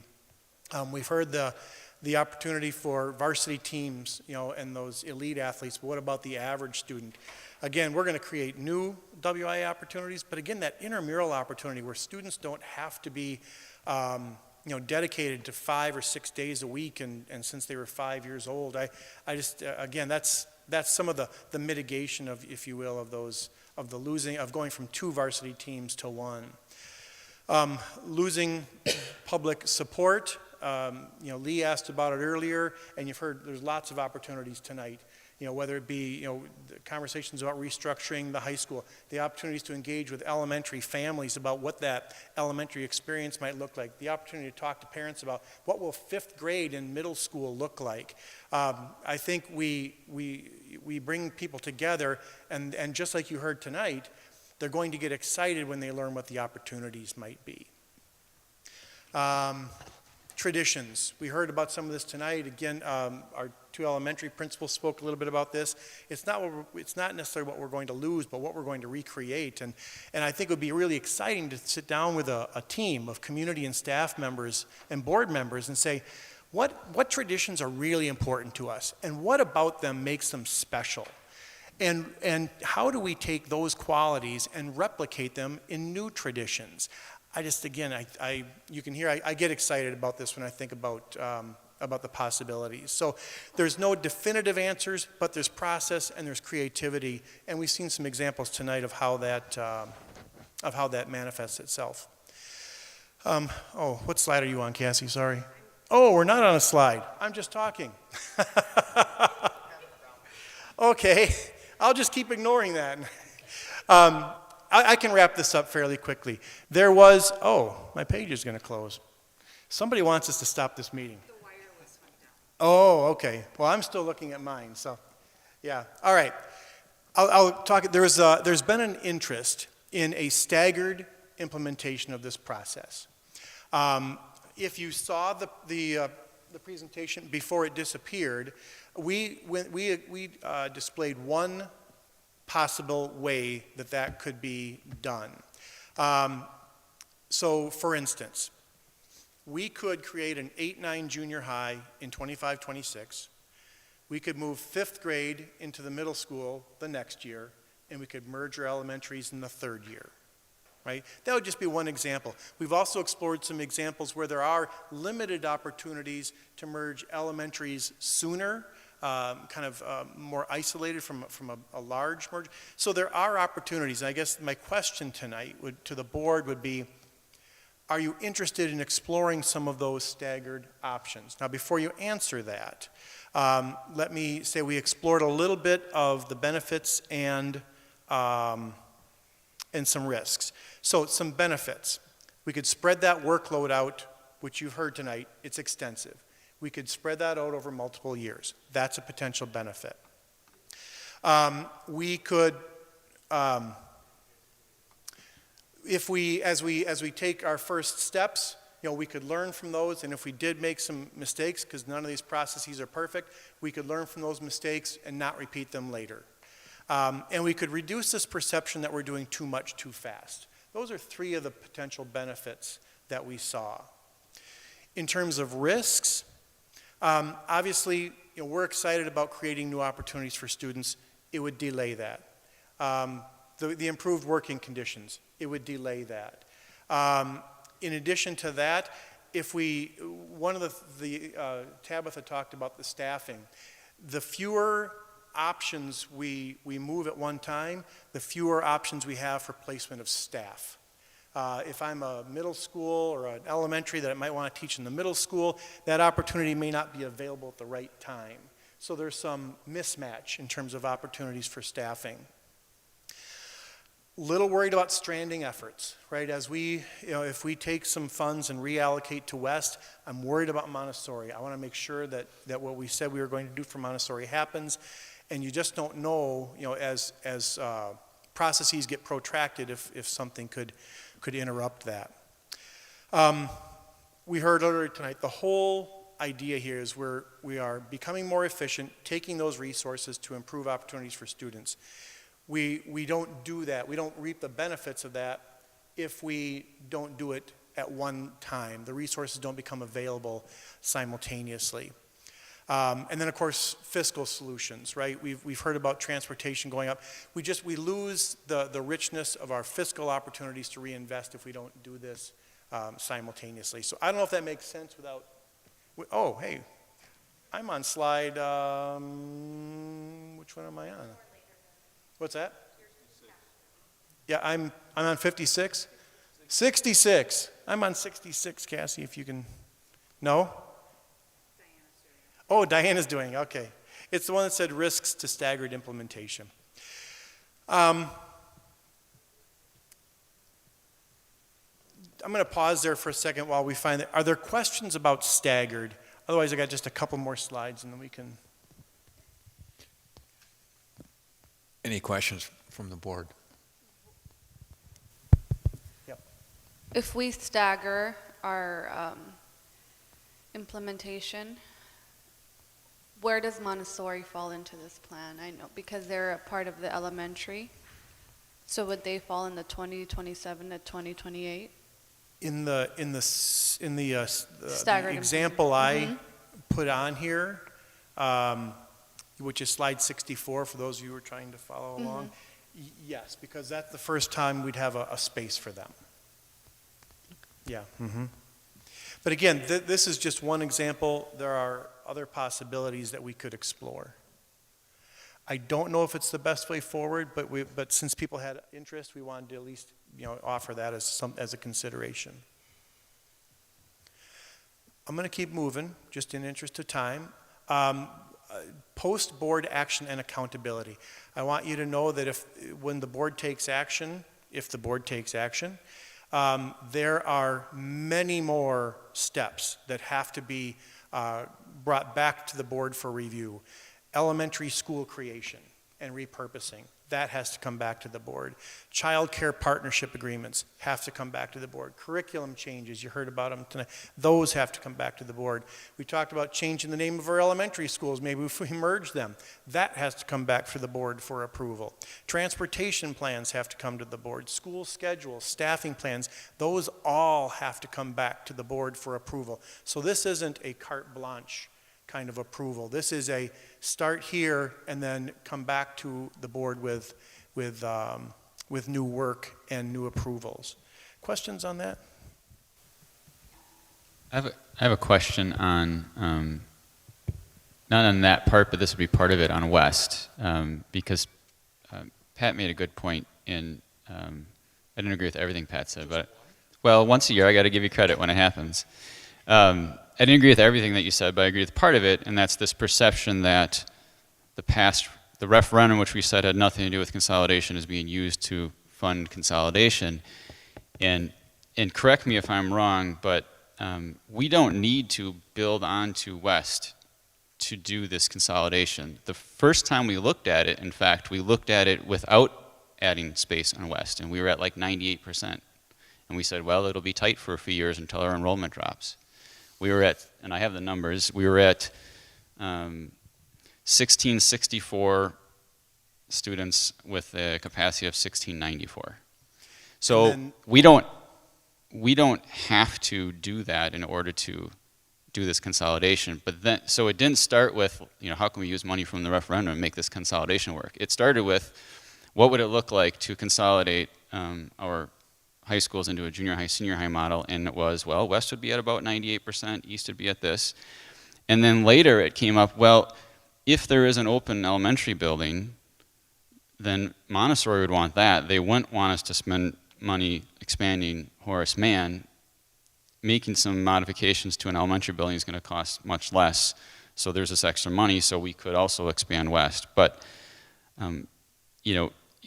if the expansion of West is the big hang-up, it isn't something that we have to do. We could go forward with how we looked at it the first time, which is West would be tight for a few years. We could. I just want to be clear, the 1664, whatever that enrollment was, that I believe was the fall of '25, and there is a projection for an increase for a couple of years up to 1750, between 750 and 1800, which is the about the maximum of West. And I know when I talked to Jeb, he's like, we won't fit 1800. But so you are right. We could say, do the restructure as we've discussed, create the 1012, do not shift the funds, and make that space work as best we can.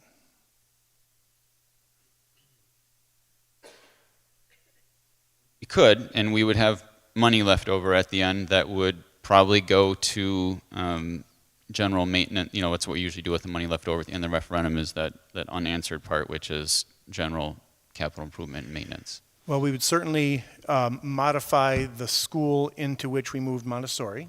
That would be one thing we would do with it. And then we have no idea what that would cost. So then we might have funds reallocated. We're going to need some parking in some areas. There's needs, so it's not like it would go uninvested.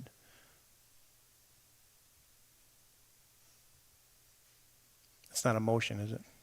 No, it's Okay. not. But I know that there were two comments about being real uncomfortable with using the funds in that way, and I'm just throwing out there that the first time we looked at this consolidation, it was with West being real tight for a couple of those years. So that's a possibility, and there's other possibilities too. As much as we don't like portables, if we're looking at a 2-year problem, we could do portables for a couple. I mean, there are things we could do if this is the big hang-up. If this is the thing that we don't like about it, if we think this is causing community mistrust, which is important, if we think this is causing the community not to support it, and we think that doing it in a different way would overall have a benefit, even though West would be real tight for a few years, I mean, I'm open to that discussion. I mean, and Pat and Corey, I'm looking at you because you guys both brought this up. Is that something that you think would be better to go forward with not using that money to expand West and instead using that leftover money on parking lots or many other things that we need? Sure. I mean, is it better? I think it certainly is a decision that would have much greater integrity in terms of better for the configuration or the execution of everything that we've heard about. I don't know. I don't know how desperately those 12 classrooms are needed, but it certainly is in my opinion, it's the much more ethical approach. And that's just the one of the many examples of weighing the pros and cons of everything that we decide, right? So you got to weigh it. What's more important? Using that money, not using that money to expand West, and instead using it on general capital improvement that we need. That's what happens with the $3 million or whatever that's left over, $8 million that's left over at the end, or putting it towards expanding West so that West has more capacity. I mean, there's not a right or wrong answer, but I'm asking which you think would be the better way for us to go forward. I think clearly not using money from that referendum to fund consolidation and mergers would be a much preferred route for me personally. And again, it's purely an integrity issue. That's what I feel strongly about. I'm not questioning the value of the additional classrooms. I just believe that that's not what that referendum was intended for. And I think people who voted yes for it, at least some people, would also feel, or in fact I know they feel the same way. Do you think they would feel better if we went forward with the consolidation and didn't add capacity to West? I don't know. I'm not going to pretend to know what they're thinking now. Yeah, I don't know either. I know what they were thinking when they approved the referendum. That's what I know. So I'm not going to sit here and I think it would be arrogant on our part to pretend that now we know better than what they did last year when they approved this. I just don't know how, I don't know how to reconcile that. Well, one way to reconcile it is to go forward without that spending. Continue to discuss this and debate this and the possibilities of doing one thing versus the other. Where are we right now?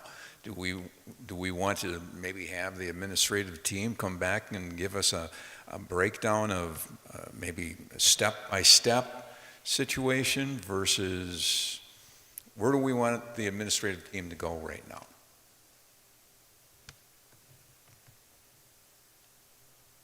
I asked that question because I don't have the answer, so. This has been an excellent discussion tonight, and you answered a bunch of questions, and I think there's some good directions and stuff, but we've brought up a couple of things that I think need one more time. So, if you don't think so, that's cool, but. Yeah, and I think, I appreciated hearing, I appreciate hearing from the administration and the continued passion from principals and community members about what this represents, and I thought that the staggered approach represents taking time to make sure that we get this right. And I sound like a broken record, but doing nothing is, going to lead to, continued stretch resources, funding, exacerbating our resources with our teachers, and it's not I think the path of doing nothing is ill-informed and not the right way to go. And I see a lot of passion in the administration and what's been presented and brought forward, and I think the staggered approach allows some time. I think Pat, you mentioned it, that starting with the secondary certainly will be a lesser impact to transportation, which we're all conscious of at this time, given that not as many are riders, and so administration could focus on that piece for that school year while also still planning, for the elementary portion of it. So kind of spreading it out, rather than doing it all at once. So making sure we're being thoughtful and careful and planning accordingly for how this is going to take place. So, I mean, I really appreciate hearing principals come up and talk about their passion, and I hope that more community members realize that how long we've been here tonight, and that we are not taking these decisions lightly, and that, we can come together and really create some awesome and amazing things and stop spreading our resources so thin and bring that together and do some awesome things, or we can stay where we're at and let the river divide us.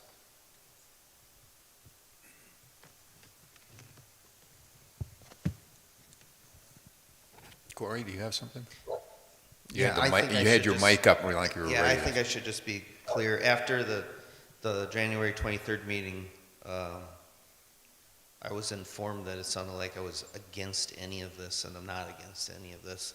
I'm actually in favor quite a bit, but based upon all the emails and I think we mostly got the same ones, and we have probably got a few different ones, right?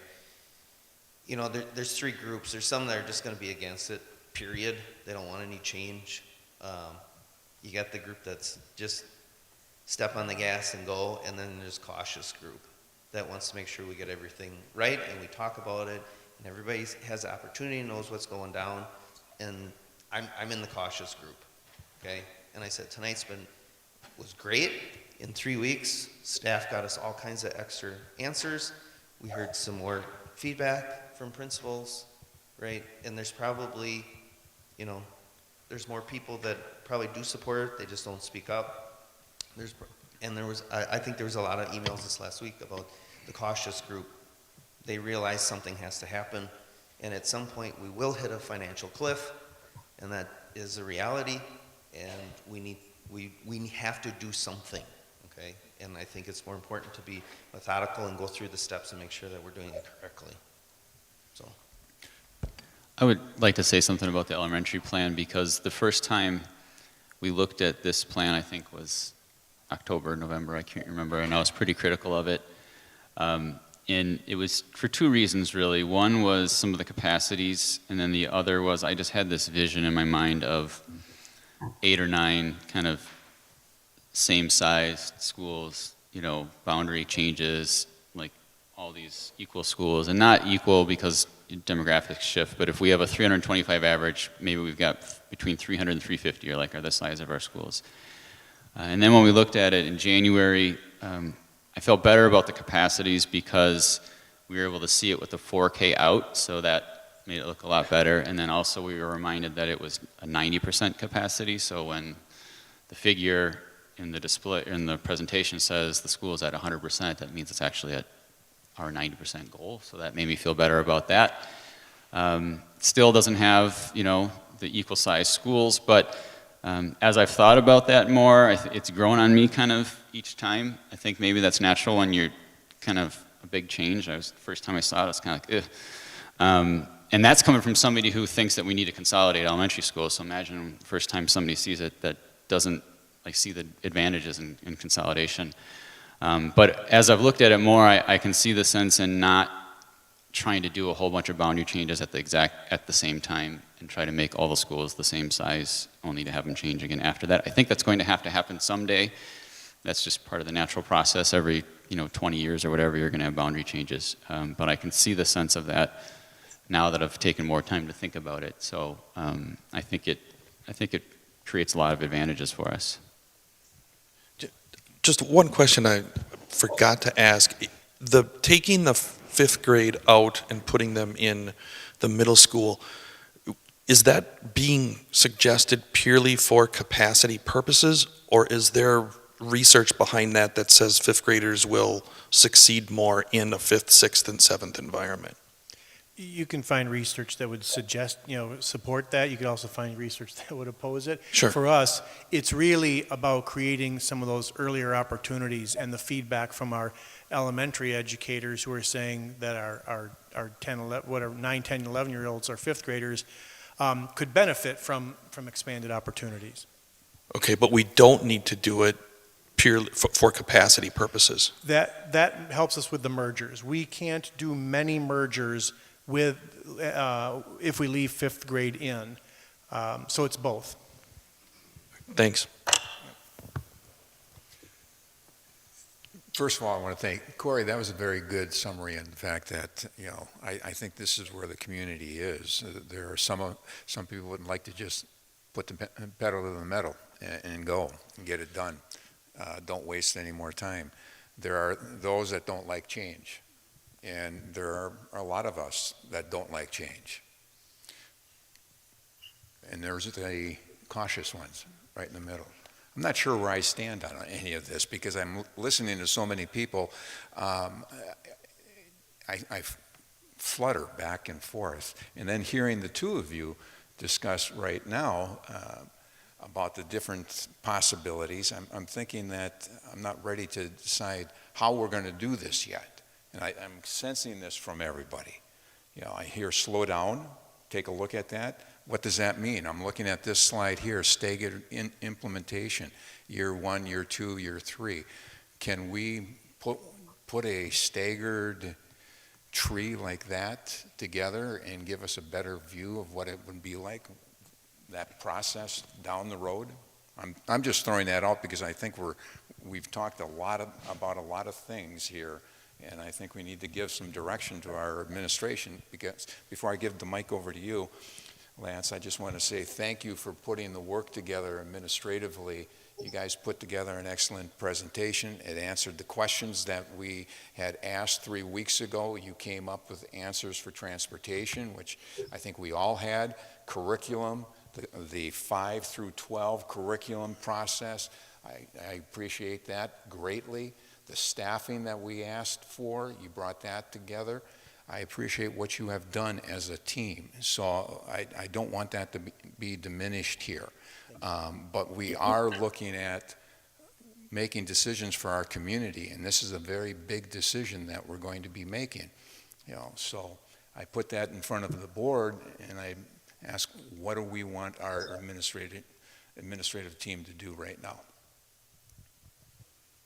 Jim, go ahead. I just want to respond a little bit to what's been happening here. One, just the question you asked, Pat, about the fifth grade.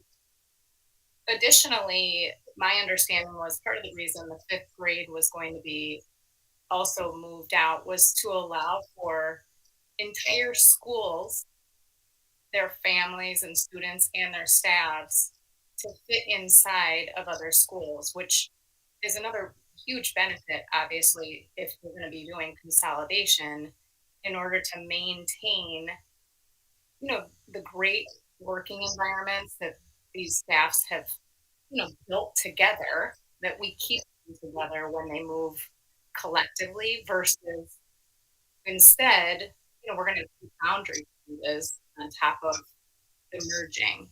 So that was an additional piece to why the fifth grade was coming out, in my understanding. But just to respond, Jim, to your question about where to go next, my biggest concern moving forward was kind of the implementation all at once. And I really would be in favor of a staggered implementation.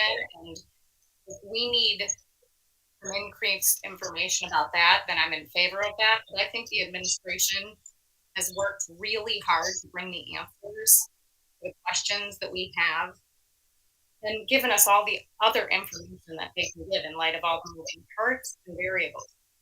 So I just appreciate that, and I just don't know how much more they can bring us other than maybe a little bit more solid staggered implementation plan, which I would be in favor of.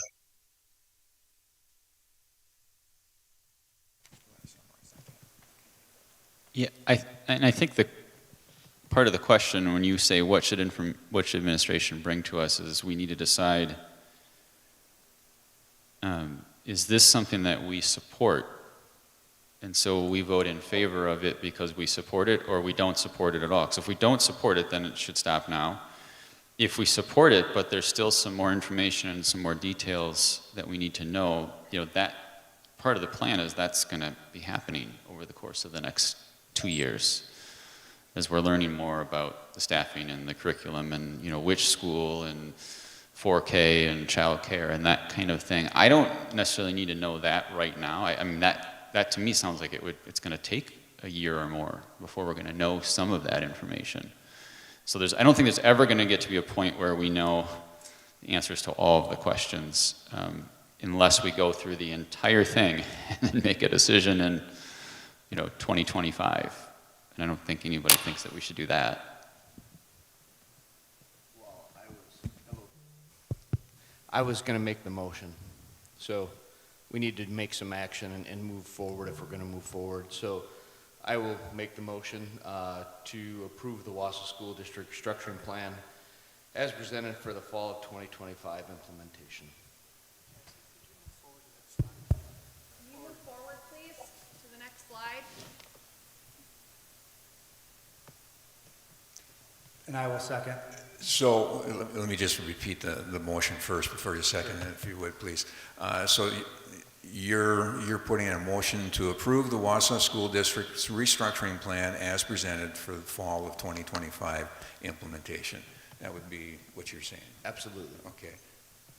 Can I pause just for a second? Let me get the second on there. Yeah. Second. Okay. Sorry, I'm not sure who's driving the train. Could you back up 2 slides? That one. So this would be what we had originally brought on the 23rd. So just to go through it really quickly, it would be the creation of a 10-12 at West, an 8-9 at East, 2 5-7s. Those 3 things in the box have to come back for approval. So that would be which are the 8 elementary, the K4s. Use the mic. Thank you. Let me start over, sorry. So the motion would be create a 10-12 senior high school at West, 8-9 at East, 2 5-7s, and then the 3 things in the box would have to come back for board action, which would be what are the 8 existing elementary schools, which elementary schools would be used for charter schools and others. We would work on creating those early learning centers. This says reallocate referendum funds from Mann, Montessori, and Grant to create that addition at West. So that would be. And I would suggest then as well, after what Corey and Pat brought up, to not reallocate those referendum funds, in addition. So there's no mistrust or misguidance at all. So then the motion would be everything except, and then we'd strike the bottom. So that was your first? Absolutely. Who seconded? I'm sorry. Okay. Would you agree with that since you said, I'm sorry, I'm doing your job. I'm No, sorry. no, no. What you're not doing is actually the process in Yep, doing thank that. you. We You would go have ahead. to make an amendment Friendly amendment. to that, and then we would have to have a second to that amendment, and then we would have to vote on the amendment. Okay? I hate to complicate it, but that's the process. And I'm okay with however. So would you like to give me the amendment that you want for this? Sure, I can make a friendly amendment to that to strike that last clause from our restructuring plan. Okay. Which would be the reallocation of funds. Okay, that's the motion, the amendment. I'll second. Second. Okay, any question about the amendment? Yeah, a question on the amendment. So then, are you proposing that that is a decision that we would make at a later date, after we get more information? I think that's reasonable. Okay. That was the only question I had on the Okay, amendment. and that's a good question, because then it could be brought back at a later time. Well, absolutely, and I think it's important that we don't, lose the trust of the community at large going forward. Lance, you brought up a great point, though. If we have extra funds, where's it going to go, right? Mm-hmm. Because Montessori, I agree, it's not going to cost, well, I'm not a builder, so I don't know, but I'm assuming if they get their own building and they move into their own building, they're not going to require what we allocated for them. So there'll be funds left over. And then the question is, what do we do with that? And so that question can be answered if we bring this up at a later date. All right, so we have 3 million left over, right? Whatever it may be. What do we do with that? Do we put it into a general fund, like Lance, you had mentioned earlier? Or do we use it for making things whatever? But I think it's a question that can be answered at a later date. Correct. Can we clarify that? So are we saying then that we would not invest the funds right now in Horace Mann to house Montessori, but we will defer that to a later decision? Well, those funds are allocated from Montessori, correct? So they were just going to be used at Horace Mann, but if they're going to get their own building and, they want that more than anything, we're still following what the referendum wanted, which was giving that money essentially to Montessori to help them build up their program, which if it's going to be at a separate school, they can reallocate whatever funds they need from, I forget the number that we gave them, but their budget was, but we can give those funds to that new school, whatever building they get, and make the changes they need. And if there's stuff left over, well, we'll know that hopefully going forward within the next few months, and we can come back and readdress it at that time. Do you think that sounds reasonable? Thank you. No, that's accurate right there. So basically, where we're at, and it's a good question, where we're at right now is finishing up the questions on the amendment. All right, any other questions? If I have not, a question. go ahead. Will a vote in favor of this with that amendment allow for this big implementation? Or does the vote in favor only say all will happen in 2025? So the vote on this amendment, the first vote is just whether or not to change the original motion.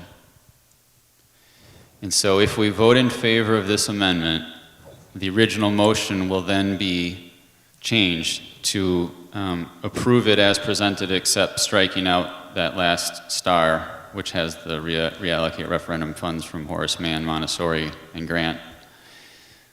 And then we would vote on the newly changed motion. Does that make sense, Karen? Yeah, I mean, I understand that to be the case, that we vote on this strikeout of that last Right. one. I'm just wondering if a vote in favor of either the amendment or the original allows for a staggered implementation. Yes, because that isn't specified. That isn't specified there as being answered one way or the other. So that's still left open, along with dozens of other things. But as you had said, Cody, we can come back to that later on at a later date, and we're staying within the boundaries that we have put ourselves. So does that, I guess if there are no other questions from the board, first of all vote on the amendment. All right. All in favor of the amendment? Aye. Aye. Opposed? Motion so carries.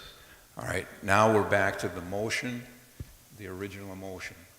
And I just have one comment on it, and it's, this has been weighing on me really heavily, and I agree with some of the concerns that Pat has.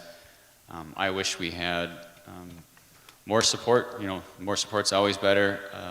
I'm concerned a little bit about some of the issues of miscommunication, and I have some of the same concerns you have, Corey, of wanting to know more and wanting to know more. That's just part of my natural personality. I think we're going to get that along the way. But at the end of the day, since we are voting on it now, I have to vote, I think, based on whether I think this would be an improvement to the school district. You know, putting everything else aside, although it's important, I got to decide, do I think this would benefit the school district? I think that it's going to be a more efficient use of our funds while at the same time providing a better education for our students.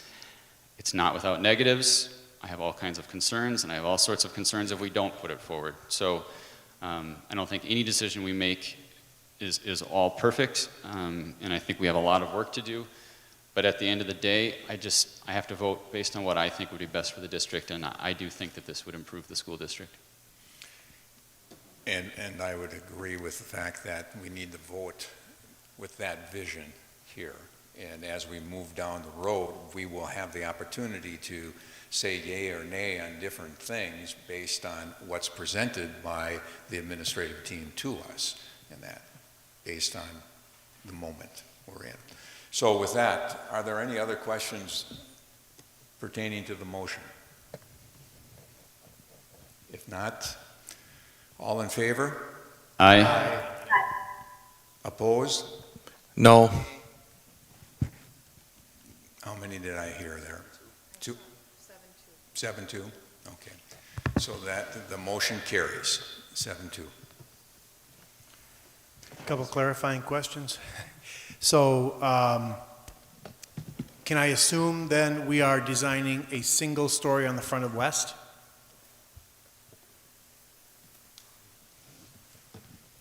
Well, with footings? From what I heard from other board members, one of the things we need to know is what does it cost to make an elementary school building appropriate for a Montessori education, so that we know how much money is left over. Like, we need to know that.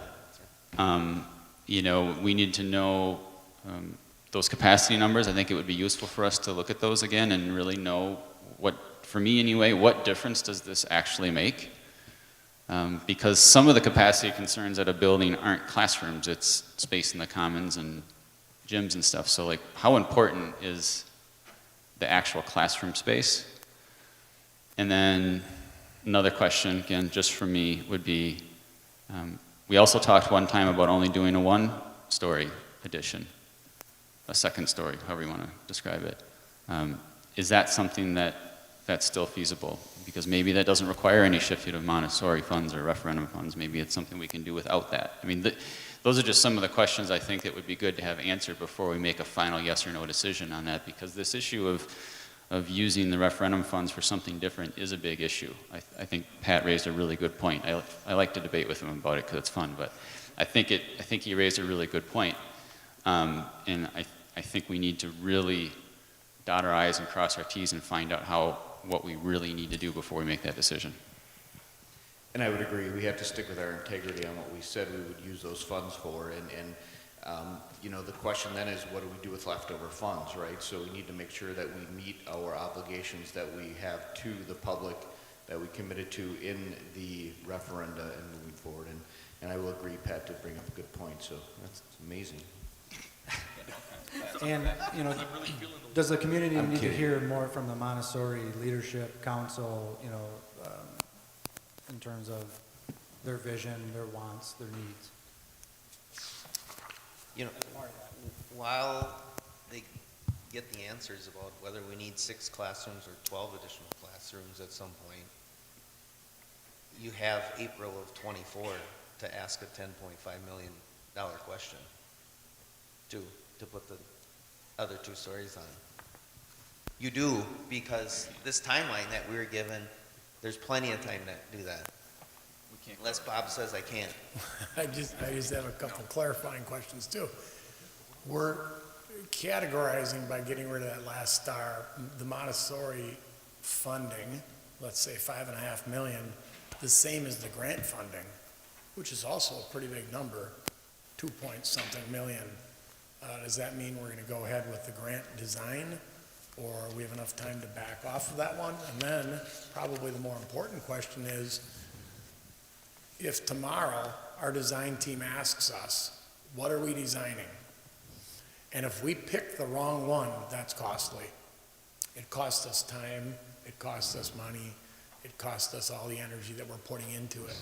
So tomorrow, we're already quite a ways down the design path at West. They're going to say, what are we designing? And we're going to need to give them an answer or pause, which is also perhaps the wrong answer that will cost us in the long run. Just something to consider.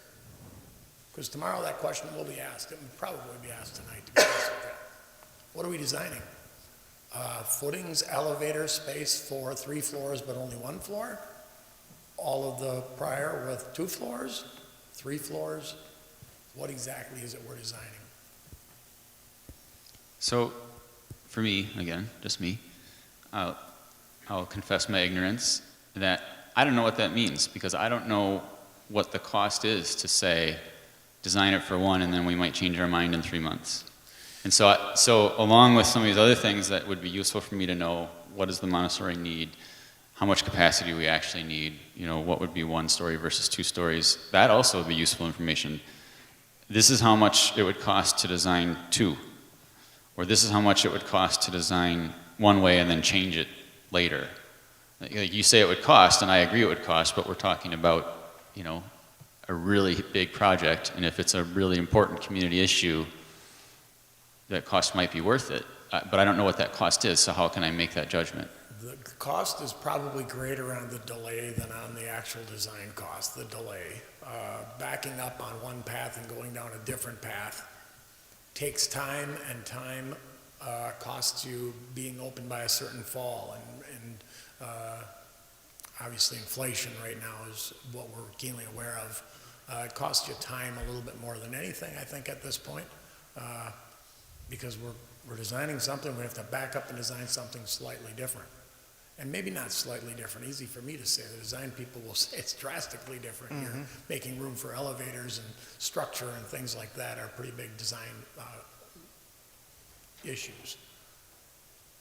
We will need to answer that question tomorrow, just so we're ready. Mm-hmm. And if this resolution passes, or the action passes, let's think about what that answer is going to be. You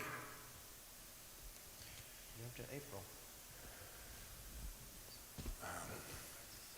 So here, let's do this. So we have some direction. We you know, the motion passed. We have a meeting with Nexus tomorrow. We can ask some of these questions. We have some of the answers, but I'm not prepared enough to speak to them right now. We'll continue the work on the elementaries. I don't have any better answers than that right now. No, I think we have to move on. I think at this. We need a 3-minute break before you move to the next thing. And that's fine. Let me just summarize this. So basically, you summarize what the direction is. I'd like to know if part of that is, and I think we discussed this a long time ago, putting the footings in would cost $500,000. $500,000.